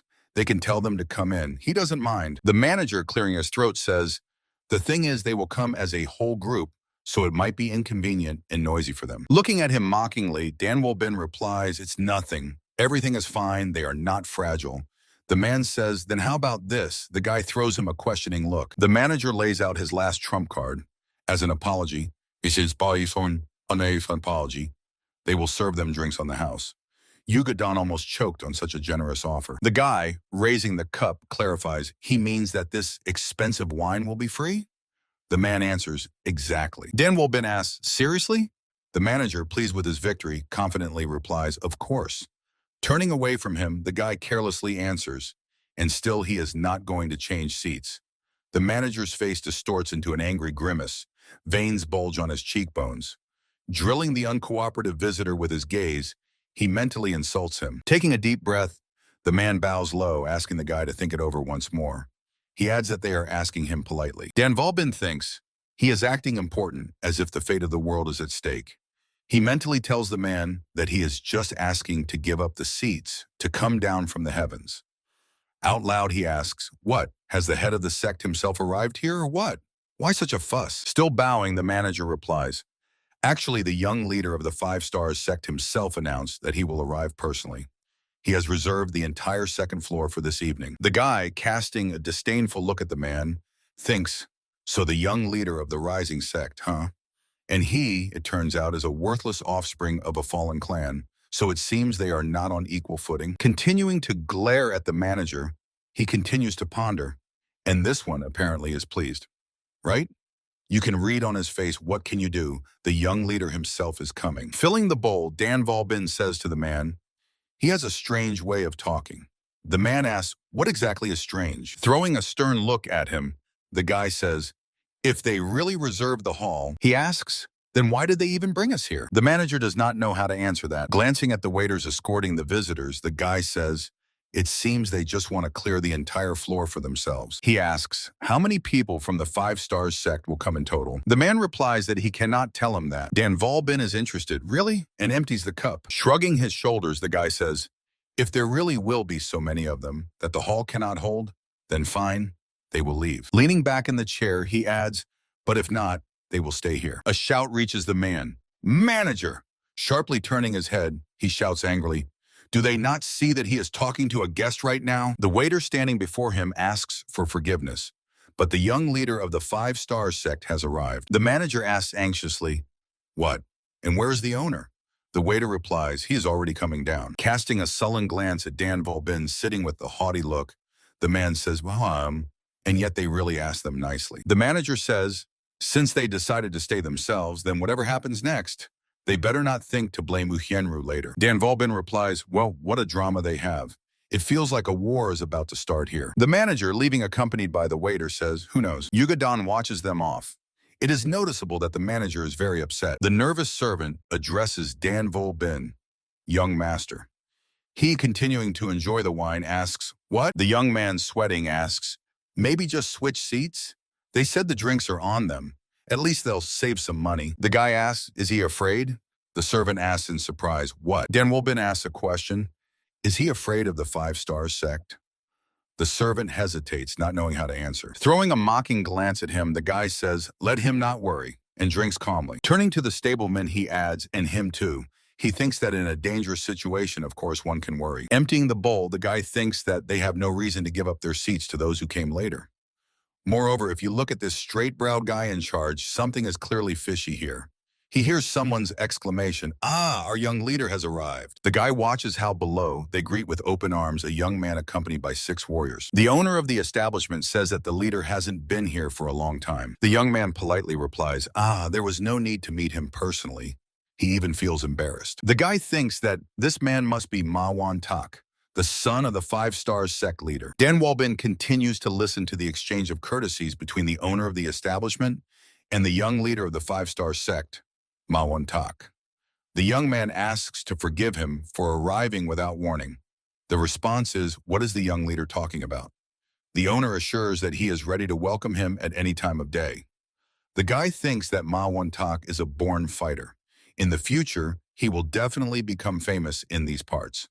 Meanwhile, he thanks the owner, assuring that he will not forget his kindness. The guy heard that the young leader of the 5-star sect is a bit hot-tempered and impulsive, which often gets him into trouble. But of course, every time the matter was covered up, hiding behind the name of the 5-star sect. The host thanks the high-ranking guest and asks him to go upstairs. The manager standing nearby, bowing his head low in a respectful bow, asks the host to wait a minute.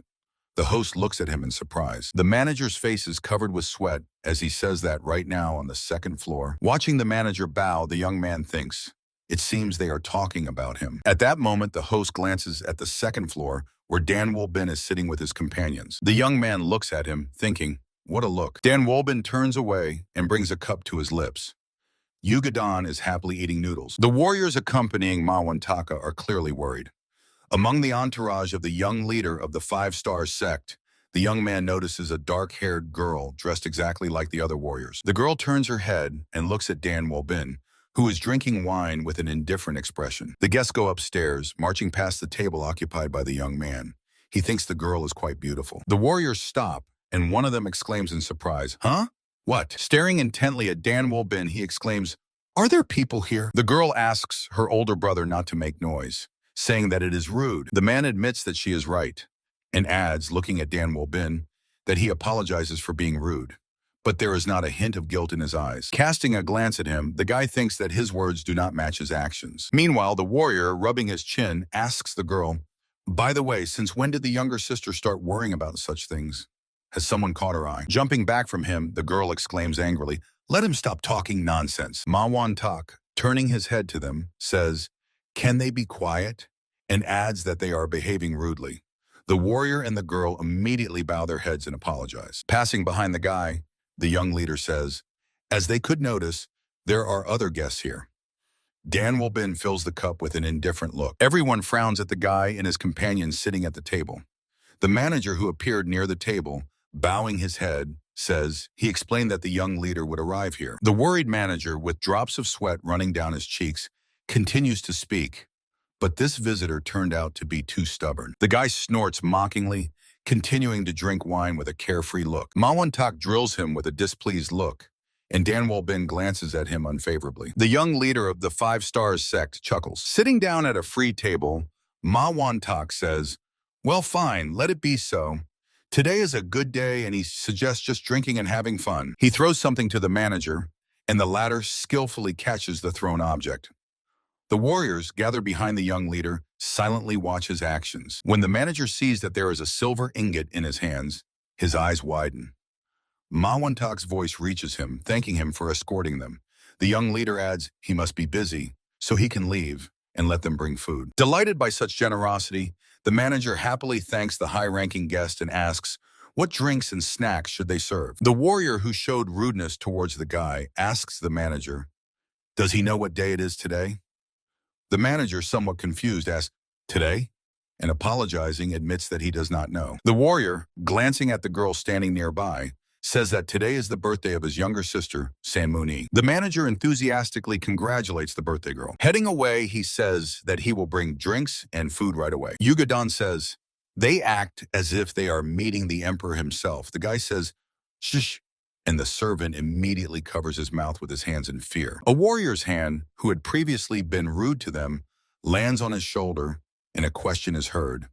What did he just say? The sweating young man, slightly turning his head and trying to smile, stammeringly says, he didn't. Crossing his arms on his chest and glaring at him angrily, the warrior asks, didn't what? What does I didn't mean? A strong hand sends a silver disc flying with a snap of the fingers. It flies past Yuga Don, who has fearfully closed his eyes. Dan Wolbin throws his hand forward, holding up two fingers, the index and middle. The frightened servant covers his head with his hands. The disc falls onto the table with a clang. Sweating profusely, Yugadon looks at the disc lying before him. Ma Wantak, who sent it flying with a snap of his fingers, grunts disapprovingly.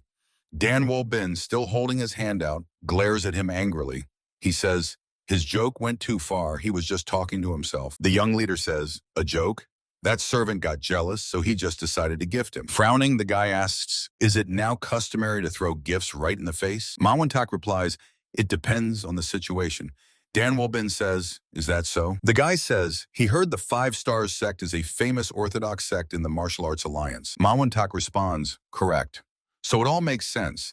A wealthy sect gives alms to those in need. Dan Wolbin's face hardens. Extending his hand, the young man asks the servant to give him a coin. Yugo Don fulfills his request and hands him the coin. Dan Wolbin immediately snaps his fingers and sends it flying. The coin strikes the rude warrior forcefully on the forehead. Grasping his bruised forehead and bending in pain, the warrior shouts insulting words at the young man. Raising his head, he yells that the young man clearly thirsts for death. Saluting him with a cup, Dan Wolbin smiles and replies that he helps someone in need. The stunned warrior can only utter, what? Continuing to smile, the young man says that he looks so pitiful. So he helped. Shouldn't he be grateful? The enraged warrior, with a huge bump on his forehead, rushes at him, shouting, what did he say? Bringing the cup to his lips, Dan Wolbin answers, exactly the same as his elder, isn't it? The girl snorts and, trying to hold back laughter, turns away. The warrior, stopping, throws an angry glance at her. Again rushing at the young man sipping wine from the cup, he shouts that today is the day of his death. The girl says for him to cool down, but the warrior asks his younger sister not to interfere with him. He will kill this scoundrel. An order sounds enough, and the warrior freezes in fear. Mawantak advises him to listen to his sister and not to spoil their wonderful day. Turning away from Dan Wolbin, the warrior says that he is lucky today. The guy replies, if he wants more, he just has to ask. The warrior turns to him with a question. What? Dan Wolbin says, he says let him come again when his forehead heals. Throwing an angry glance at him, the warrior sums up his mental abilities with one word, lowly. Heading to his company, he says, if he only gets caught by him again, he will skin him alive. Dan Wolbin calmly brings the bowl to his lips. A shout sounds. The performance of Punchilgyum will begin soon. Shocked Yuga Don exclaims, Punchilgyum. The young man says now he understands everything.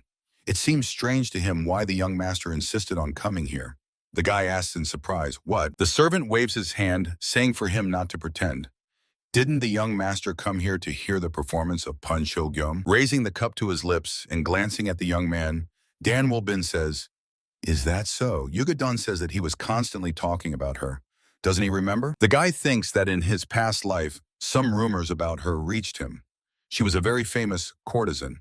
But for the most part, he was not interested in it at all. He did not know that Punchil Gyom was performing here. The servant is upset. Did he really forget even this? A voice reaches the young man, introducing the first courtesan, Hyunru Punchil Gyom. He looks back. His gaze falls on a girl in a pink outfit.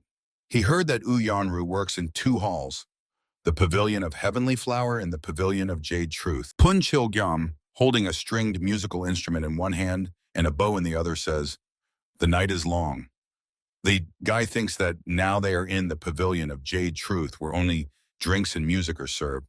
If someone wants to spend time with courtesans, they need to go to the neighboring Pavilion of Heavenly Flower. The girl draws the bow across the strings. Listening to the music, the guy continues to think. He heard that the Pavilion of Jade Truth is always packed. As soon as she starts playing the erhu, guests begin chatting with friends and happily raise their glasses. He thinks, one could even say that she is an integral part of the pavilion. Her task is to make guests feel relaxed and allow them to enjoy the atmosphere. Meanwhile, the enchanting sounds of music spread throughout the hall. Dan Wolbin says, "Amazing!" He is disturbed by the shout that reaches him. "Wow, look at that!" The rude warrior exclaims, "What an incredible figure!" Yugadon is more focused on eating. The music clearly concerns him little. Dan Wolbin grimaces. Even hearing such a performance, all he can say is, "Incredible figure." He has as much culture as Yugadon. Meanwhile, the servant is devouring another dish with both cheeks. The guy, bringing the bowl to his mouth, hears a question. How are the guys from the Dan clan doing lately? The warriors from the 5 Stars sect are loudly talking among themselves. One of them asks, "What are they doing?" The answer sounds, "They can't even sleep from hunger." Someone adds that they don't know why the head of the sect hasn't taken them under his control yet. The warriors continue the conversation. What losers they are. One of them says, he heard they had some fat guy who always lost money, saying that he died. The second warrior objects, no, he didn't die. They locked him up so he wouldn't lose the clan's money. He heard that now he looks like a skeleton. Leaning his head on his hand, the drunken warrior throws insulting words at the loser from the Dan clan. The guy's eyebrows knit at the bridge of his nose. He decides to remember this person. Bringing the bowl to his lips, he thinks that the warriors are arguing despite him being here. Apparently, the owner of the establishment preferred not to spread information about his origin. Meanwhile, the warriors continue talking. One of them says, he heard that scoundrel lost a bunch of money and reported on their spots in the Kanshan area. Exclamation sound, "No way!" "Shh, lower your voice," he continues. Because of this, the young leader personally had to deal with the authorities. He adds that in any case, all from the Dan clan are essentially rotten, nothing more. The guy is affected by the familiar word Kanshan. He thinks that Kanshan is the area near their clan's estate, and he concludes, so they have some dealings there. He realizes that very underground establishment, Grishim Opashman, where he used to go before meditating by the wall. He wonders, could these scoundrels be behind that underground gambling house? Meanwhile, the talkative warrior continues. That's why the head of the sect was furious. It cost them a pretty penny. One of the warriors replies, but they managed to negotiate at Uhienru, so everything turned out pretty well. His neighbor laughs. One hand washes the other. The warrior sitting opposite says, right. He says they cut off all their sources of income. Smiling smugly, the rude warrior says, these scoundrels won't last long. Comrades support him. True. In the world of martial arts, you don't always have to kill people with fists. Sometimes you should be like Zhuge Liang, the famous strategist of the 3 kingdoms. Dan Wolbin's eyebrows knit at the bridge of his nose. He thinks indignantly, just look at these guys. Bastards, he longs to tear them to pieces. While the servant continues to chew diligently, the guy thinks, so behind all this financial pressure stands the 5 Stars sect? These scoundrels have latched onto their clan like ticks. Even though they are barely staying afloat, Yugadon asks worriedly, is the young master unwell? Forcefully putting the cup down on the table, Dan Wolbin answers no, and adds, let him get up. Rising, he says that it's time for them to return. He turns around and casts a gloomy glance at the merry company. The guy looks intently at the faces of the drunken warriors. He thinks he would gladly go and smash everything, but he still needs to be careful. Anger distorts Dan Wolbin's facial features. He decides that now, knowing the reason, he must make a plan. Yugadon, turning back, asks, what's going on over there? Passing by their table, the guy sees that the girl has fallen face down on the table. The young leader says, oh no. Dan Wolbin remembers that her name is Sanmui. She sat and drank alone all the time, saying nothing and finally got drunk. A woman in the same warrior outfit from the 5 Stars sect helps her up, saying they will go out to get some fresh air. The young leader asks, should he accompany them? The reply is no, no need. Ma Won-tak says, all right, just let them not go too far. The guy thinks that the person, it seems, does not really care about San Moon-ye. He left her in the care of his servants, even though she is the guest of honor. A voice reaches him, announcing that its owner has brought Mr. Punchil Jim, the self-satisfied owner of the establishment, nodding at the modestly downcast head of the courtesan, says that he brought her right after the performance. The rude warrior exclaims admiringly, she is here. Handing her the silver plate, he says, here you go, and let's go. Punchil Jim glances at his companion and says, but, master, he asks, why is she batting her eyes? The gentleman from the 5 Stars sect gives her a silver coin. Let her take it and be grateful. Accepting the coin, the girl politely thanks the man. The drunken warrior, leaning back on the sofa, says, good, now let him sing a song for him. Punchil Jim exclaims, what? Frowning, the warrior asks, is she deaf? He said, sing a song. Dan Volbin watches from afar as the courtesan tries to object. But, the man rudely interrupts her. She took the money, didn't she? Yuga Don, approaching the guy, asks, weren't they going to leave? With a crooked smirk, Dan Volbin replies, let him wait. Something interesting is about to happen. Punchil Gam says that she will return the money. The warrior throws a disdainful look at her, exclaiming, what? First takes and now returns? Suddenly jumping up, the warrior shouts angrily, does he look like a moneylender? The courtesan fearfully recoils from him, stammering, that's not true. The young leader asks, what is this brother doing? The younger sisters will be shocked when they return. Let him hurry and release the girl or the burrow after they have fun. The owner smirks flatteringly. Punchil Gam, gathering courage, says that she only sings at the appointed time. If he needs service, let him go to the pavilion of the heavenly flower. The warrior roughly grabs her by the hand, insulting and shouting, stop breaking down. Dan Volbin, shocked by his behavior, steps forward. The sweating owner continues to stretch his lips in an attempt to smile. The warrior continues shouting at Punchil Gam without much choice of words. He thought she was normal. Why put on this circus? The girl asks to be released. She turns to the owner of the establishment for help, but he looks away. He exclaims, let her just sing a song. What's so difficult about that? Punchil Gam tries to object, but the owner demonstratively turns away from her. Tightly squeezing her hand, the warrior says, well, see, she should obey her owner. They are the 5 Stars sect. The girl continues to try to break free. He says gently that it is they who guard them. At that moment, a loud swear word sounds, which can be interpreted as this is a lie. The warrior angrily turns his head, shouting, who the hell dared? His gaze hits the gloomy Dan Volbin. The guy asks defiantly, since when does the 5 Stars sect guard Ukienru? The servant, standing behind him, turns pale. Both the warrior and the young leader bore Dan Volbina with unfriendly glances. The guy addresses the owner of the establishment, asking, who is responsible for security at Ukienru? The man hesitates, making incoherent sounds. Casting a stern look at him, Dan Volbin demands, let him answer properly. The rude warrior, rudely elbowing the owner of the establishment aside, says, well, of course, this is the 5 Stars sect. Who is he, the scoundrel, anyway? He adds that Ukienru, of course, is under the protection of the 5 Stars sect. The bowl, striking the already bruised forehead of the warrior, shatters into pieces, causing him to fall silent. Sternly looking at him, the guy, still standing with his arm outstretched, warns, hey, he is asking the owner now. Yuga Don, standing behind him, even crouches in horror. The owner of the establishment looks fearfully at the warrior, who, clutching his bruised forehead with both hands and grimacing in pain, showers the guy with curses, saying that he hit the same spot again. Removing his hands from his face, he jumps up and, looking at Dan Volbin with eyes mad with rage, insults him. Pushing aside the owner of the establishment standing in his way, the warrior rushes toward the guy, shouting that today is his day of death. The guy slaps the table so hard that the bowl standing on it jumps up. It flies quite high to the level of Dan Volbin's face. With a lightning-fast movement of his hand, the guy sends it towards his opponent. The bowl rushes along the beaten path, straight into the warrior's forehead. Reaching its target, the bowl shatters into pieces, and the warrior himself leans back with his whole body. The young leader of the 5 Stars sect, silently watching what is happening, mentally wonders, did he throw the bowl, infusing it with internal energy? Meanwhile, the warrior crashes onto the table with force, which, unable to withstand the impact, breaks into pieces. The warriors of the five-star sect sitting behind him jump to their feet. With wide eyes, they look at their friend lying among the debris, a huge bruise shining on his forehead. Only ManhwaCapped, with an important look, remains seated in his place, looking at the groaning man. Casting a thoughtful glance at the guy, the young leader of the five-star sect asks, "Who is he anyway?" The servant, peeking from behind the guy's shoulder, shouts, "Let the five-star sect listen carefully.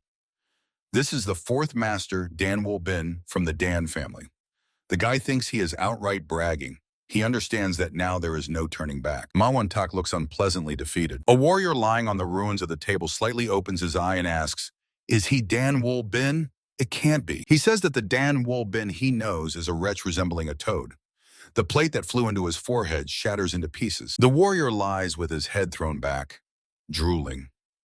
The guy sternly says, "Small fry shouldn't gape their mouths." The fallen warrior's friends rush to him, asking, "Is the elder brother okay?" ManhwaCapped says, "So, he is the young master? So what brought the fourth young master of the Dan family here?" The guy replies with a smile. He thinks he should be the one asking that question. The interlocutor asks, "What does he mean?" The guy responds with a question. Isn't it obvious? He says that the Dan estate and Uhyunru are discussing a contract here. But what is the five-star sect doing here? He doesn't know. ManhwaCapped casts a threatening look at the owner of the establishment. A contract? The fat man shakes his head negatively. No. Sweating profusely, the man assures that it is a misunderstanding. A misunderstanding. They clearly notified them that they are terminating the contract. Danwol Bin, standing behind him, asks, "What is he saying?" The Dan clan never agreed to Uhyunru's request to terminate the contract. With a thoughtful look, the guy says, "If they want to terminate it, then they should follow the procedure, right?" The owner looks at Danwol Bin fearfully and with some hope. Turning to him, the owner of the establishment asks, "What procedure?" A shout is heard. Enough. Rising from the chair, ManhwaCapped says that now he understands the situation. The fat man throws a frightened glance at him. "What?" The young leader of the five-star sect decisively says, addressing the owner, "This matter will not be left like this." ManhwaCapped decisively strides toward the stairs. The owner of the establishment exclaims confusedly, "Young leader." The young man is stopped by words that reach him. It seems the five-star sect. Danwol Bin says that it seems their sect is interested in Uhyunru. ManhwaCapped turns his head back and glances at the guy, who says, "Didn't the young leader know that Uhyunru already has a contract with the Dan estate?" The young man, frowning at the guy, replies that they did not know. Uhyunru simply requested protection, and they came to discuss it. Danwol Bin glances sideways at the owner of the establishment, who with a trembling voice bleats, "No." The guy tells him that the Dan clan has never agreed to terminate the contract, so they are still Uhyunru's guards, right? The fat man agrees, "Well, kind of." Danwol Bin pulls him back. "Stop mumbling. Let him say it clearly." Sweat streams abundantly down the man's face. Avoiding the guy's gaze, the owner mumbles, "From a legal point of view, that's how it is." Danwol Bin says he heard his answer. The guy calls out to the rude warrior who stood up. "Hey, mustache?" He asks, "Wasn't he taught that touching is forbidden in this courtesan pavilion? Let him apologize while he is still inclined toward him, and get lost." The warrior grabs his head with his hands. He hears the voice of a guy addressing the courtesan. "Is your wrist okay? These are precious hands for playing instruments." The girl replies that she is fine. Taking the girl's wrist in his hand, Danwol Bin says to the warrior, "He behaves so carelessly, just like he looks." The enraged warrior rushes at the guy shouting, "What did he say?" That's exactly what Danwol Bin wants. He mentally provokes the man. "Come on, let him come at you." Shining with a huge bump on his forehead, the warrior raises his hand to strike, shouting that he will kill him. Danwol Bin steps aside and the man's hand flies past him. The guy grabs the opponent by the wrist and performs a leg sweep. Pulling the hand of the warrior who lost his footing, Danwol Bin forces him to do a somersault in the air. The warrior falls backward onto the floor, hitting his head hard on the surface. Looking down at him, the guy says, "If everyone in the five-star sect is this pathetic, then he fears for them." Getting up from the floor, the warrior showers him with curses, accusing him of daring to neglect the five-star sect. Danwol Bin says with condemnation, making a scandal in a brothel, how low he has fallen. The warrior, mad with anger, rushes at the guy, showering him with threats. He swings his hand, and Dan Vol Bin dodges the blow, mentally wondering, wind lightning, flash fist? He thinks, however, in the past, the founder of the five-star sect, Mahjonggen, was a street thug, and his main weapon was swift fists. The Dan family's martial arts did not include separate techniques called quick sword or quick fist. Instead, the Six Unities cultivation technique built energy circulation pathways capable of executing lightning-fast moves. The warrior, continuing to wave his arms, shouts that the guy barely dodges. Let him say at least a word now. Avoiding the opponent's fist, the guy thinks. Therefore, he does not need to learn additional techniques. He only needs to adjust the energy flows and strike. The fist of Dan Volbina rushes to the opponent's face. A powerful blow strikes the cheekbone of the unlucky warrior. With a muffled scream, he flies backward and falls to the floor. The owner of the establishment can only stammer, "What is this?" The warriors of the Five Stars sect run to their comrades shouting, "Elder brother!" Dan Volbin, looking back at the frightened owner, says that he, as a guard, calmed this intruder. But considering the social status and reputation of the Five Stars sect, maybe they will just let them go. The fat man exclaims, "This is madness." Mawantak, frowning, asks, "Is young Mr. Dan sure he can handle the consequences?" Dan Volbin, piercing him with his gaze, says, "Let him allow to return his own question once again. Will the young leader manage?" The guy says, "Right now it looks like the Five Stars sect came to the brothel under the rectorate of the Dan clan and caused a mess here, so it is fair to say that the Five Stars sect does not respect the Dan clan." Mawantak's face darkens. After a pause, the guy says, "If they have nothing to say, they should just leave." The owner of the establishment groans and grabs his head. Dan Wolbin asks, "So what does he want to discuss?" The manager, sitting at the table with him, exclaims, "Let him not pretend he doesn't understand." The guy wonders, what does he mean? Clenching his fists and drilling him with a hateful look, the manager says that because of them, they are now enemies with the Five Stars sect. Dan Wolbin replies, "What a misfortune." Hitting the table with his fist, the manager shouts, "Don't talk about it as if it's someone else's problem." Dan Wolbin, spreading his hands, answers, "Is it really his problem? He was just dutifully performing his duty as a guard." The manager darkens, but has no argument. Veins bulge on the face of the owner of the establishment as he thinks, the guard he left a disciple of the Five Stars sect half dead and turned them into their enemies. And he calls that security? The manager demands compensation. Dan Wolbin is surprised. For what? Jumping up from the chair and drilling the guy with a look, the manager shouts that he demands compensation. Compensation. Propping his head with his hand and looking at him like a foolish child, Dan Wolbin says, he still hasn't answered what for. The manager replies that he knows perfectly well himself. With a martyr-like expression patiently, as if talking to a stubborn child, the guy explains, he is asking because he doesn't know. If he knew, why would he ask?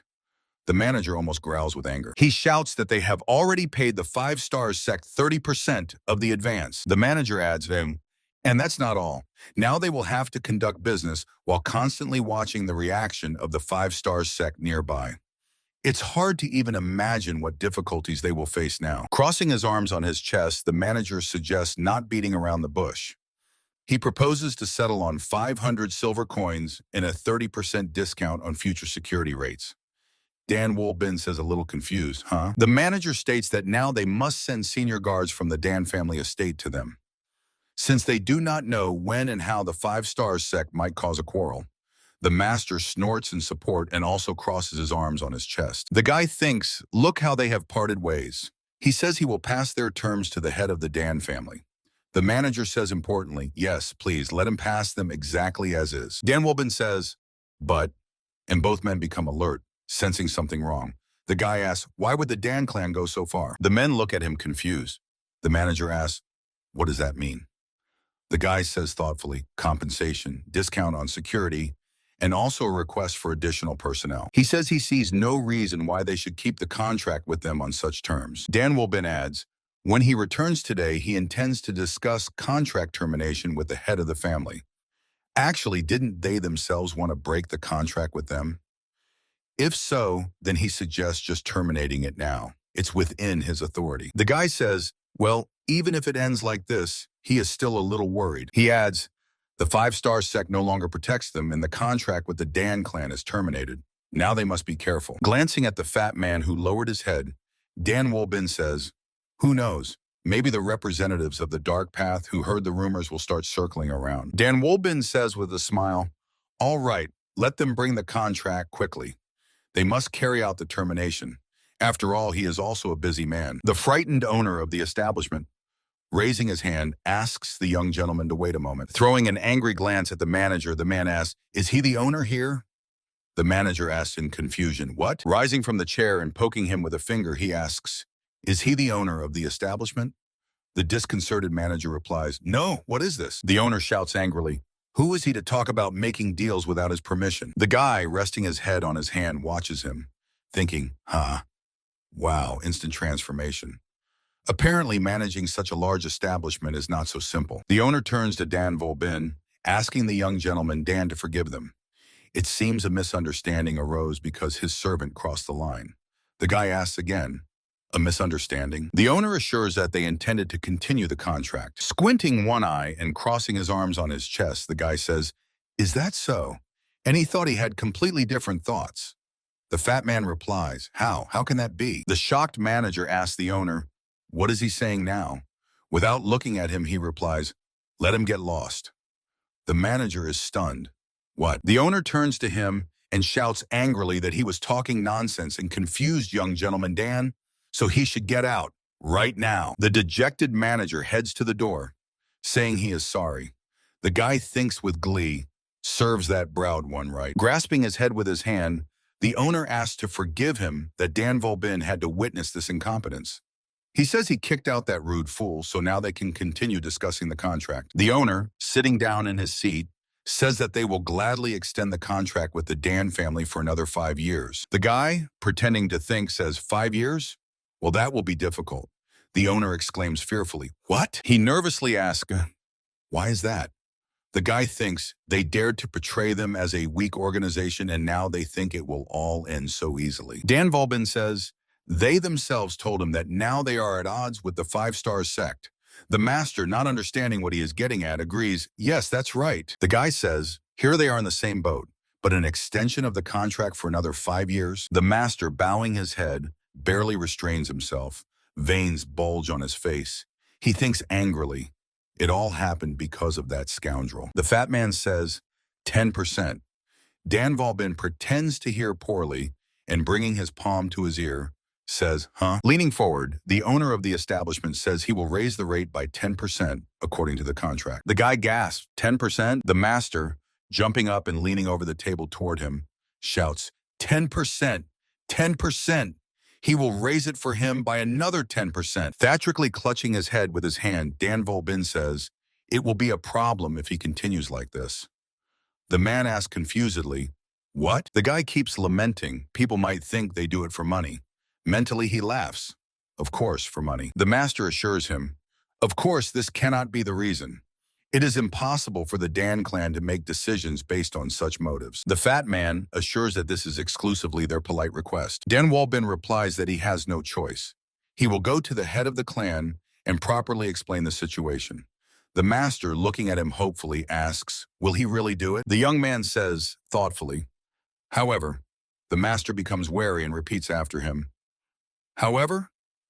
"Oh, nee, is there some however?" Dan Wolbin shows him 2 fingers. The fat man, spreading a smile, says, "Of course," with a 20% increase. The smiling young man declares, "Twice as much." The master, staring at him wide-eyed, asks, "What?" Dan Wolbin brazenly adds, "Or let them bring a contract for termination." The master of the establishment, who was about to protest, immediately droops. The carriage rides along the forest road. Yuga Dan enthusiastically says that the young master was so cool back then. He asks, "Is it all the result of meditation facing the wall?" The young man answers, "Actually, that's an exaggeration." Then he agrees, "Well, you could say that." The groom urges the horse and it gallops at full speed. The servant, proud of his master, says, judging by how the 5-star sect and that guy got from Dan Wolbin, they turned out not to be so strong after all their pompous speeches. The guy just snorts in response. Pulling back the curtain, he asks the groom to forgive him for what he had to endure. He asks, "Did he get hurt anywhere?" The groom says, "Oh, what is the young master saying?" The old man replies that, thanks to him, He tried such expensive and aromatic wine and luxurious food for the first time. Even if he dies now, he will not regret it. Dan Wolbin replies that he didn't really get to enjoy it.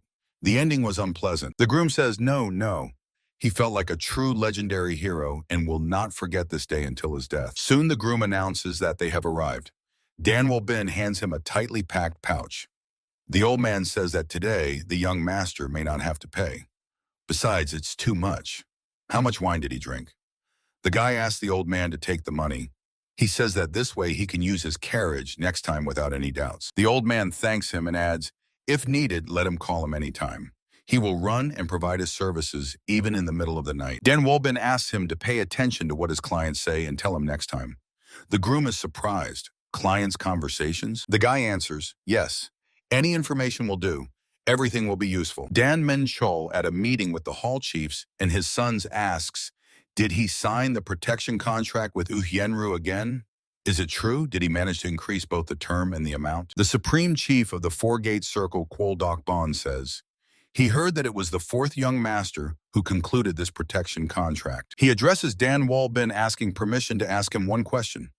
The guy agrees, yes, please. Kwol Dok Bon asks, did he threaten the owner? Dan Wolbin answers, of course not. Dan Sabin, sitting next to him, shouts angrily, let him tell the truth. He didn't cause any trouble there, did he? Without looking at him, the young man says that he is currently talking to the supreme head of the Four-Gate Circle. Dan Sabin glances angrily at him, but decides to back down. Dan Wolbin says that he originally did not plan to make a deal. He just wanted to check the situation in the House of Pleasures. The young man adds, but when he took it up, it turned out that Uhienru had already conspired with the Five Stars sect. The shocked head of the family exclaims angrily, he conspired with the Five Stars sect? Dan Wolbin answers, yes, there was a reason why Uhienru behaved so arrogantly. Master of the White Jade Hall, Dangobong says, he heard that Dan Wolbin single-handedly beat a disciple of the Five Stars sect. He asks, is it true or did someone help him? The young man answers, that person was just one of the sect's disciples. And everyone present saw their fight. He adds that the young leader was, of course, furious, but in the end he retreated. Who would want to start a war with their clan? Kwol Dok Bong says, if the words of the fourth young master are true, then the people from the Five Stars sect must be beside themselves with rage now. Dan Wolbin confirms, exactly so. Their plan was completely destroyed because of him, so they are probably very angry. Turning to the guy, Dan Sabin angrily asks, how can he act so recklessly, not thinking about the consequences? Raising his voice, he asks, doesn't he know what kind of sect this is? The young man doesn't notice his father glancing at him. Dan Menchol asks his son a question. Does he mean that they will not stay aside since they provoked them? Dan Sabin answers him, exactly. Dan Wolbin not only confronted the young leader of the Five Stars sect, but also beat his disciple, so obviously they will not remain silent. The young man continues indignantly saying that this is irresponsible behavior. He falls silent in fear when his father's fist strikes the table surface forcefully. Barely restraining his anger, the head of the family asks, since when do they watch the reaction of the Five Stars sect? Pointing at Dan Wolbin, the head of the family says, excellent work. The guy thanks his father with dignity, thank you. Dan Menchol, addressing everyone present, says, if they cannot protect their own front yard, they will be laughed at. Kwol Dok Bon confidently states that the Five Star sect will definitely take some action soon. After all, they were humiliated in front of people. The head of the family asked Dan Wolbin, when he started this, he had a backup plan, right? The guy answers that the Five Stars sect will not be able to hide this incident, let alone take revenge. Dan Menchol is interested. Why? The guy lists oppression of the courtesan under the guise of protection. Their student was beaten by a representative of the Dan clan who had already been providing security. He adds that none of this is a worthy act. The head of the family asks, then they don't need any protection?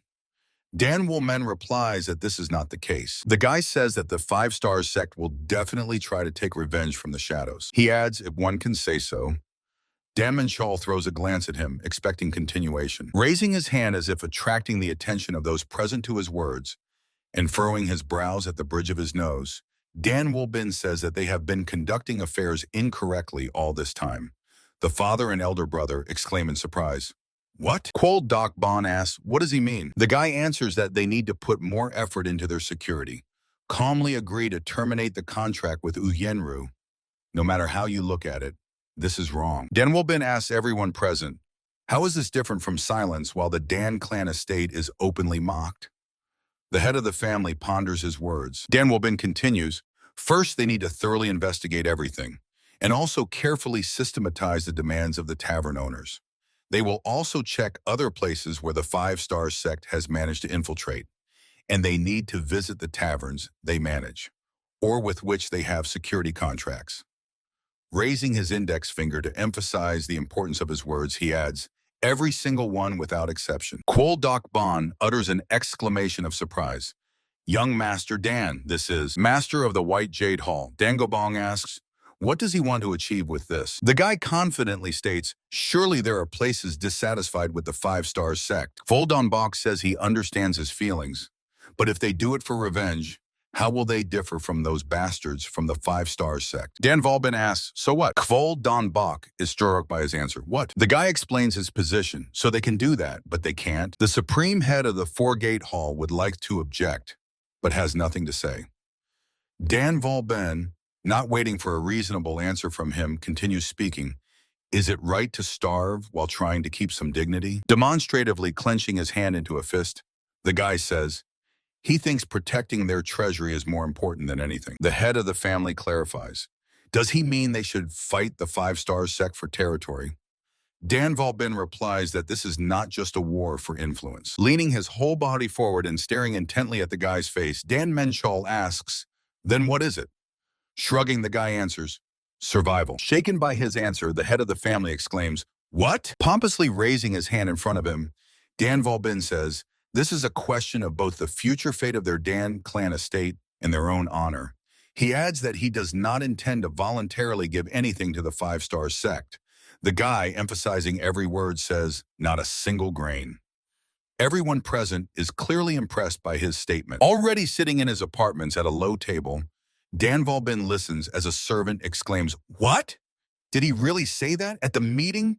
The guy confirms, yes and yes. Yuga Don asks, and the head of the family just sat and listened? With a bored look, Dan Volbin confirms, well, yes. Waving his hand, the guy adds, he already told him. The young man is thoughtful, and Dan Volbin casts a questioning glance at him. The servant says, even so, next time he should be more careful. The tower he built with such difficulty must not collapse. The guy asks in surprise, a tower? What is he building? Scratching the crown of his head and casting a sly look at him, the young man replies, he doesn't know for sure, but Dan Volbin asks with a smile, what is it? Does he get something from it thanks to it? A kind of evil glee appears on Yugadon's face. Shaking his fist, he says, of course. The servant's position directly depends on the position of his master. Those who used to ignore him now, Dan Volbin waves him off, saying, enough. Stop talking nonsense. Let him go already. Yugadon seems to have been brought down from the heavens to earth. His face darkens. The servant exclaims, ah, young master. The guy asks, what else? The young man, taking out a paper, says actually he didn't want to tell him this, but this morning a letter came from the Society of Three Perfections. Dan Volbin repeats in surprise, the Society of Three Perfections? He asks, puzzled, what is that? The servant casts a surprised look at him. Dan Volbin asks, and what kind of Society of Three Perfections is this? The servant inquires, who among them studied at the Peerless Academy? Suddenly realizing, he says, well, yes. He hasn't been there for a long time. He explains, it's a community of young masters who studied there. The guy thinks, if you think about it, in his past life he vaguely heard about it. Dan Volbin was sent to study at a prestigious academy in hopes that he would come to his senses. Bin Ling, saying she felt sorry for Volbin, insisted on his education there, right? He thinks, not Bin Ling. But if you think about it, it's rather suspicious. Yugadon says, in general, young master Unwon Gol, the eldest son of the Unsun trading house, sent an invitation. The guy immediately became interested. The Unsun trading house? The servant says thoughtfully, or maybe it's already time to call him the master. Dan Wolbin ponders, the Unsun trading house. He saw it in the records of the Jade Yellow Hall. They expanded their influence through large money loans. He clearly remembers seeing this record many times because the debt amount was quite large. The guy asks the servant, is this person now the master of the house? Yugadon answers, his father was recently killed, so he inherited this position. Dan Wolbin, leaning forward, asks, but he doesn't seem very happy about it? Veins bulge on the youth's cheekbones as he exclaims angrily, "Of course, those guys!" Yuga Dan, burning with righteous anger, stops, realizing whom he is talking to. The embarrassed servant, smiling, asks Dan Wolbin to forgive him. He got too carried away. The guy replies, "No, let him continue." Full of negative emotions, the youth, raising his index finger, says, basically, they pretend to be good to befriend rich and influential people. But if a person's position falters, these guys immediately cut all ties with him. They are trash. The guy thinks that Dan Wolbin probably hung out with them, gambling and drinking. Meanwhile, the servant, overwhelmed with anger, continues. In this invitation too, since the young master has been succeeding lately, they will probably try to use him. Looking at the invitation, the guy thinks, so this person abandoned him in the past, and now, having become the master of the house, decided to meet him again? Yuga Dan says, just let the young master not say that he is going to go there. The guy answers, yes, he will go. Waving the invitation, Dan Wolbin says that not responding to it is not good. The servant exclaims fearfully, no, it is clear to anyone that they invited him with ill intentions. Yuga Dan, trying to convey his thought to the guy, emotionally says that whatever their true goals are, these guys will not change their attitude. Dan Wolbin replies, that's why he will go. The servant, having lost all his enthusiasm, exhales. What? Turning the sheet of paper so that he can see the text, the guy says, to find out the situation inside, he needs to see everything with his own eyes, right? Besides, he himself said that they used him before. Yuga Dan says uncertainly, but still. Dan Wolbin says that now is the time for reckoning. On the way to the incense trading house, Old Man Yan gave him information about the trio from the Society of Three Perfections. Due to countless conversations with clients, he knew everything that was happening in the world. The guy arrives at the incense trading house. Behind numerous buildings, an arched bridge leading across the river is visible. Later, he will be able to get help from the Jade Red Hall, but now he has no such support. He thinks that now, in terms of information, he can rely only on Old Man Yan. His thoughts are interrupted by the exclamation of Yuga Dan following him. Wow, this is incredible. The servant asks the young master to look at the garden. It is really beautiful. Dan Wolbin, without getting distracted by looking around, says that if the servant does not hurry, he will leave him here. But the restless Yuga Dan continues to poke his nose everywhere. His exclamation reaches the guy. Here too. Could it really be that such a beautiful place exists? The serious man in glasses accompanying Dan Wolbin, walking ahead, says, the house owner ordered to accompany him, so let him not be shy and look around on the way. The guy, looking at him, thinks, in front of him seems to be the deputy manager of the incense trading house, Jin En-woo. He asks, does the house owner have any brothers or sisters? The man glances at him over his shoulder, saying, didn't he talk about it? Raising his hand to his head, Dan Wolbin says with an embarrassed smile, maybe he already forgot. He thinks, and he didn't know. After all, he is not the Dan Wolbin that Jin En-woo knows. The deputy manager says that there are always few children in the incense trading house. Below the owner, there is only a younger brother. The guy asks, what is his name? Jin En-woo answers, In-won Mo. He currently manages the Temple of Wealth. Continuing to follow the man, Dan Wolbin reflects, unlike the stories about Un-won-gol, the younger Jin En-woo speaks with a calm expression. The guy wonders, should he ask more? He says, if you think about it, he has heard of him as an outstanding person. The deputy manager replies, the rumors must have already spread. The keeper of the Temple of Wealth is an incredible person. Jin En-woo adds, first of all, he has a natural instinct in deals. A voice reaches Dan Wolbin. He just wants to come in for a short while. It's just a garden. Why not? The reply sounds, special plants are grown in this place, which the house owners cherish very much. Very sorry, but let them go back. Looking around, he sees three men arguing with two guards. One of them exclaims, special plants? What kind?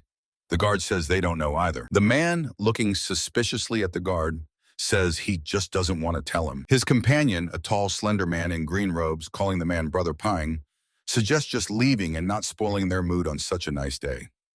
He adds that apparently there is a 1,000-year-old ginseng or something to support the house owner's strength.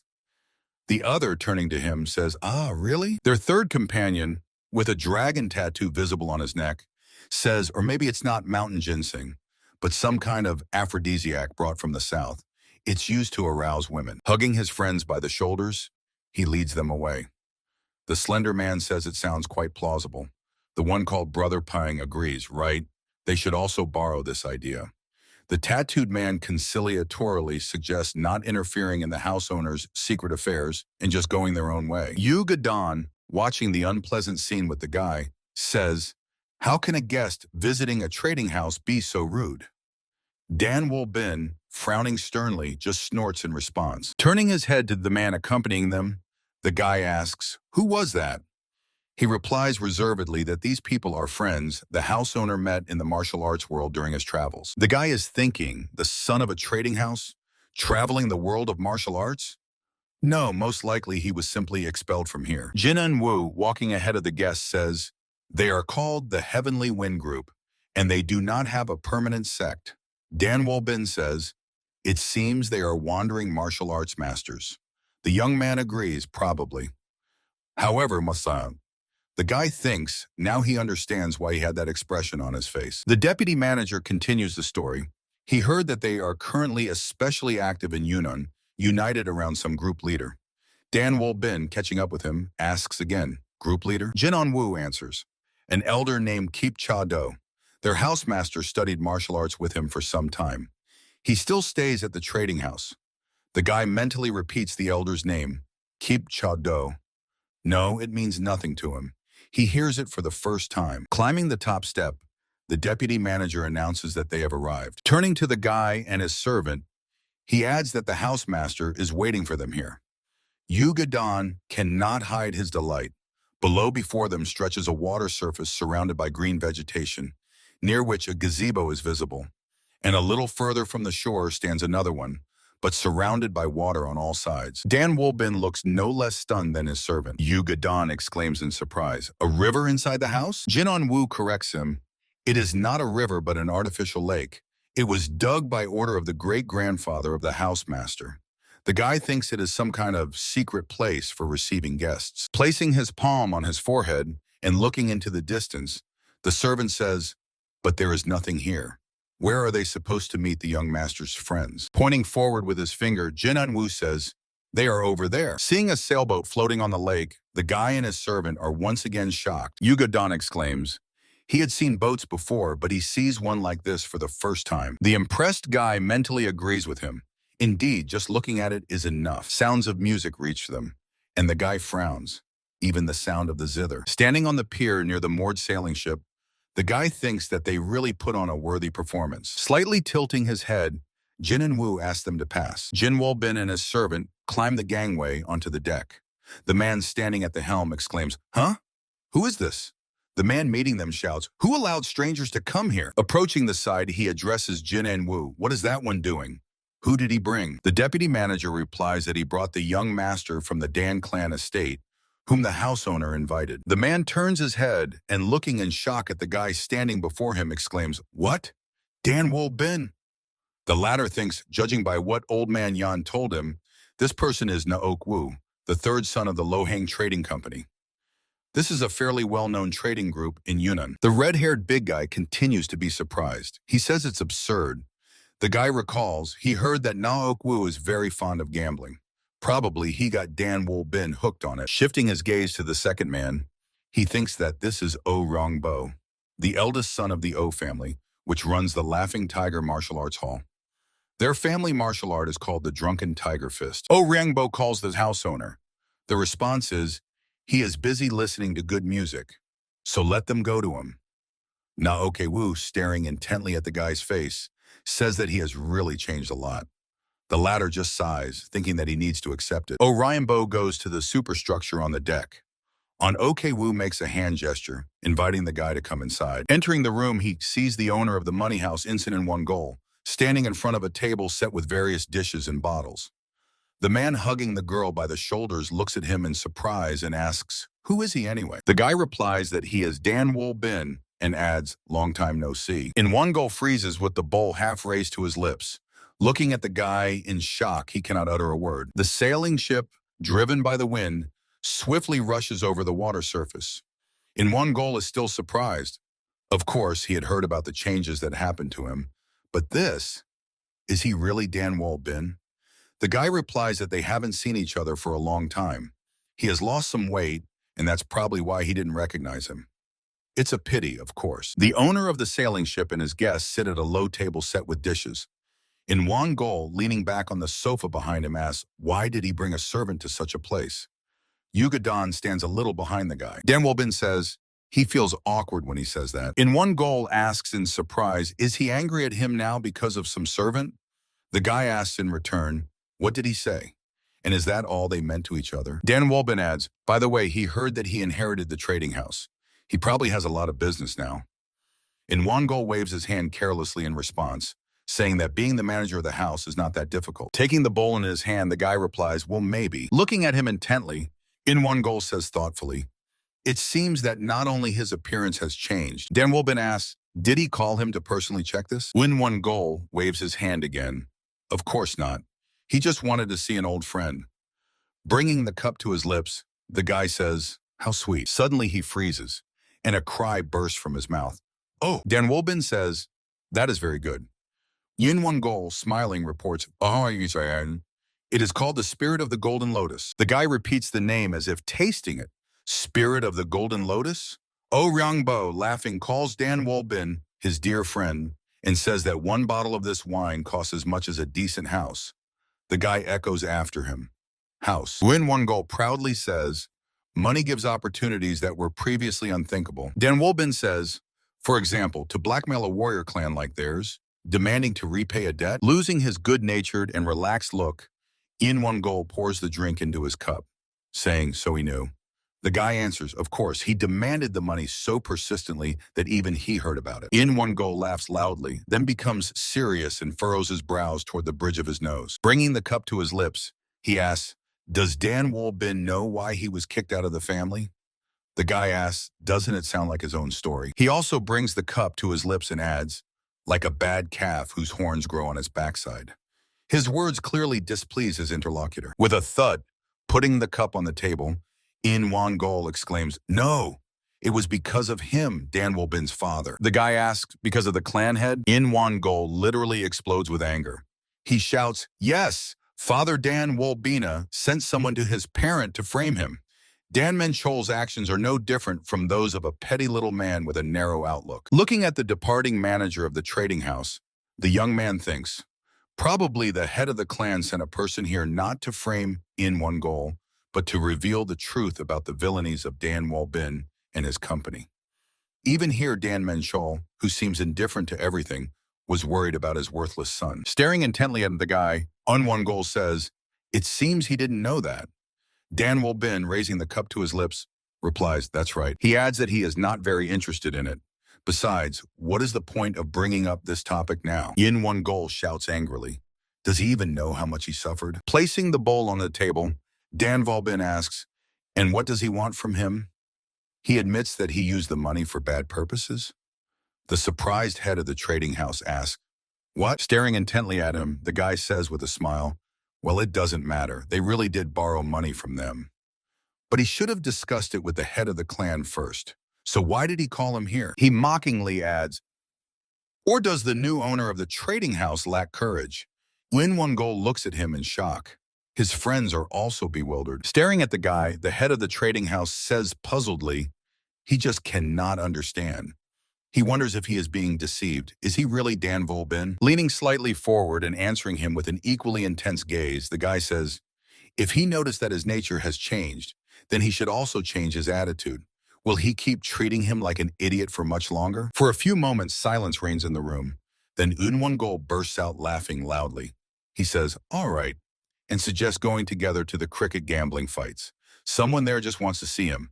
Danwolbin replies that he is not very interested in cricket fights, but he did not ignore the phrase that someone wants to see him there. Now he understands what is going on. The order to turn the boat around is given. They are returning to the estate. At the pier, they are met by a man. Bowing respectfully, he asks, has the master manager already arrived?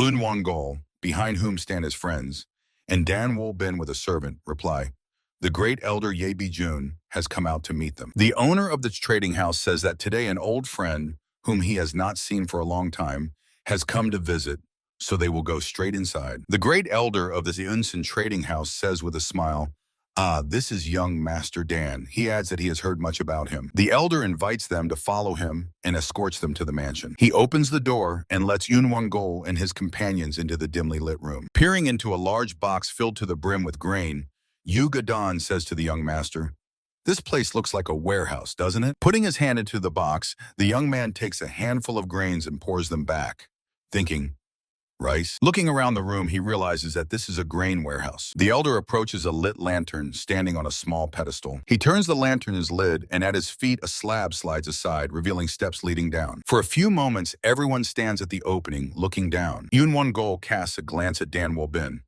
The latter is more interested in the intriguing mechanism. The guy mentally wonders, what exactly are they hiding there? A shout is heard. Brother Yunwon-gol and Dan Wobin simultaneously turn their heads back. A young man who burst into the room asks, what is he thinking about? He runs up to the dissatisfied Yunwon-gol, who asks, what is he doing here?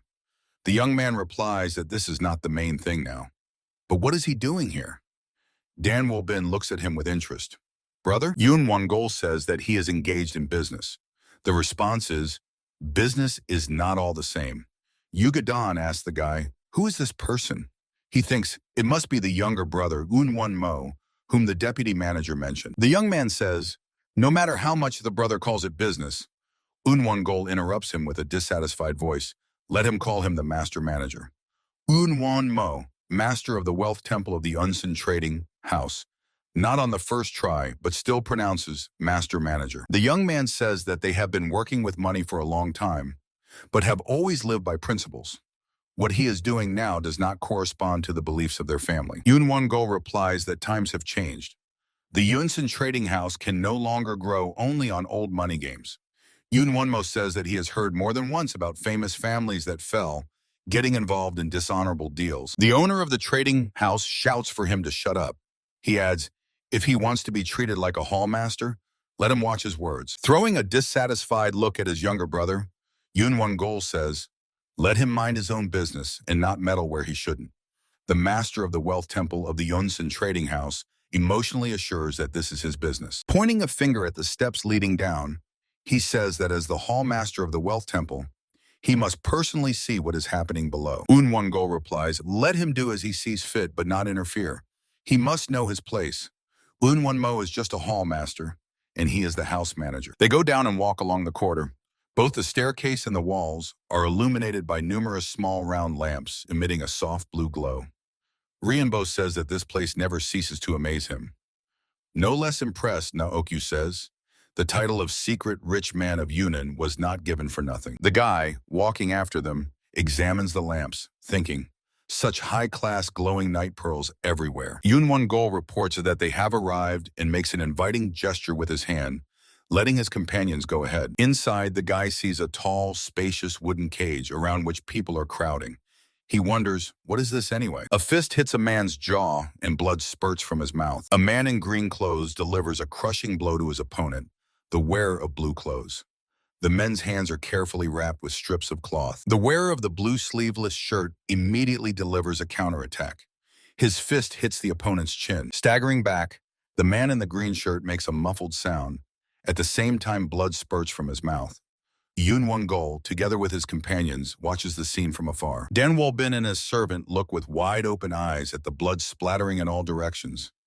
Standing behind a high fence separating the ring and the spectators, Yunwon-mo, master of the wealth temple of the Yunsan trading house, looks shocked. Yuga Dan, shocked by what is happening, exclaims fearfully, what is this anyway? The guy feels rage wash over him.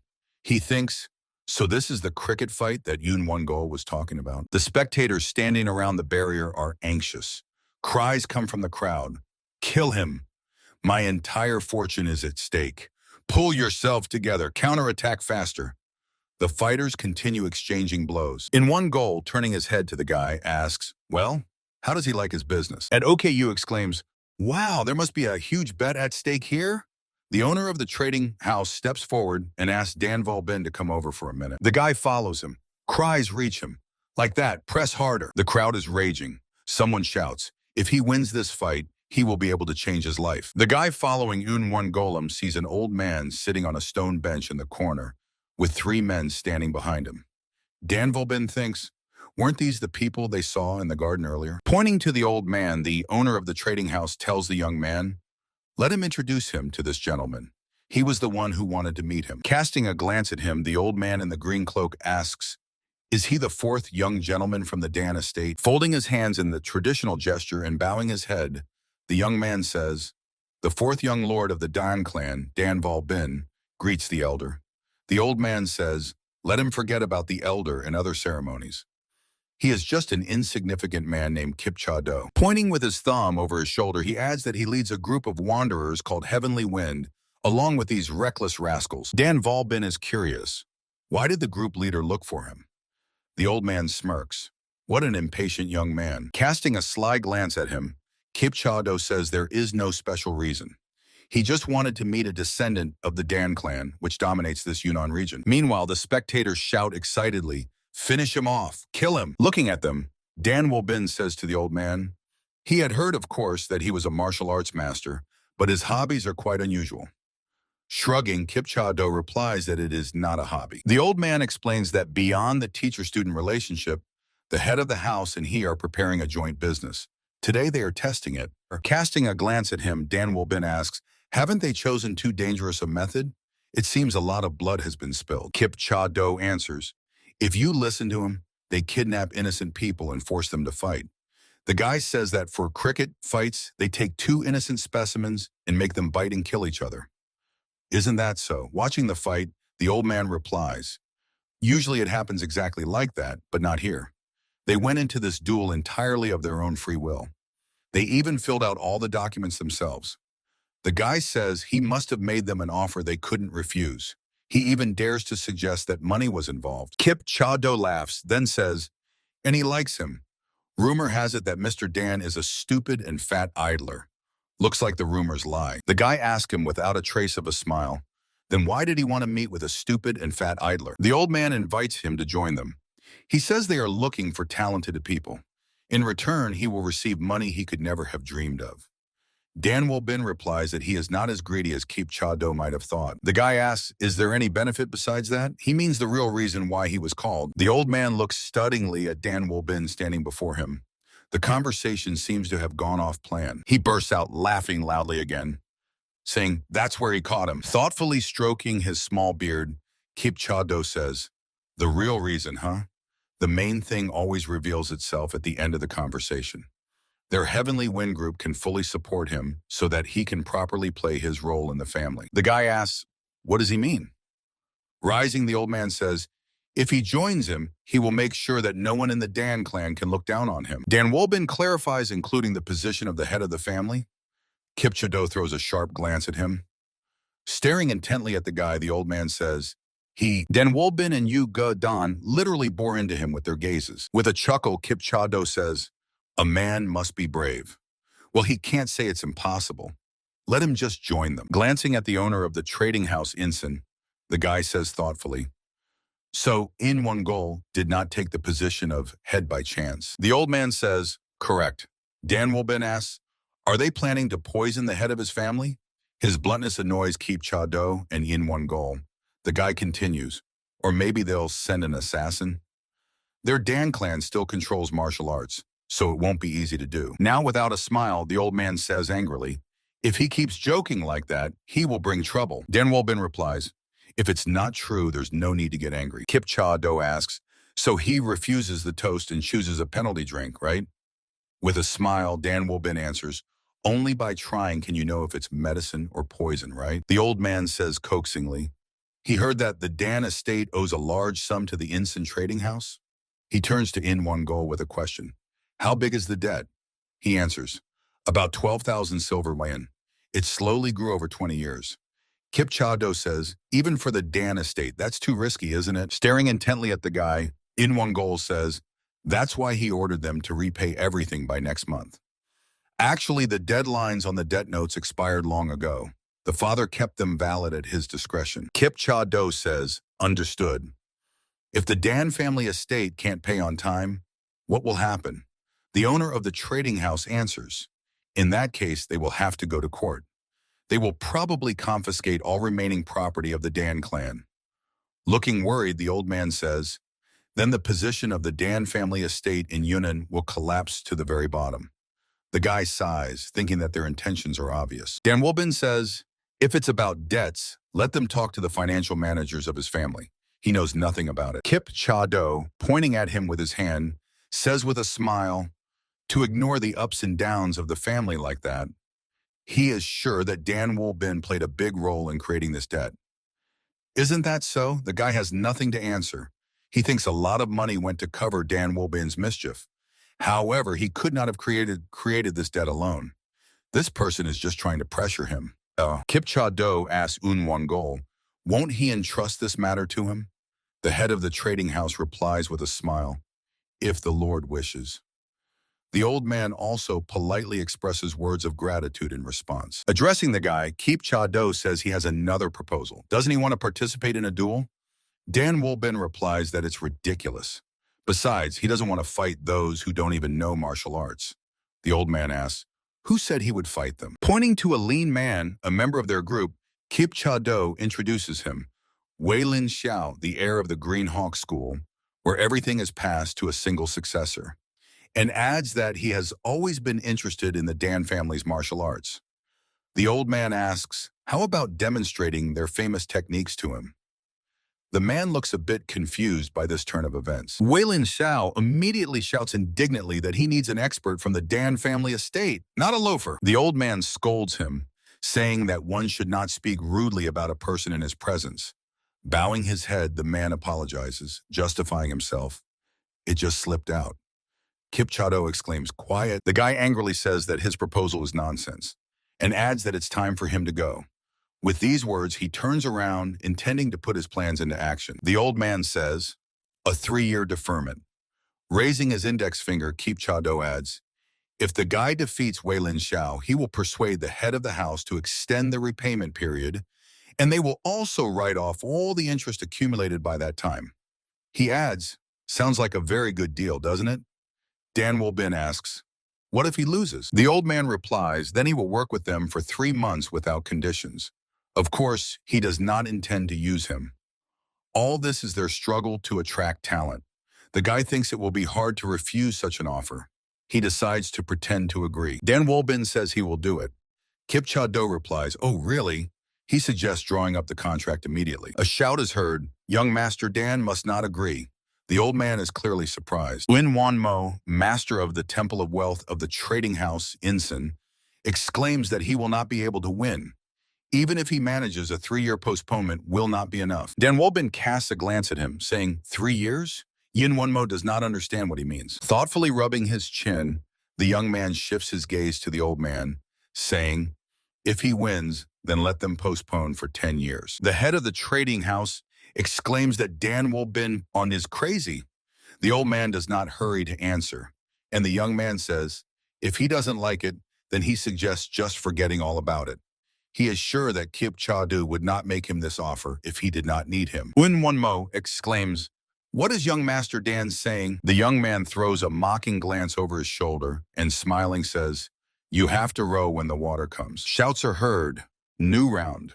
Who is stepping out this time? What? Weilin Xiao will fight?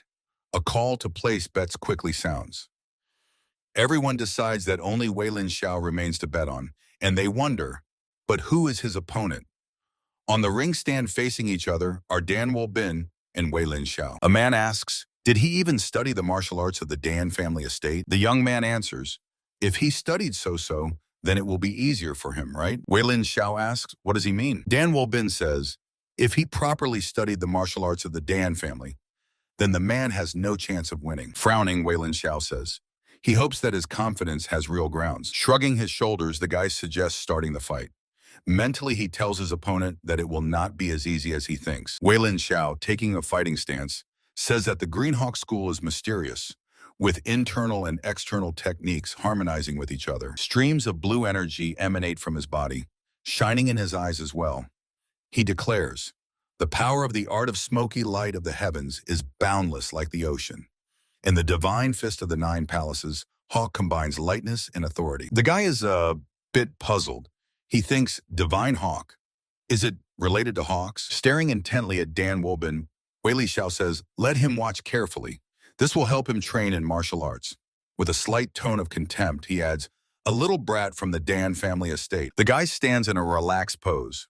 He calmly replies that, unfortunately, he will learn nothing because the fight will end in the blink of an eye. Leaping at Dan Bin, Weilin Xiao says that they will see about that. The man uses the divine fist of the Nine Palaces hawk technique. Pushing off the ground with his feet, he rushes straight at the guy. Dan Bin leans back, carefully watching every movement of his opponent. Meanwhile, Weilin Xiao concentrates energy in the hand he raised for a strike.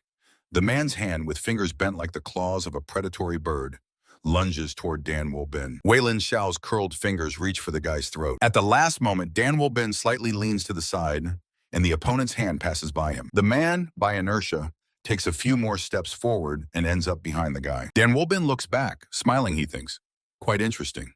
He is just like a hawk catching prey. Meanwhile, Weilin Xiao turns around and attacks again, saying that the guy's moves are not bad, but Dan Bin successfully dodges the attack again, using the 8-direction step technique.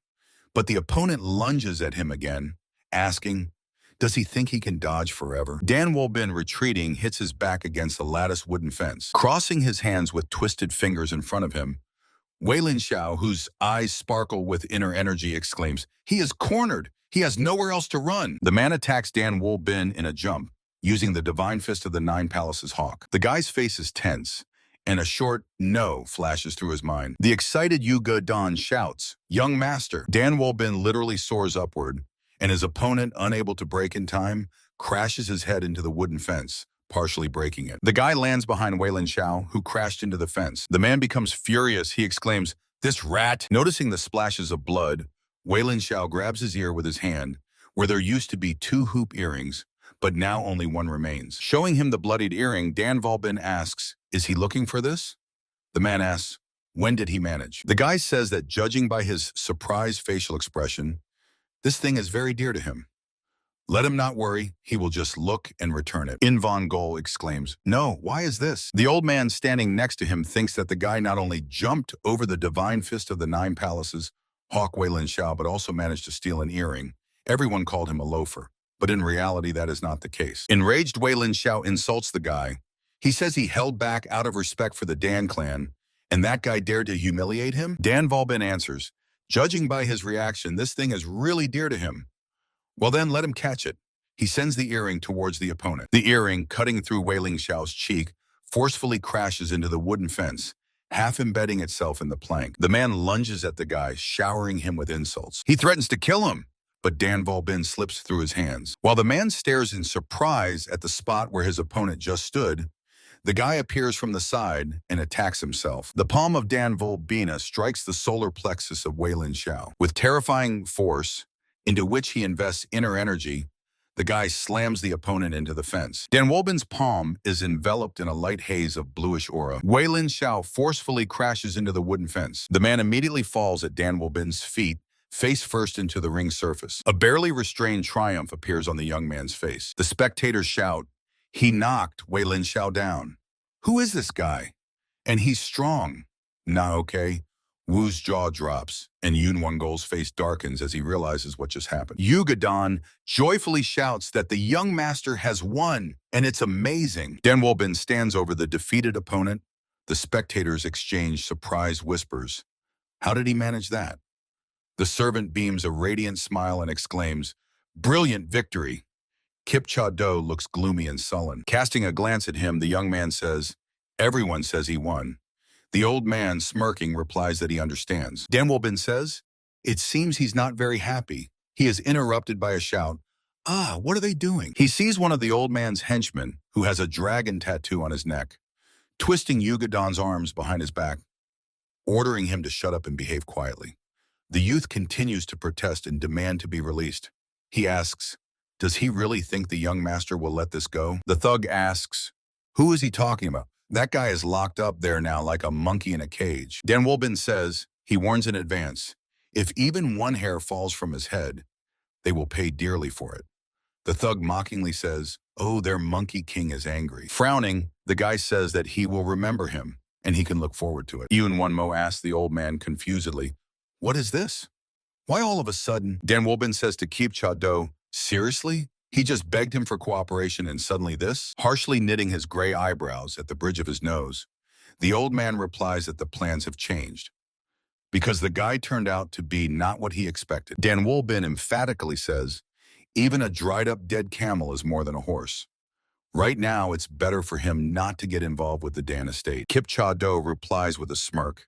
That will be his burden now. Squinting his eyes, Dan Wolbin says with a smile, he is worried because he knows about the poisoning of the previous head of the trading house, isn't he? Unwonmo rushes to his brother asking, what is he saying?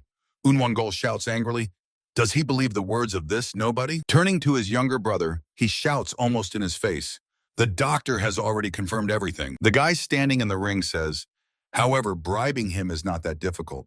They have money to burn, don't they? Unwongol shouts angrily, nonsense, they did not poison father. Dan Wolbin, standing near the wooden fence, says, and now he has also confessed that he had accomplices. He does not see how a man approaches him from behind with sharp knives visible between the fingers clenched into a fist. The old man's assistant, who was previously called Brother Pack, throws daggers at the young man. At that moment, Dan Wolbin looks back. The throwing knives rapidly approach the target. Dan Wolbin sees them fly through a gap between the fence boards and thinks they are attacking from behind. With a kick, he tosses the still unconscious Weilin Xiao, shielding himself with his body like a shield. The man lets out a scream as the knives pierce his back. The man with a tattoo on his neck, standing behind the old man, says in shock, was he attacked from behind? Meanwhile, Dan Wolbin kicks Weilin Xiao away from himself, and he flies straight into the fence. His body shatters the boards of the cage into splinters. The old man recoils to the side, and the tattooed man looks in horror as Weilin Xiao's body, his back covered with knives, flies straight at him. Brother Peck raises his hand, throwing the unfortunate Weilin Xiao's body away. Dan Wolbin rushes forward, thinking this is a great opportunity to use the secret martial arts of the Dan clan in real combat. Rushing through the falling debris of the fence above him, he blindly grabs a piece of board. Like a prayer, he repeats to himself lines from the book. In the great fire of the heavens of joy dwells the black heavenly bull, whose body is like 10 united Mount Taishan. Brother Peck and the man with the dragon tattoo on his neck cannot take their eyes off the body of their brother that has collapsed to the ground. They exclaim simultaneously, Weilin Xiao. Unwonmo, staring at his disfigured, as if burned face, exclaims, this is poison, he thinks. They coated the blades with poison and attack from behind. The tattoo owner shouts, what a worthless scoundrel. He turns his head and sees Dan Wolbin's face right in front of him. The man is amazed how fast. The text still rings in the guy's head. This black bull is capable of shaking the world with just one step. A board collapses on the man's head, breaking into pieces. Step of the divine bull. Dan Wolbin watches as a man falls at his feet. The enraged guy continues beating him with a piece of board left in his hands, shouting, he said he would remember him, right? So how does he like that? What will he say now? The frightened Yugadon quietly calls out to him, young master. The guy lets go of the beaten man and he falls, hitting his head hard. Dan Wolbin asks with an evil grin, well, did he meet his expectations? Looking at the servant holding his left hand, the guy asks, is his hand broken? The young man answers, it seems so. Suddenly frightened, Yugadon shouts, careful! Sharply turning back, Dan Wolbin sees a sharp tip rushing towards him. In his head flashes, a whip? Dodging, he realizes that he is being attacked with a whip with a sharp point at the end. Brother Peck rushes at him with a face twisted in anger. Dan Wolbin thinks that, judging by the actions of his scoundrel comrade, this weapon is surely poisoned. The guy asks with a smirk, did he forget something here? Without poison, he has no chance. Swinging the whip, the man shouts, dog nonsense, they will still see how long he can laugh. Dan Wolbin replies, yes, yes, and jumps high up. The whip slashes the floor where he just stood. The guy rushes forward, deciding that he needs to close the distance. Brother Pag gapes at the guy, whose nose seems about to touch his chin. The board, not yet completely broken on the previous opponent, flies to pieces upon meeting Brother Pag's jaw. Choking on blood, the man falls at the guy's feet, who is clutching the pitiful remains of what was once a quite decent board. The old man and Yun Won-gol are shocked. Keep Cha-do asks, does Mr. Yun have vision problems? Nothing he told them matched.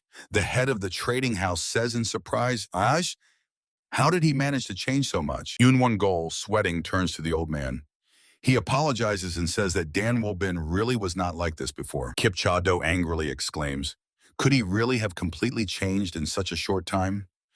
The owner of the trading house answers confusedly that he does not know. In the old man's hands appear chakras, sharpened metal throwing rings attached to chains wrapped around his wrists.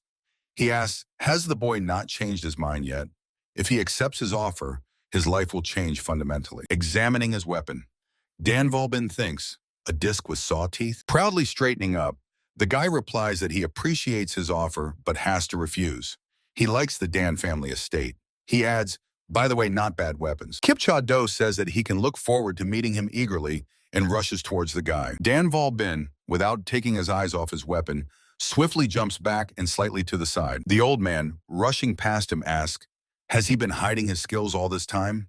He is way too strong for an idler. Sharply turning, he adds that he cannot go any further. Kip Cha-do is rapidly approaching Dan Volbin, swinging the rings. He sharply swings his formidable weapon, and the boy is forced to retreat again. Dan Volbin uses the technique fast steps and moves swiftly. He smiles as he dodges the ring, flying dangerously close to his face, thinking he has a short attack range, but using both hands compensates for this weakness. Kip Cha-do, missing once again, admits that Dan Volbin has excellent skills and strong defense. He adds, then what will he say to that? The old man releases the ring chained to the chain from his hands. Swinging the chain, he directs it straight at Dan Volbina. The guy dodges and frowns displeasedly. So that's what the chain was for. The ring strikes the wall, crumbling it at the point of impact. Dan Volbin says, quite interesting. He will learn a lot, thanks to the elder. Swinging the chain overhead, the old man curses. How much longer will he keep laughing? Clenching the remains of the board in his hand, the boy freezes cautiously, watching the trajectory of the ring's flight. He uses the divine bull step technique and, rushing forward, strikes the ring with a club. Knocking off one ring, Dan Volbin rushes to the old man, who meanwhile throws the second ring. The guy shouts that now he has seen all his attacks. Kip Cha-do, skillfully wielding chains, replies that the crescent wheel has as many technicians as stars in the sky. The old man, guiding both rings toward Dan Volbin with chains, shouts, he is finished. The guy uses the divine bull steps technique, skillfully dodging the rings, and then switches to the bullman steps. Dan Volbin rapidly approaches Kip Cha-do. Dodging him, the old man squeezes out. The guy asks, did he underestimate him just because he is considered a slacker? The remains of the board hit Kip Cha-do's jaw, crumbling completely, and a pitiful stub remains in the guy's hand. He applies the power of the 6 cultivation steps technique, and the floor beneath his feet crumbles. Dan Volbin uses maximum power and strikes with such force that his opponent is thrown backward, and the chains holding the rings break. A powerful stream of blood bursts from the old man's mouth. Dan Volbin, whose lips curl into a barely noticeable smirk, says he underestimated him too much. Leaving a significant dent on the wall behind him, the old man slides to the floor. He tries to get up. Dan Volbin decisively steps toward him. Wonmo asks in shock, was young Master Dan really that strong? Adokewu Oryangbo says that the guy never ceases to surprise him. Pale to the point of blueness, Won exclaims, he even handled the master easily. Meanwhile, the guy asks Kip Cha-do, what about the martial arts of the Dan estate? The master, sitting on the floor, spits blood and says, this cannot be. Dan Volbin asks, did he find anything worthwhile to study? Covering his mouth with his palm, from which blood continues to flow, Kip Cha-do mutters, this cannot be. He hadn't heard that the guy was so strong. Turning to Won and his friends, the old man shouts, what are they standing there for? Let them kill him. Frightened, Na Okewu asked Mr. Yun, what should they do?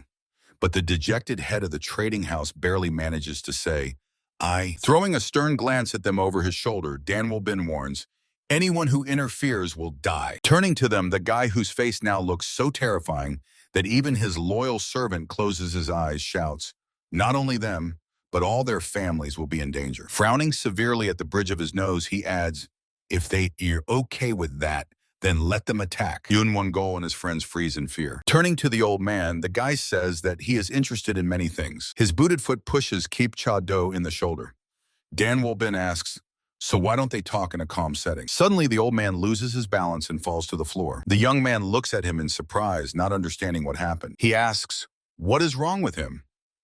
But from Kip Cha-do's earthy complexion and the abundant foam flowing from his mouth, everything immediately becomes clear. Yuga-dan, leaning over him, says that the old man's face has turned black and foam has flowed from his mouth. He fearfully covers his mouth with all his palm. A thought flashes through the young man's mind. Could it be? Frowning, Dan Wolbin says, "Poison!" Yoon Won-gol exclaims.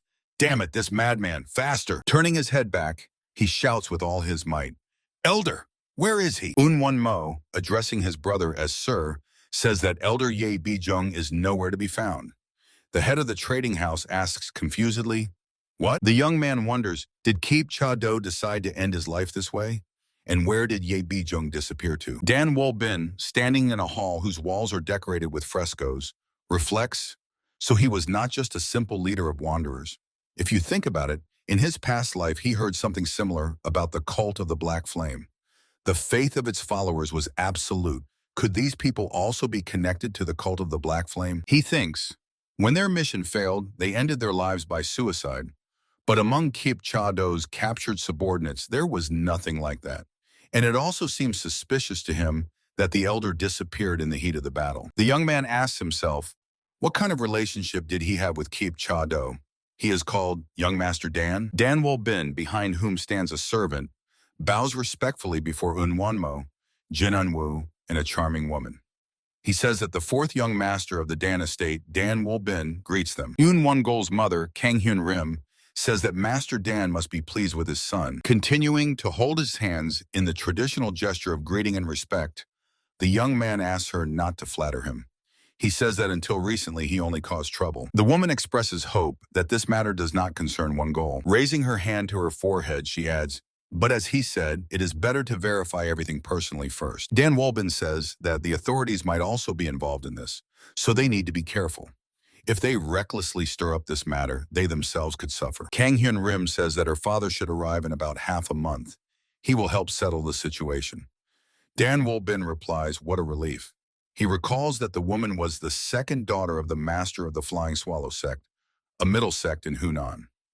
Well, that is, of course, if he remembers everything correctly. Eun Won-mo says that he does not even know how to thank young Master Dan. The young man adds that their trading house, Wonsun, will do everything possible to ensure that it does not suffer damage during the cleanup process. Dan Wol-bin thanks him with a smile. The young man thinks, wow, he really is clever.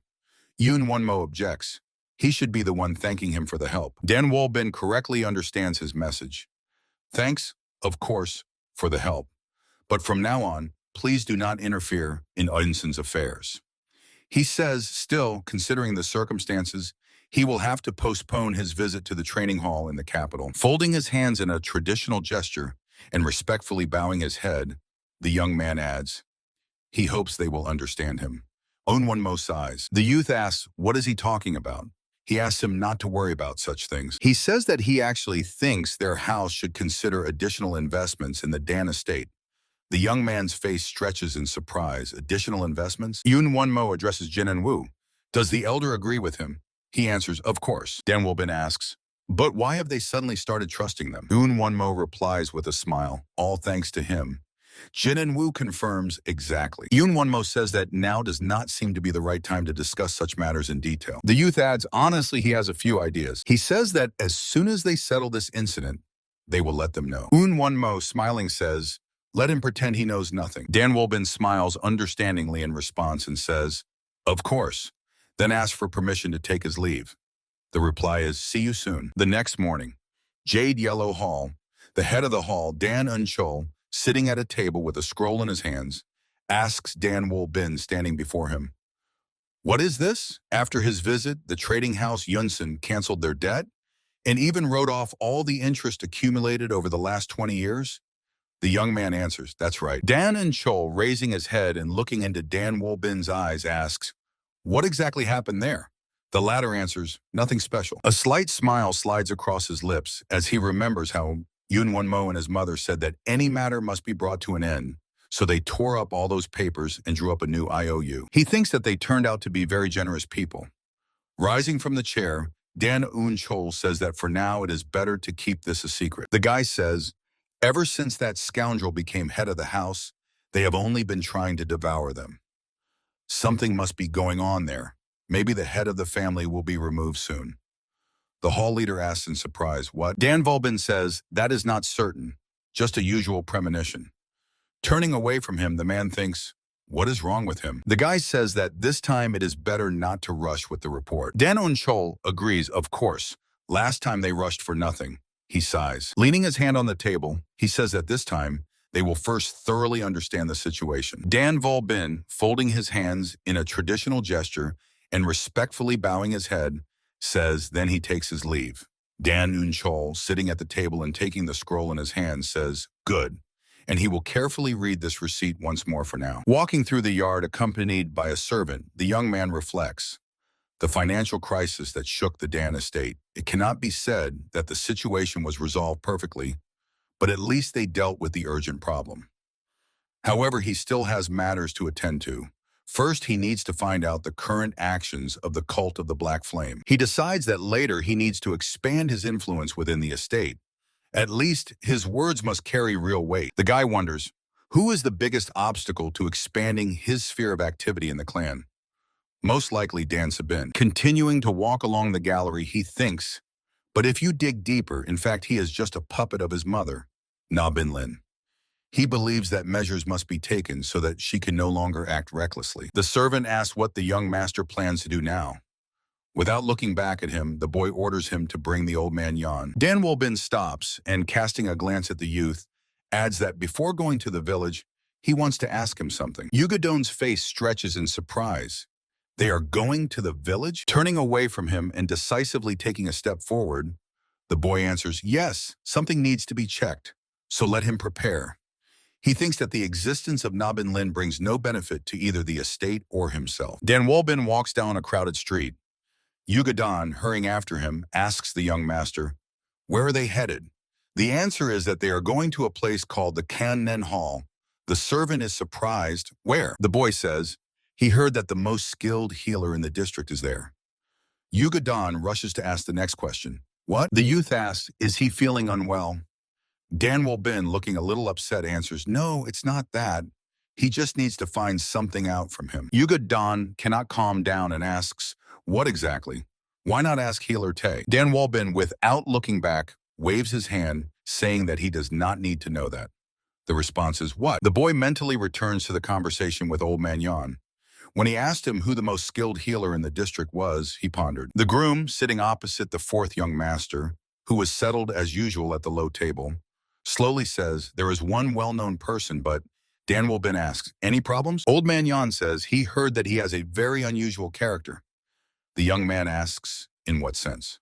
The groom answers, judging by what he heard before. The old man tells that long ago in Yunnan lived a famous healer named Cho Songju, known throughout the Central Plain. If he wished, he could have gained great wealth and power, but this man dedicated his life to helping the poor and needy, using his knowledge of medicine. The young man, resting his head on his hand with a gloomy look, listens to the prolonged story. The groom continues to say that he never left Yunnan, and in his whole life took only 2 students. One of them is the healer Yu Menhui from the Kangnen Hall. Slightly leaning forward, the old man lowers his voice and says that the other is Tae Han A from the Dan estate. The young man is surprised. Healer Tae? Dan Wolbin then replied to the old man that since he came here to work, his path has changed greatly compared to the late teacher. The groom, shrugging his shoulders, answered that he does not know the details. The young man mentally repeats the hard name, Healer Yu Menhui. Stopping in front of the gates, he thinks, in any case, if he studied under the same master as Healer Tae, he will be able to explain the connection between the strengthening decoction and his physique. Dan Wolbin looks at the sign on the gates, on which is written, Kangnen Hall. He decisively flings open the gate leaves and goes inside. The young man looks with surprise at the huge queue in the yard and wonders, why are there so many people here? He is upset. It seems he will have to wait. He assumes the reason is that the healer really has outstanding skills. A man approaches him who, judging by the burgundy suit, is a student of the healer, and apologizing asks, where is he from? The young man answers that he is Dan Wolbin from the Dan family estate. He adds that he has a question for the healer. The man says, the Dan family estate? Turning away, he says that the master does not distinguish between rich and poor, but turning to the young man, the man says that there may be difficulties with the Dan family estate. Dan Wolbin asks, could he at least inform the healer about his visit? He understands that the relations between healers Tae and Yu are not very good. As he walks away, the man replies that he will of course ask, but the guy should not have high hopes. Dan Volbin looks upset. He thinks Old Man Yan said that for rich people the prices here are quite high, and even then the healer you might not want to treat. Yugadon looks at him with sympathy. Looking at the people gathered in the yard, the young man thinks that judging by their appearance, they have no money to pay. He wonders if the healer Yu has problems with expenses and begins to worry. Dan Volbin sees a man approaching him who had spoken to him earlier. He thinks that the gloomy expression on his face is not encouraging. Approaching, the man says he is sorry, but the healer refused to meet. Dan Volbin replies that he just needs to know his opinion and asks, what if he pays more for the consultation? The man replies that he is sorry, but the gentleman never backs down from his decision. A shout is heard, "Get out! Why are they still here?" Sturdy guys armed with the clubs appear in the yard. The thug leading them shouts, he told them to clear out by tomorrow. No, just look at them. What a mess is going on here. Frightened people scatter from him and flee. Waving a club, the thug rushes forward, shouting that they are closed for today. The man talking to Dan Volbin rushes to him, calling him master of the hall van, and asks, what has he arranged here?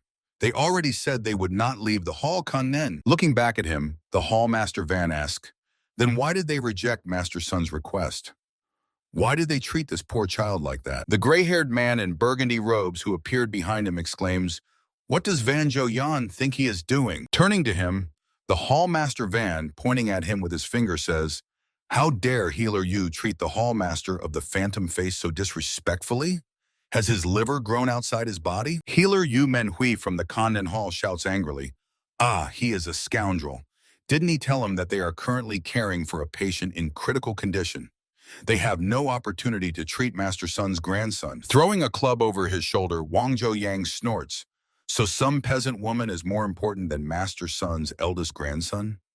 The guy standing behind him bore into the healer with gloomy looks. Yu Menhui exclaims that all human lives are equal. He asks, besides, couldn't the Sun Estate have turned to any other healer for help? Wang Zhou Yang says, in any case, now it's all over. That unfortunate child who fell from the horse has died. Pointing a finger at the healer, the master grits his teeth. Mr. Men, a longtime friend of Master Sun, has made a decision. He no longer wants to yield an inch of this precious land to some charlatans. Turning his head to the henchman standing next to him, Wang Zhou Yang asks, calling him Zhang Jijun, what is he doing? Let him continue the work. The man replies, yes, sir. The healer tries to say something, but no one listens to him anymore. Swinging the club and smashing everything in his path to splinters, Wang Zhou Yang calls on the henchman to tear everything apart here so that these charlatans can no longer work. Turning to the healer, the thug with a cross-shaped scar on his cheek asks, do they still look like they came here to talk? Yu Menhui shouts loudly, asking them to stop. One of the guys smashing the hospital stops in front of a snow-white vessel with a pattern covered with a lid. He says, oh, this is different, looks quite expensive. The healer's apprentice asks him to stop. No, not that. The man says that this is a purple jade deer horn. It can significantly ease dementia, which makes it a very valuable medicinal ingredient. Throwing the club over his shoulder and scratching his head, the rider looks at it thoughtfully. Then he says, so what? He doesn't care. He raises the club above his head. The healer's apprentice screams in horror, no! Suddenly, the wrist of the rider is grabbed by a strong hand, preventing him from striking. A sweep, and the rider falls at the feet of Dan Volbin. Looking indignantly at the guy standing before him, he asks, what the hell? One of the riders asks, do you want to die? Van Zhou Yan, glancing at him over his shoulder, inquires, and who is this? Dan Volbin says that he was also not accepted in the Kannen Hall, so he did not intend to intervene. But seeing the lawlessness they caused, he simply could not stay aside. Addressing the riders who look at him in surprise, the guy says, this is a kind of clinic. Shouldn't they take care of the patient's safety? Pointing his thumb behind himself, where the healer and his apprentice stand, he adds, it seems these people are not going to treat anyone anyway. One of the riders says, look at this madman. The second says he has never seen anyone so insane before. Behind Dan Volbin appears Van Zhou Yan. Swinging a club, he shouts, why is everyone standing? Let them finish him off immediately. The guy sharply turns and strikes the man in the chin with his palm, forcing him not only to shut his mouth, but also to fly into the air. Van Zhou Yan's henchmen watch in horror the flight trajectory of their leader. The master falls, breaking another flimsy extension with his back. Slightly opening one eye, Van Zhou Yan barely utters, this madman. Trying to sit up, he points a finger at Dan Volbin, calling his men, behind whom he landed, to kill him. He declares that he will take responsibility. Let them kill everyone here. Men armed with clubs, inspired by his call, rush forward shouting. Dan Wolbin, with a bored look, warns that they will regret this. He lifts his foot and forcefully brings it down on the ground. The soil beneath his feet bulges and, like water, spreads in circles from the spot where his foot landed. The stunned men gasp and recoil backward. The guy leans toward the attackers, thinking that he should only strike with the palm to avoid killing them all. He uses the technique, strike that shatters rocks. His hands deliver blows with incredible speed. His palm imprints on the cheek of one of the rioters. At the same moment, the other hand flattens the nose of the second unlucky thug. Dan Wolbin's palm strikes the chest of a man, causing him to bend over in pain. Literally with the fingertips, he strikes the chin of the next opponent, knocking him off his feet. The guy moves within the radius of the circle formed by the force he exerted when he stomped his foot. Like kittens, he scatters his opponents in different directions. Dan Wolbin says, "The head of this city is not just a scarecrow. Do they seriously think that killing others is normal?" Towering over the defeated opponents, Dan Wolbin asks Van Joyan, who has gotten to his feet and is shocked by the sight of his henchmen. The struck man exhales. He took them all down with one blow. The guy replies with a smirk, "That one can run away." He even promises not to laugh at him. He will only chase him to the very end. Van Joyan exclaims, "Enough nonsense." He throws daggers at Dan Wolbin with both hands. With a slight smile, the guy watches the knives flying toward him. Dan Wolbin carefully catches a dagger with one hand. He easily dodges the second and focuses all his attention on the caught dagger. The knife he missed plunges into the wooden wall dangerously close to the head of Yugadon, who has turned pale to the point of blue. The young man cautiously glances at the slightly vibrating knife and hiccups. The outraged servant shouts to the young master to be careful. After all, he almost went to meet his ancestors. Dan Wolbin looks back and winking replies, "The main thing is that he is alive." Tossing the caught knife in his hand, the guy asks, "And what is he supposed to do with this?" Van Joyan says confusedly, "Caught his dagger so easily?" The man realizes that he is not an ordinary simpleton. Dan Wolbin throws the dagger back at its owner, saying, "Let him take it." The master watches in horror as the knife swiftly approaches him. Out of fear, he cannot even move. But the dagger, barely touching his head, cuts through the bandana and ear. Van Joyan screams in pain and grabs his ear, from which blood is flowing. The man exclaims indignantly, "How dare he raise his hand against him?" Clenching the wound with his hand, he threatens that Master's son will not let this go. Dan Wolbin, glancing at Van Joyan, standing before him, and his aides trying to get on their feet, says, "What kind of people are these? Let them do their job properly." The guy asks them, "Shouldn't they first find out who they are fighting before starting?" The henchmen hide behind their leader's back, who, swearing, guesses to ask the question, "Who is he?" The guy says he is from the Dan clan estate, but then he is interrupted by a servant who, rushing forward, shouts that this is the fourth young master, Dan Wolbin. The guy's face darkens, and mentally he calls Yugadon a scoundrel. Van Joyan says confusedly, "Clan Dan?" Dan Wolbin says, "It doesn't matter where they are from the estate, son or cow, but if they think they can challenge the power of the Dan clan from Yunnan." From the reaction of his listeners, who flinched and recoiled, it is clear that there are no volunteers. But the guy still finished his speech, "Let them come as it should be. Then he will gladly receive them."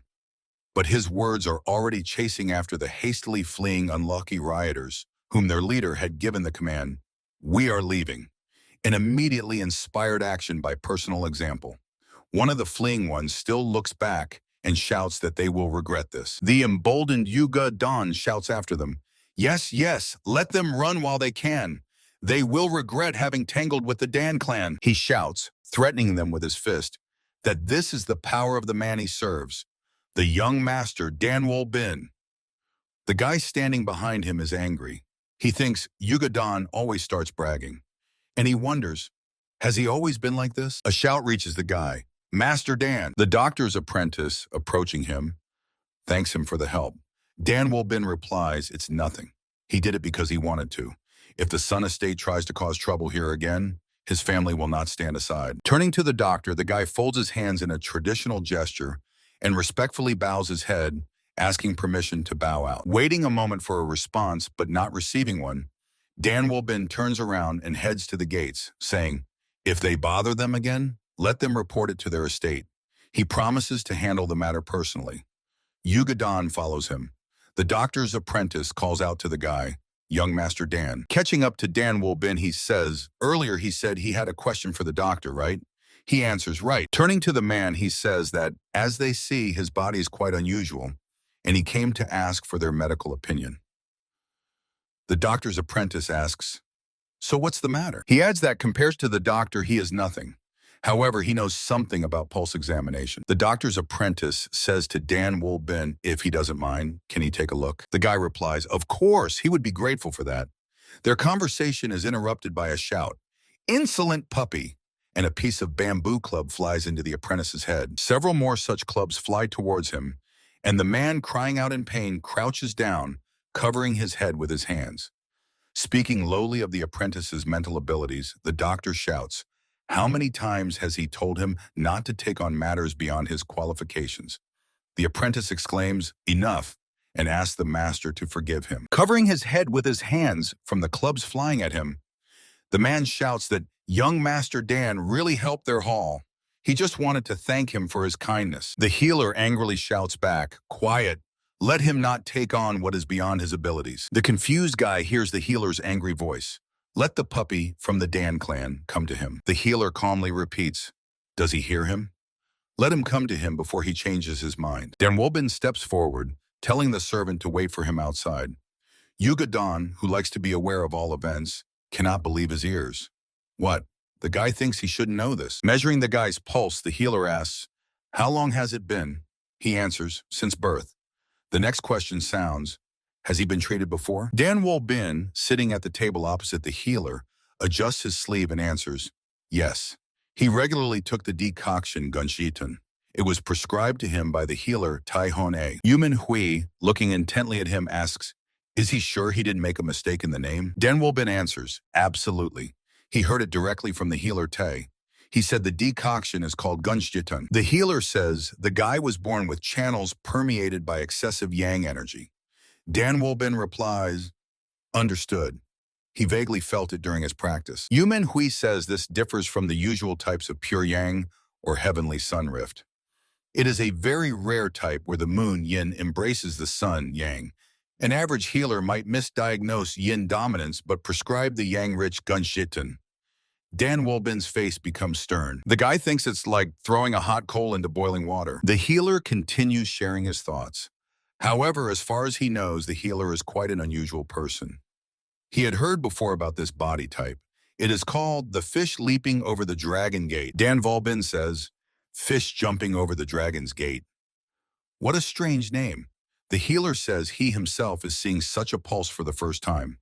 The guy asks, so what should he do with it? Manhwa replies, why is he asking him about this? The healer adds that he is trying to hide his chi and blood flow. Dan Wolbin says he has already noticed that. Covering half of his face with his hand and looking at the interlocutor through his fingers, Manhwa casts a glance at him, saying, quite a bold technique. The guy replies that it is the secret art of his clan. The healer, thoughtfully stroking his small beard, says, truly impressive. Soon Manhwa says he is tired and adds that the guy should go home. The guy thanks Healer Yu for the help. While they say goodbye, the healer's apprentice talks to the people who have lined up again. Heading to the gates, the young man orders the servant to follow him. He says that on the way they will definitely stop by the tea house and adds that he wants to buy fancy Jingmai oolong. Yuga Dan, hurrying after him, asks again, what kind of tea? The doctor's apprentice watches them with his eyes. Walking through the gallery, Dan Wolbin listens to the chatter of the servant speaking. He did not know that the young master was such a connoisseur and even of premium quality. The guy asks, did he think his master was an ordinary drunkard who only drinks and causes trouble? The servant replies with a smile, oh, may it be so.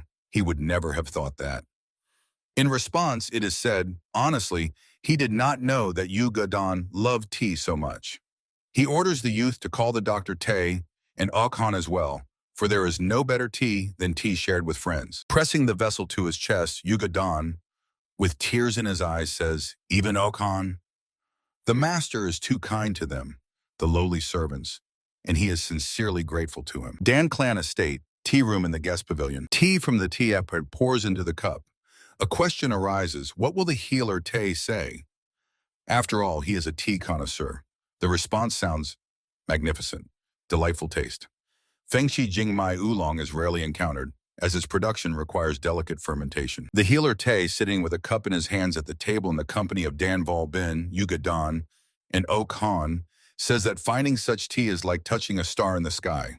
He is glad that the young master shared something so valuable with him, and the young man replies that thanks to him he has fully recovered, so he should allow him to at least thank him in this way. Dr. Tay replies with a smile that he is flattering him. Dan Walbin, addressing Okhan, suggests she drink more. The maid smiles in response and thanks him. The young man says that expensive herbs were added to this tea. With a thoughtful look, he says, "They say it makes the skin white like jade. What was it called? Jia Huang, it seems?" Dr. Tay spits out the tea. He shouts at the maid not to drink this tea. The girl looks puzzled. Okay, Han asks the doctor, "What does he mean?"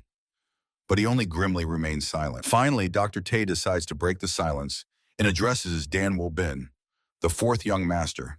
The young man asks, "Is something wrong?" The doctor asks him a question.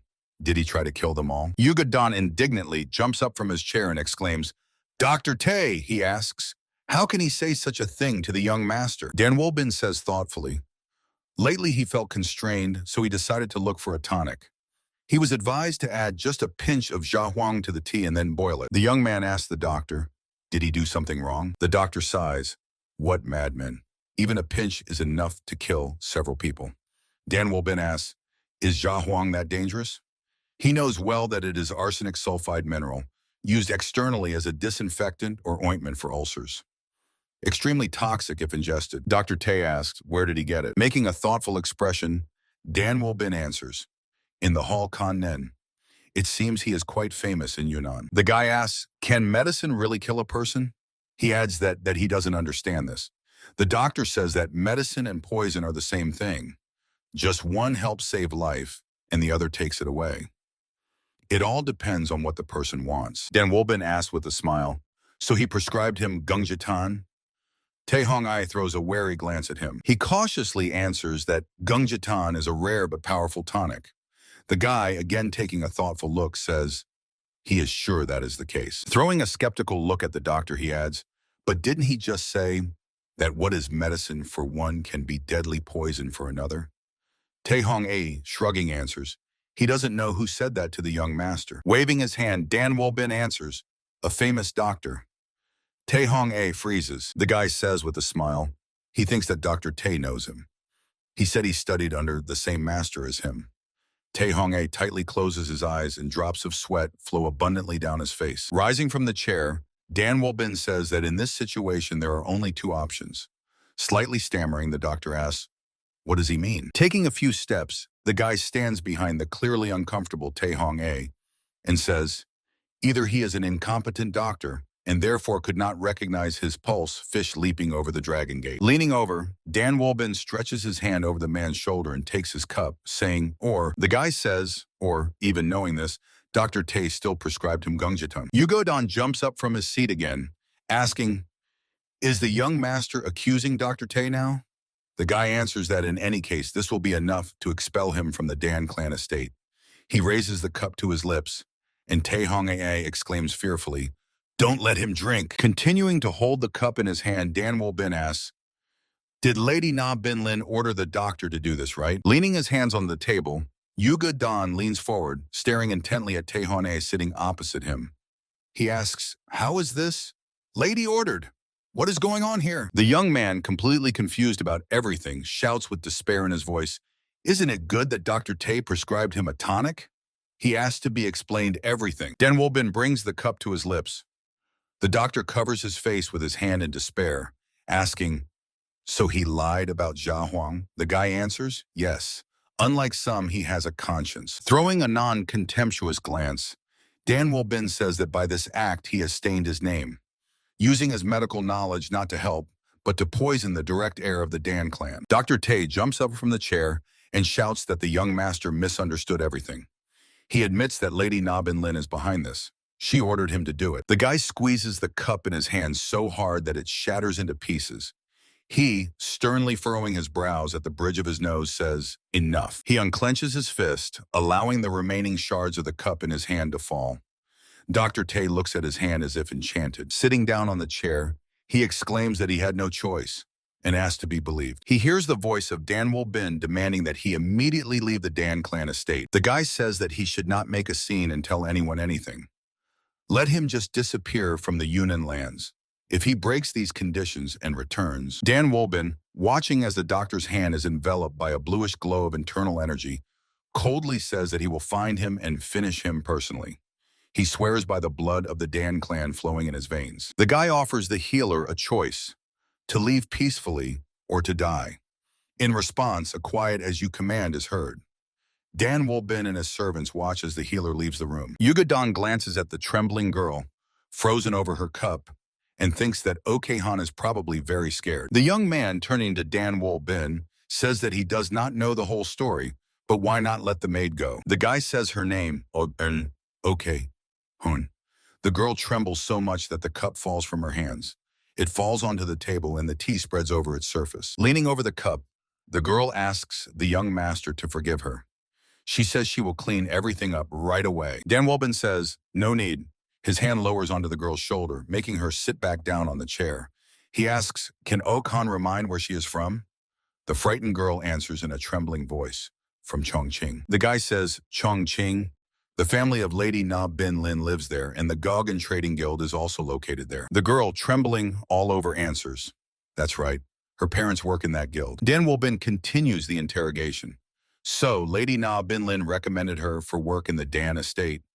Han, hunched and sweating, squeezes out, yes. The guy says he did not want to spy on her, but that night he saw her meeting with her bodyguard, Giyifun. Her voice reaches the girl.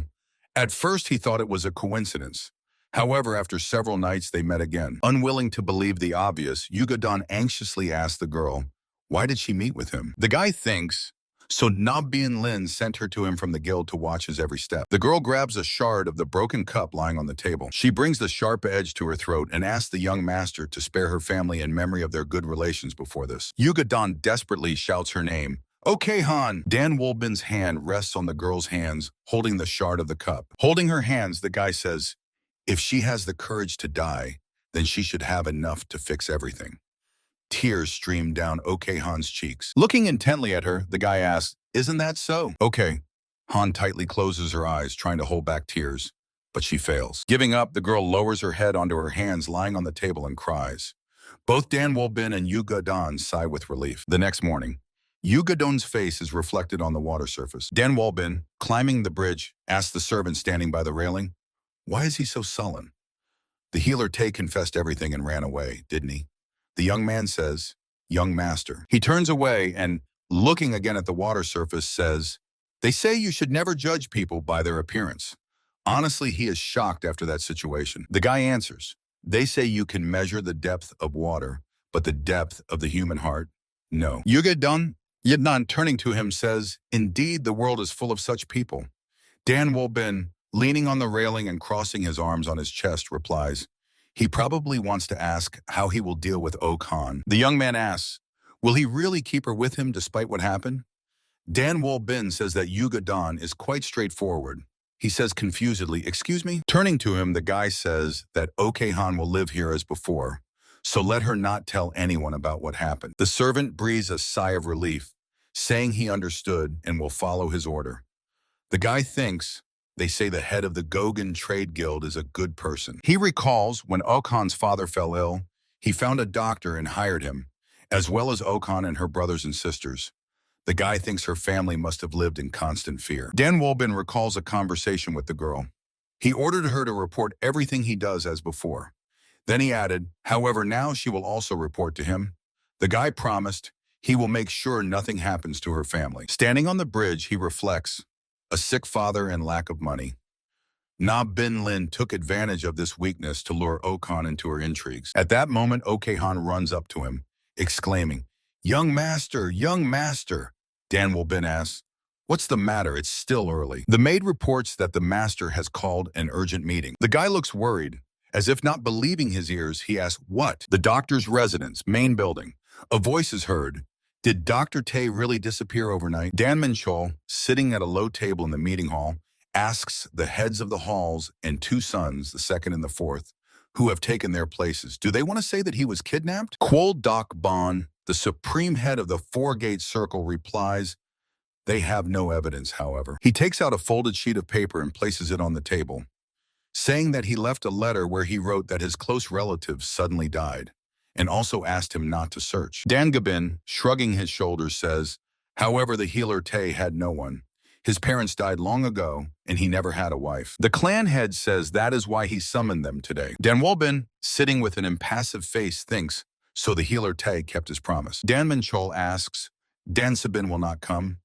Kwol Dokbon says that he went to meet a suddenly arrived guest. The clan head says, a guest, he says? The supreme head of the Four-Gate Circle answers, he heard that it is his friend from the Yunnan Society of the Flying Eagle. Dan Minchol sinks into thought. The young man thinks that the Flying Eagle Society is an old and prestigious assembly of Yunnan nobility.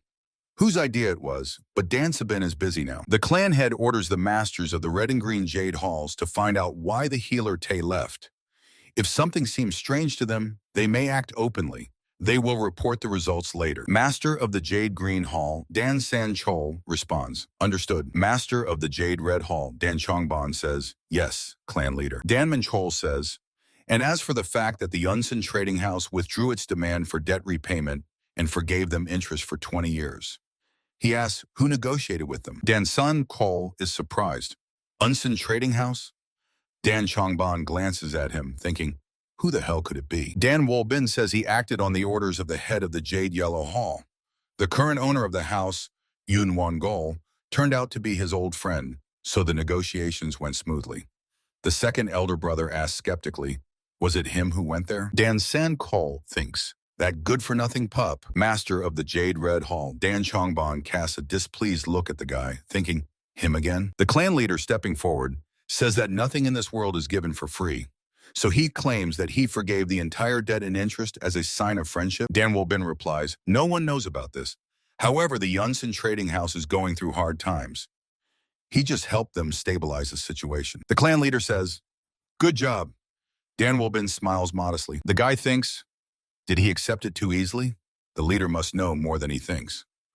Finally, Dan Minchol orders to ensure the estate is thoroughly guarded so that such problems do not arise in the future. Walking through the yard, the guy thinks, if he stands out, others will try to suppress him. However, he simply must gain power and as soon as possible. He reflects on the fact that without this, his survival plan cannot be realized. Let them just try to stop him. He will still make them bitterly regret it. His attention is drawn to the appearance of Dan Sabin. The elder brother strides forward decisively, and behind him stand two men unfamiliar to the young man. He wonders, are these people from the Flying Eagle Society? The young man says gloomily, it feels like he will be dragged into something again. As soon as he reaches his apartments, a shout is heard. The clan leader urgently summons him.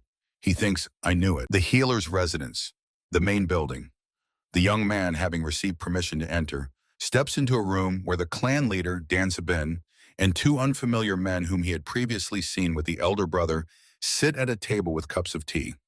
Slightly apart stands the supreme leader of the Four-Gate Circle. Bowing respectfully, Dan Wolbin asks, did the Lord call for him? Dan Minchol orders him to greet their guests.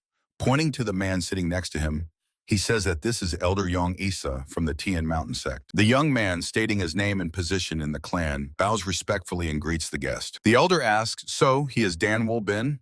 He also responds by stating his name. Dan Sabin, pointing to the second guest, says that this is Sun Ji Shin, the second son of the Sun Estate in Lijian. He adds that they met through the Flying Eagle Society. The young man thinks, the Sun Estate. He did not expect them to come so soon, and even to involve the Tian Mountain sect.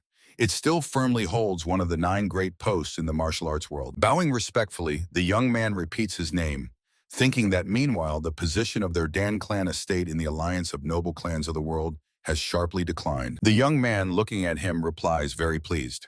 He states his name, Sun Ji Shen, the second son of the Sun Estate, and also a disciple of Elder Yang from the Tian Mountain sect. Dan Wolbin says, understood. Dan Sabin says that the Sun Estate has built its wealth on the paper business for several generations. He adds, he also heard that they own workshops throughout Yunnan. Sun Jin Shin replies that these are quite flattering rumors. The clan leader casts a stern look at him and asks, So why did they want to meet with him and the fourth young lord? Yonisa says that he was the initiator of the meeting and adds, it seems the fourth young lord misunderstood the business methods of the Sun estate. Therefore, he thought they should talk and clarify the misunderstanding. Clan leader Dan asks, what is he talking about? Sun Jinshin replies that it is simple. Their leader was worried that the young lord might have misunderstood the situation with the Khan and Hall. Dan Menchol, who is completely unaware of what is happening, asks in surprise, Khan and Hall? The young man explains, a healer practices there. Seeing the confusion on Dan Menchol's face, he says, it seems the clan leader has not yet received a detailed report about the incident. Frowning, Dan Menchol replies, no, not yet. But why is he telling him this? Sun Jin Shin asks to forgive his straightforwardness and says that the fourth young lord interfered with the Sun Estate's decision to evict people from there. According to reports, he stated that if the Sun Estate forcibly closes the clinic, the Dan clan will not stand aside.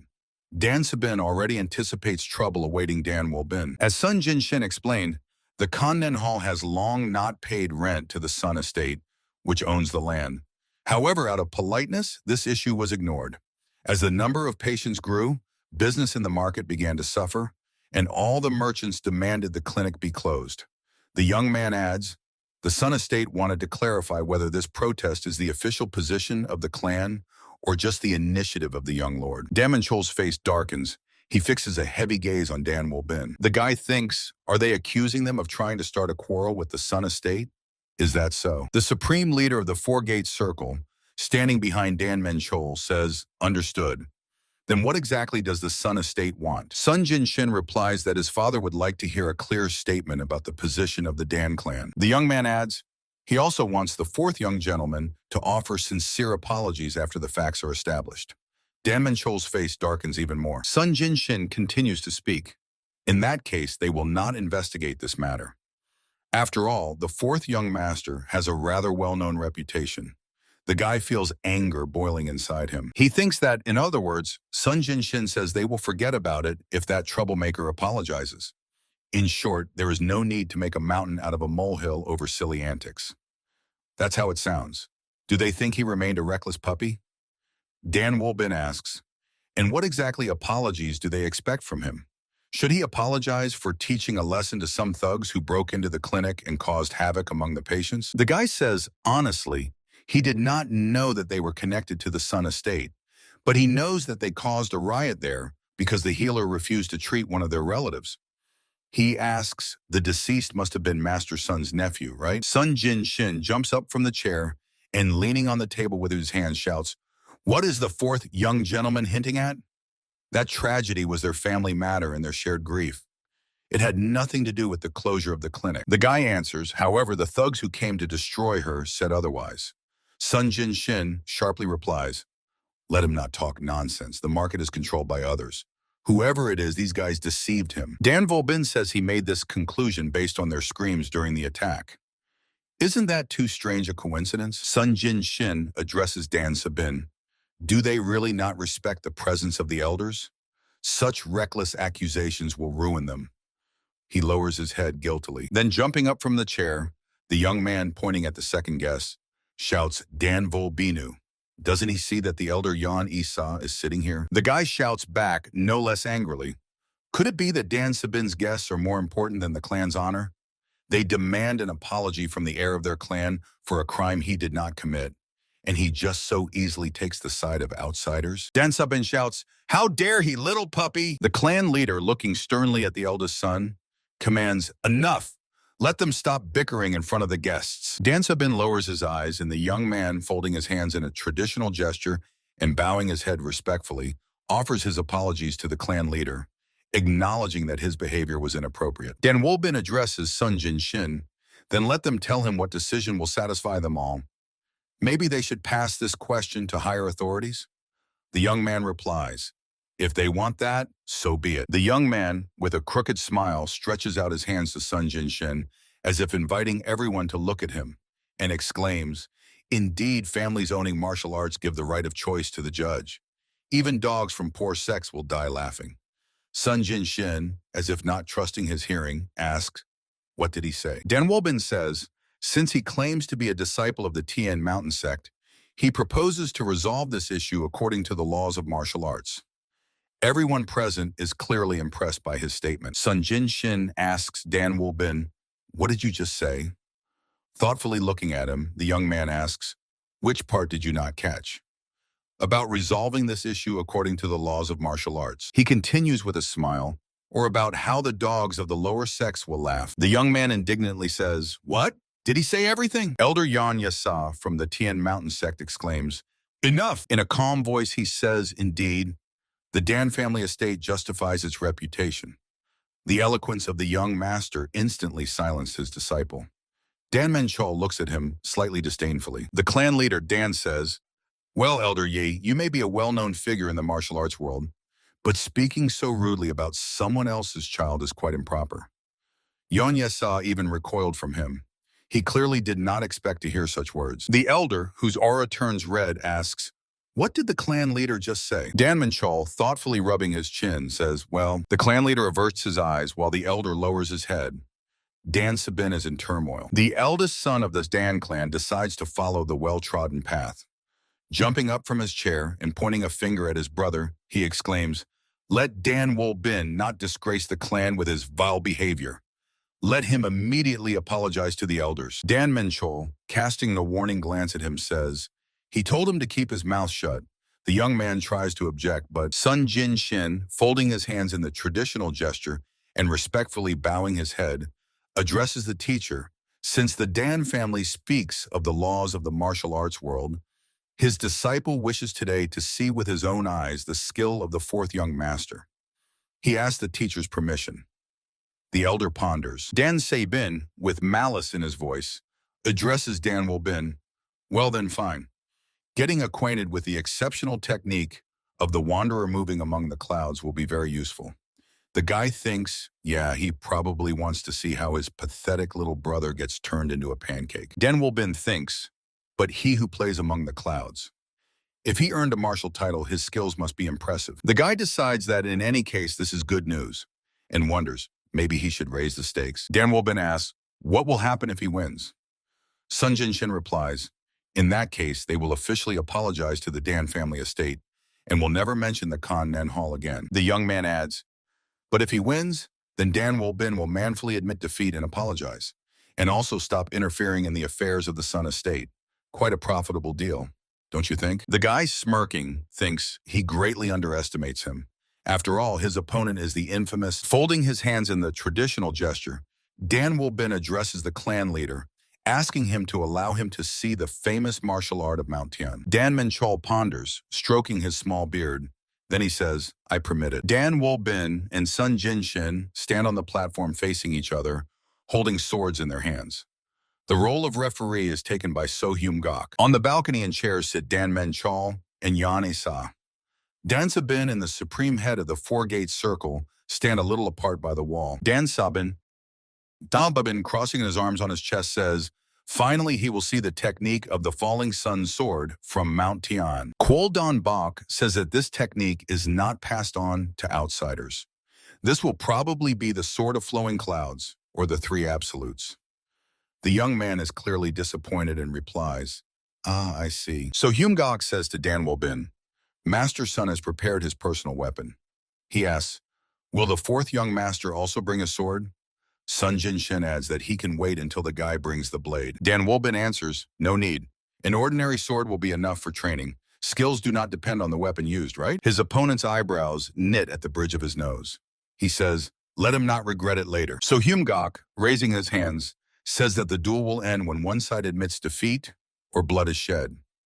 Since this is a friendly match, he has to exercise extreme caution. The deputy head of the Jade White Hall gives the command to start. Sun Jin-shin says he allows the guy to make the first move. Dan Woo-bin replies that he will not refuse and immediately rushes forward. In an instant, he is near the opponent, who clearly did not expect such agility from him and is forced to step back. In Sun Jin-shin's head, a thought flashes by, faster than he expected. The young man realizes, to dodge, he will need the technique of flowing clouds. Sun Jin-shin jumps back, avoiding the opponent's strike, but the guy doesn't let him recover. He attacks again, and the young man is forced to defend with his blade. Making a sword lunge, Dan Woo-bin says that there are not only sunny days, but rainy ones too. The guy attacks again and again, not letting the opponent recover. He uses Brahma's sword technique, Heavenly flower rain.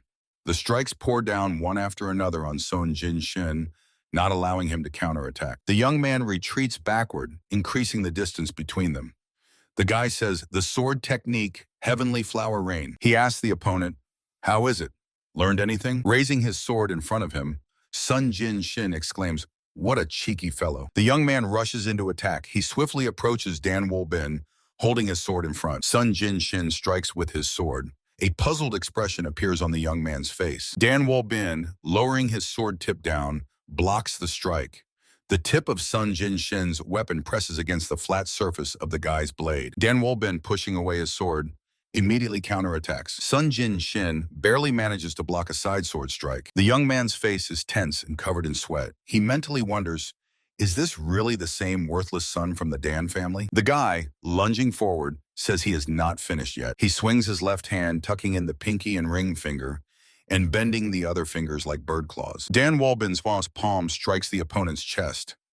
Sun Jin Shin's facial features contort in a grimace of pain. The guy freezes in a fighting stance. His palm is enveloped in a light bluish mist of energy. The strike he delivers pushes the opponent backward. Sun Jin Shin crashes to the ground. Surprise appears on the faces of Dan Menchal and Elder Yanni Sa. Standing over the defeated opponent, Dan Wolbin says, this is called the Shadow Storm hand grab. Sun Jin Shin responds confusedly. What? Elder Yan Isa shouts angrily, what the hell is he doing, idiot? Forgetting everything else, the elder continues shouting, how many times have I told him not to fall for the opponent's tricks? Let him remember the step of the immortal light cloud. Dan Wolbin quietly snorts, thinking, for someone who calls himself a Taoist master, his discipline is simply terrible. Giving hints during a duel where the honor of the family and school is at stake. Sun Jin Shin, rising to his feet, says that he just let his guard down for a moment. This is not the end yet. Dan Wolbin beckons him with his hand, asking, then maybe they will continue the fight? Sun Jin Shin and Dan Wolbin stand facing each other, gripping swords in their hands. The young man seems to decide to take the mentor's advice, and the guy feels that the atmosphere suddenly changed. Sun Jin Shin approaches him, using the technique step of the immortal light cloud. Dan Wolbin tells him that each step, as if the immortal treads on clouds, looks divine.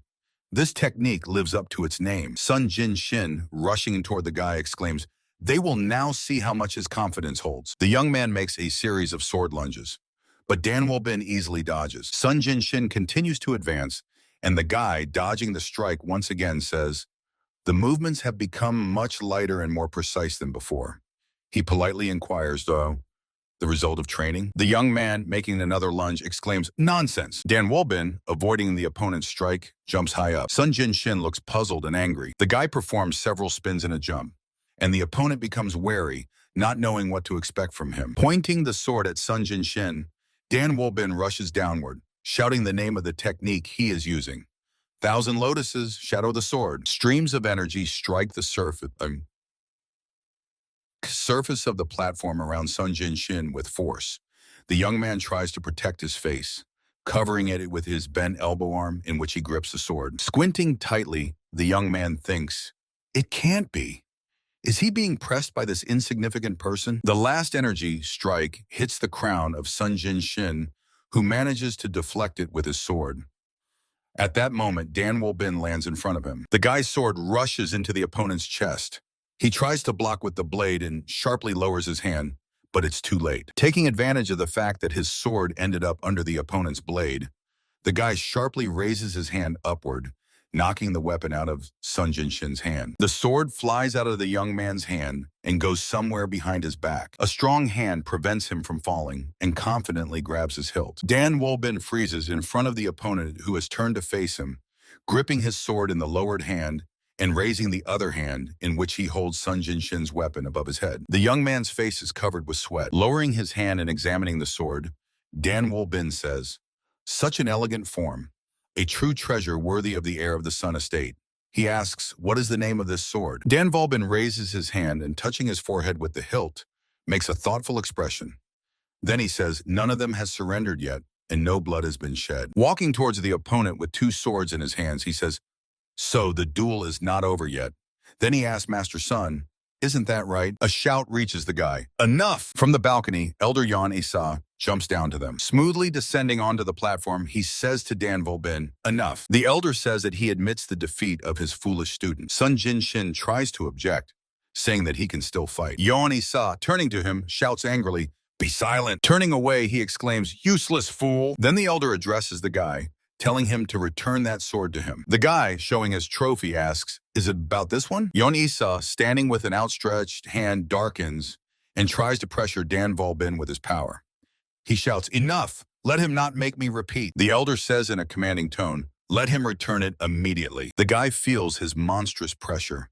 A smile appears on his lips, and as he thinks, finally a worthy opponent, Dan Volbin takes a fighting stance. Feeling the presence of another force behind him, the guy looks back. Looking at So Hyum-gok standing behind him, Dan Volbin says in surprise, "Senior mentor." So Hyum-gok raises his hand, saying that Master Sun's side has surrendered.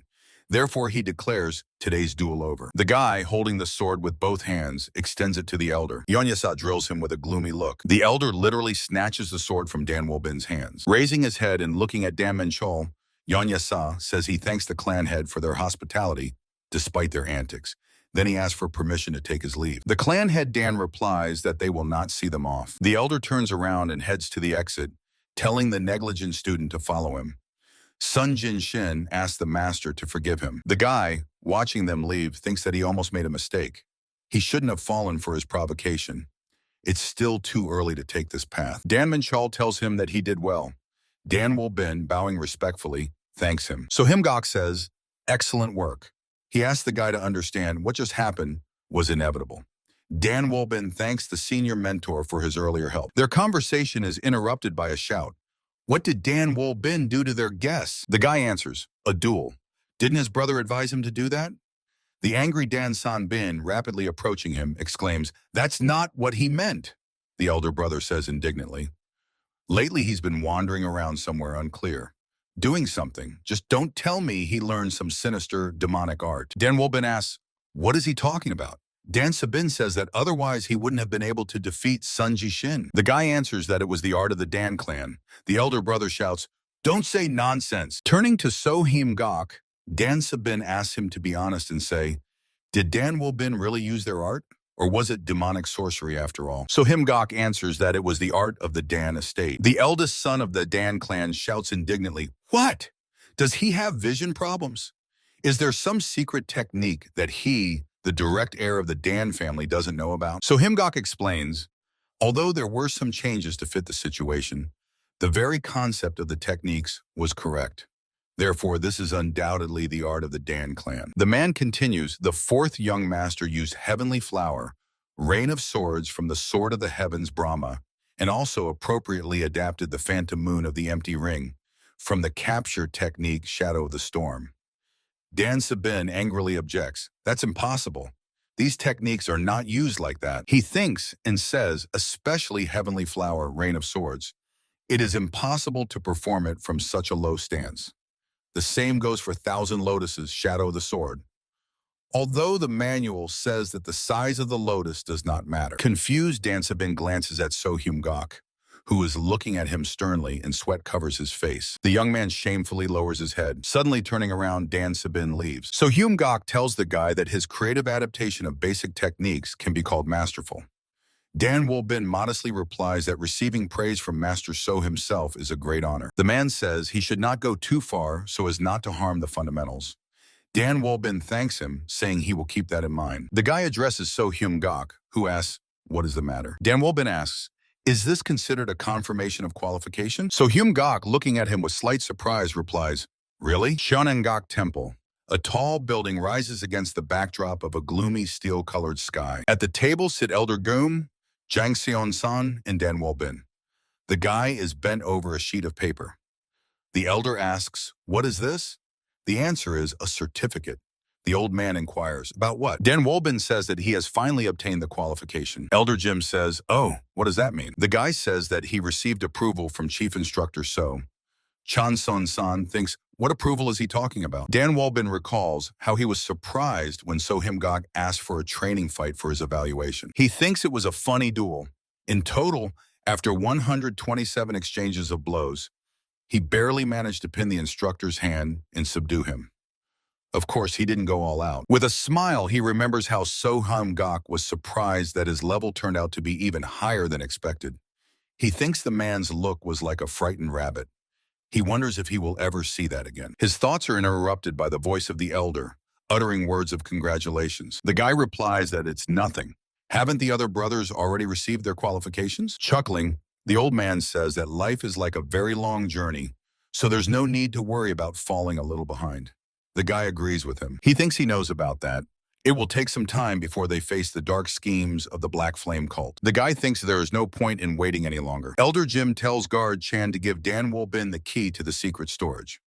Chan San asks, what does he mean? The old man repeats that he asks him to give the key to the fourth young master. The guard says confusedly, excuse me? Then grabbing his head with his hand, he says, the fourth young gentleman? The guy, stretching his lips into a smile, asks, any problems? Chan San, rising from his seat, says, understood. He asks to wait a minute, thinking, just look at him. When he is already heading to the exit, he hears the voice of Dan Wolbin. He needs that one. The one hidden at the bottom of the guard Chan's sword handle. The confused guard looks back at the guy, and he says that he doesn't have to pretend that it is stored somewhere else. Stunned, Chan San turns to the guy and, looking at him with eyes wide with surprise, asks, what? How did he find out about this? The guy makes a mysterious face and stays silent, thinking. He still asks. He spent many years working in this temple. The elder places a flat key with a cut on the handle on the table, saying, here it is. Looking at the key, the guy thinks, every time someone needed to enter the storage, there was a key that Chan San always hid in his handle, and also its pair on the necklace, which the elder just took off. With a sorrowful look, the guard unscrews the sword handle. Then Chan San pulls the key out of the empty handle. He places it next to the first key, saying, here you go. The guy knows that if you connect them, you can get one big key. The elder connects the keys. The key lies on the table in front of the old man, who, stroking his beard, orders the guard Chan to escort Dan Wolbin. He adds that the fourth young master is here for the first time. He does not know the way. Chan San asks in surprise, him? Without looking at him, the guy says, maybe because the weather has gotten cooler, the crickets have been chirping every night lately. The guard correctly understands his hint. He immediately grabs the key and, smiling broadly, asks the fourth young master to follow him. He will definitely escort him. The elder says, quite atmospheric, isn't it? Every night he reads books by the kerosene lamp accompanied by the chirping of crickets. Dan Wolbin replies that he understands. He should follow his example and start reading. The guard only sighs with relief when they finish exchanging courtesies. Dan Wolbin climbs the steps up after Chan San. Then he follows him down the corridor. They make the entire way in silence. The guard stops and, pointing forward with his hand, says that they have arrived. Dan Wolbin replies, so that's how it is. Chan San walks ahead again, and the guy follows him. The guard asks, doesn't it seem strange to him? This is just a regular library. Dan Wolbin answers, what's strange about it? Looking around, he adds, it is supposed to be a secret storage. He believes that their ancestors from the Dan clan installed some mechanisms here. They continue walking between numerous bookshelves. The guard sighs and says that the fourth young master is incredibly perceptive. Dan Wolbin replies that these are just the basics. Chan San approaches one of the bookshelves and stops. He takes several books off the shelf, and a keyhole becomes visible. The guard inserts the key into the keyhole and turns it. The bookshelf, raising a cloud of dust, moves aside. In front of them, an entrance to another room is visible in the wall. Chan San makes an inviting gesture with his hand, pointing to the passage for the guy and wishing him a safe journey. He says that he is allowed to go only this far. Heading towards the dark passage ahead, Dan Wolbin waves to him without looking back and thanks the guard for escorting him. The guy walks down the narrow, dark corridor. He freezes in surprise. A large hall appears before him, its ceiling lost in semi-darkness. It is filled with seemingly endlessly tall shelves tightly packed with books. Dan Wolbin exclaims with delight, impressive. Walking along the passage illuminated by floor lamps, he thinks that in his past life, he only had the chance to translate the Tibetan Book of the Dead, so he didn't have much time to look around then. The shelves here are filled with precious books. Here there is everything: history, astronomy, religion, literature, and even martial arts. For a book lover like him, this place is a real paradise. He remembers, the Tibetan Book of the Dead. He says that he came here for it.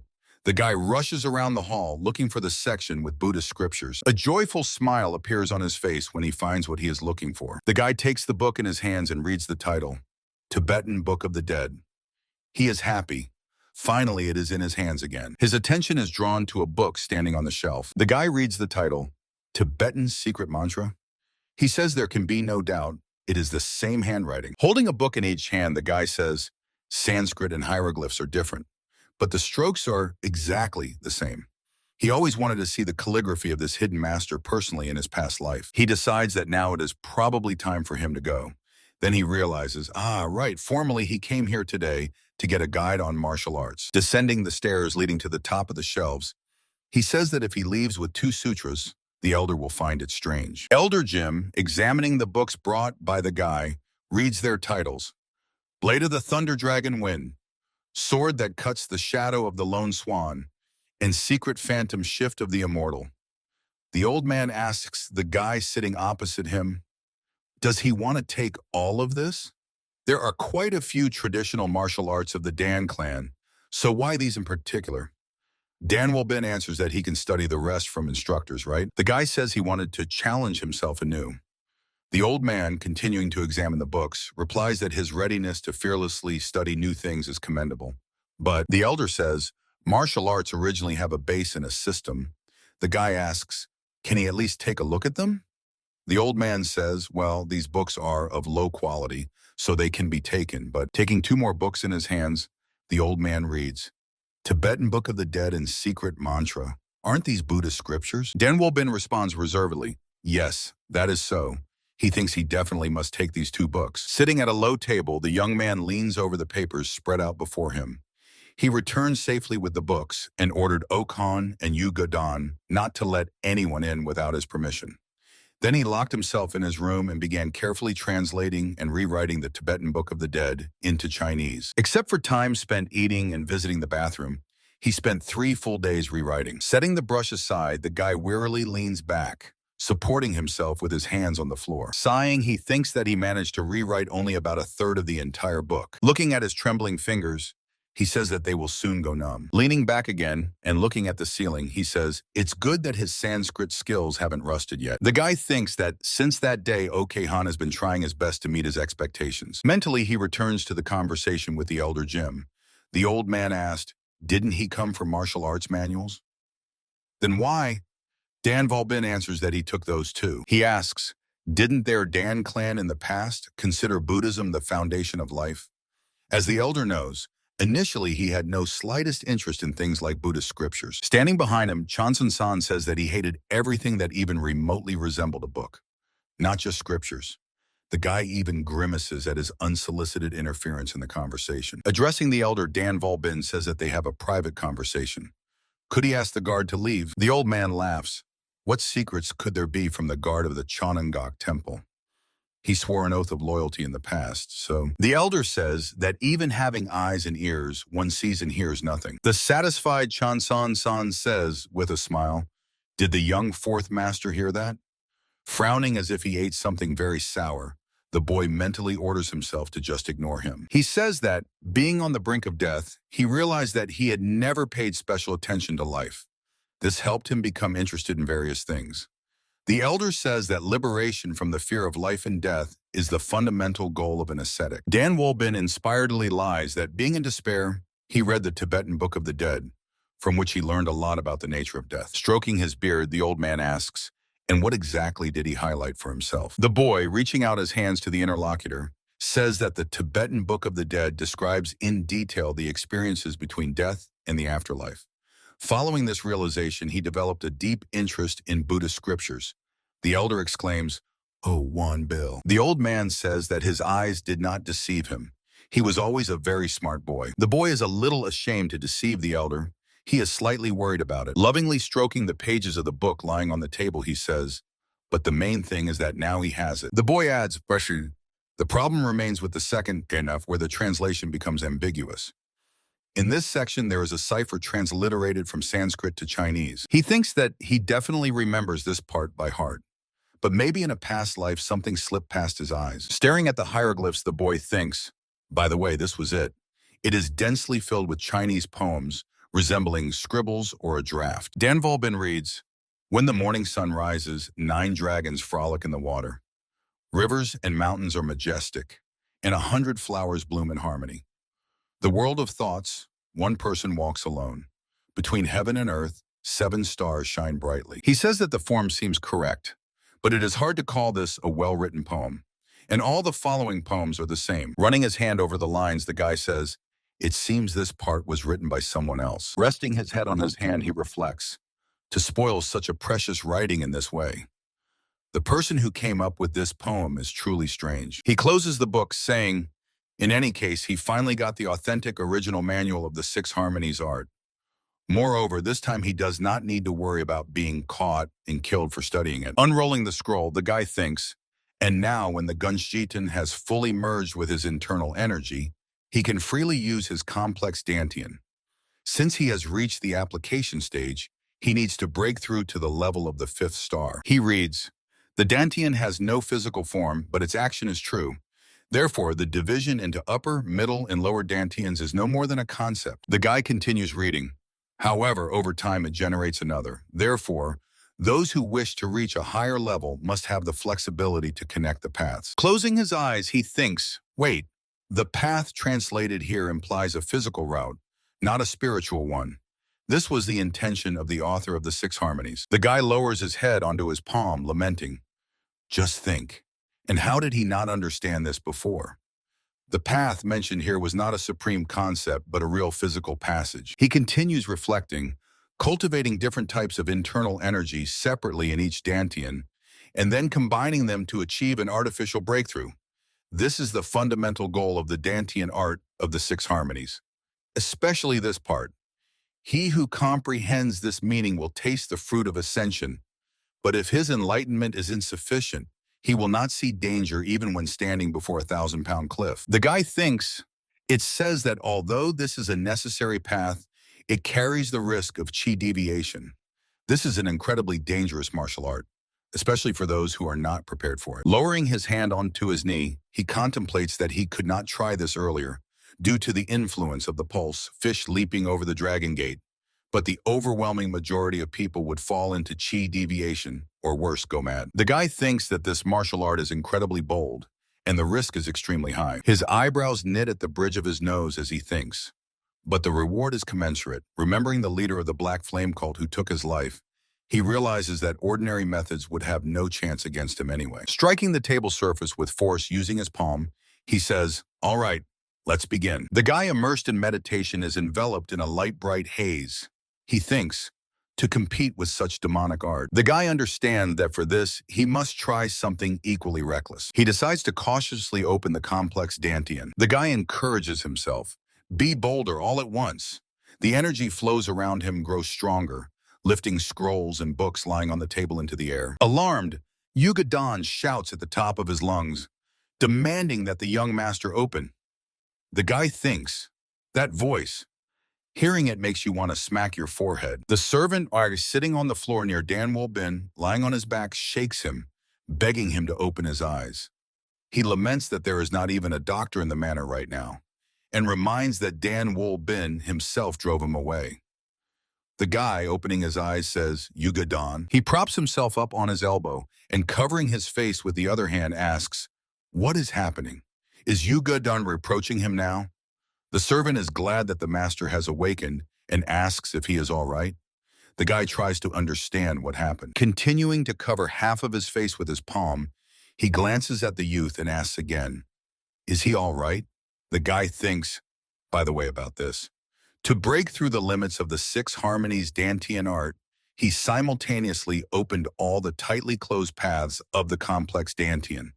Different types of true energy got tangled and began to rage in the meridians of his body. He continues to ponder, and just at the moment when he barely broke through 3 different paths, his inner energy passed the 6th and 7th stars and reached the 8th. Sitting down, the young man places his palm on his chest.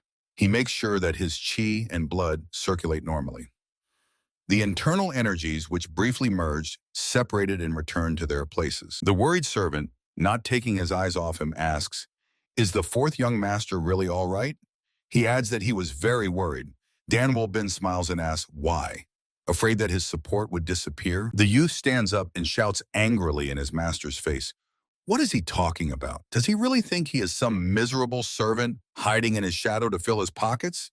Looking at him puzzled, the young man thinks, isn't that so? Looking around at the scrolls and books lying on the floor, Yuga Dan asks, and why is the room in such a state?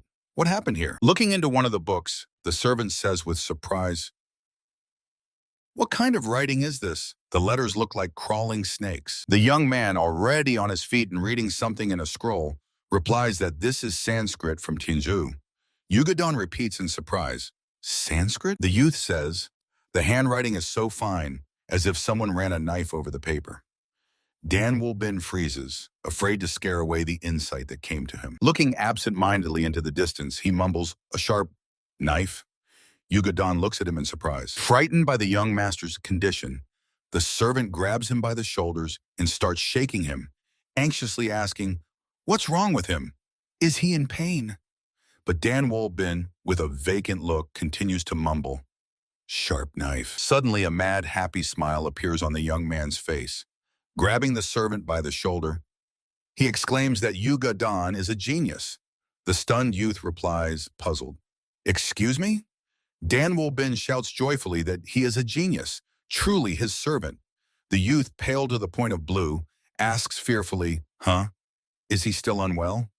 Mentally, he hopes that Dan Wolbin will not return to his former escapades. Yuga Dan, with the most miserable look, interrogates Dan Wolbin, who is enthusiastically flipping through a book. Did something happen? Suddenly called him a genius. The answer is that's exactly what he meant.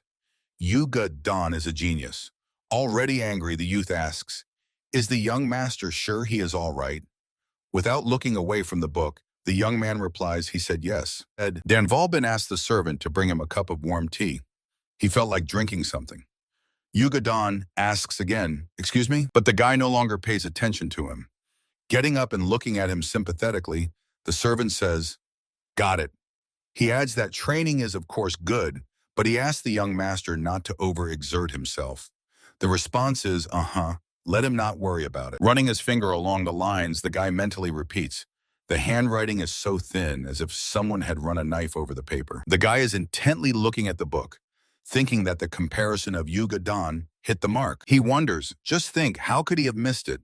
Every stroke of the Sanskrit symbols. Without tearing himself away from the book, he continues to ponder, sharp as the master's sword, and the dots between them are compressed and concentrated in one place, like a fist strike or finger technique. Leaning over the book and carefully examining the hieroglyphs, he says, we need to check the Chinese poems at the end of the book once more. The guy reads poetry.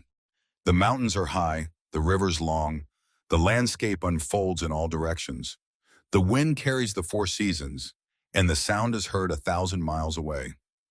An old story in the heart, 6 timbres harmonize across 5 lakes and 4 seas.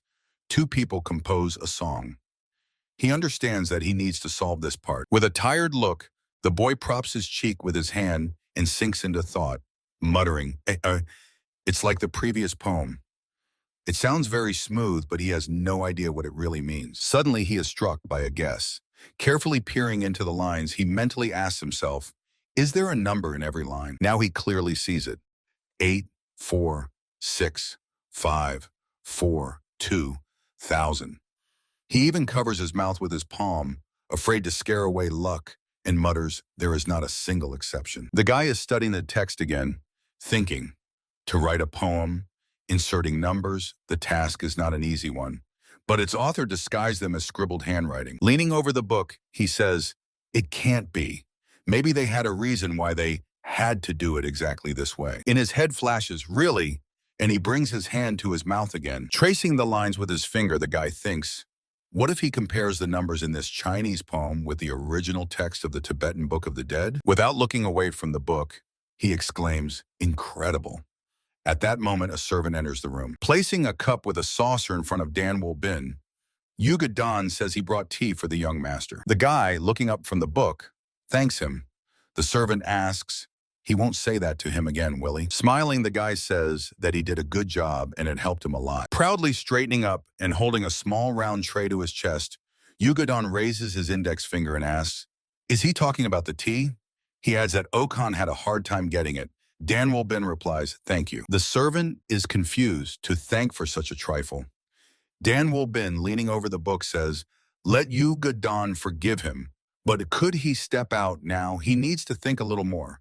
He mentally adds that he wants to check it as soon as possible. Turning to the exit, Yugadon says, "Understood," and asks the young master not to overdo it this time. The response is a distracted, "Yes, okay." The puzzled servant, walking to the exit, thinks, sometimes hot, sometimes cold.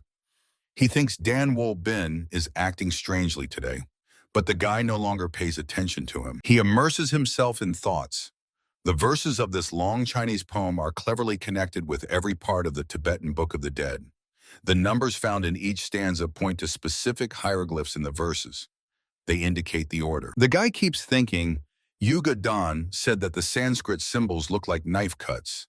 To be precise, the writing itself was a martial art. It turns out it is a drawing disguised as writing. His eyes widen in surprise, and in his head flashes another secret manual. Yugadon really is a genius. Picking up the brush, the guy reflects. The ancestor of the Dan clan, who wrote this Tibetan Book of the Dead, used a transliteration cipher to convey the art of Dantian of the Six Harmonies and ordinary external martial arts. There is something completely new hidden in these Chinese poems and numbers. Moving the brush over the paper, he thinks that since the form of the writing is important, he must be extremely careful so that not a single stroke or dot is displaced. After finishing, he reads the message. If one who is not a descendant of the Dan clan studies this martial art, disaster will befall him. It is strongly requested to return it to a descendant of the Dan clan. The person who discovers it must be cautious in studying it. If the origin of his internal energy is incompatible, the technique will bring him only harm. He continues reading. This sword technique is called the small sword of the depth of 9 heavens.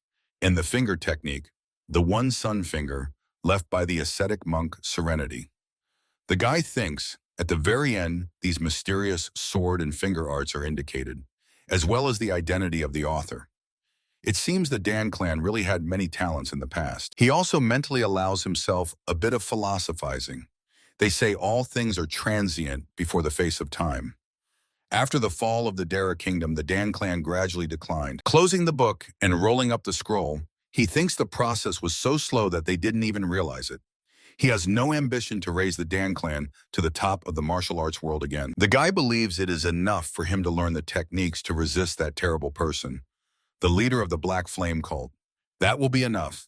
He hopes these 2 secret martial arts will help achieve that. Except for urgent matters, including work in the hall, the guy spends time climbing Mount Chandago for constant training. The training is exhausting, but on the other hand, incredibly thrilling. The guy, having taken off the upper part of his suit, swings the sword using the small sword of 9 heavens technique. The cutting strikes hit the powerful tree trunks. For a moment, it seems that nothing is happening, but then powerful trunks noisily collapse to the ground. The guy freezes, preparing his left hand's index finger for a strike, shrouded in a haze of bright energy. He thrusts his hand forward with his index and middle finger straightened, applying the one sun finger technique. The directed stream of energy pierces the trunks of the trees standing in a row. The guy freezes in a fighting stance, looking at the rather impressive holes in the trunks. Glancing at the sky, he says, "Oh, the sun is already setting. It's time to go down." The guy walks through the forest, then descends the steps. The first person he meets is Yu Gadon.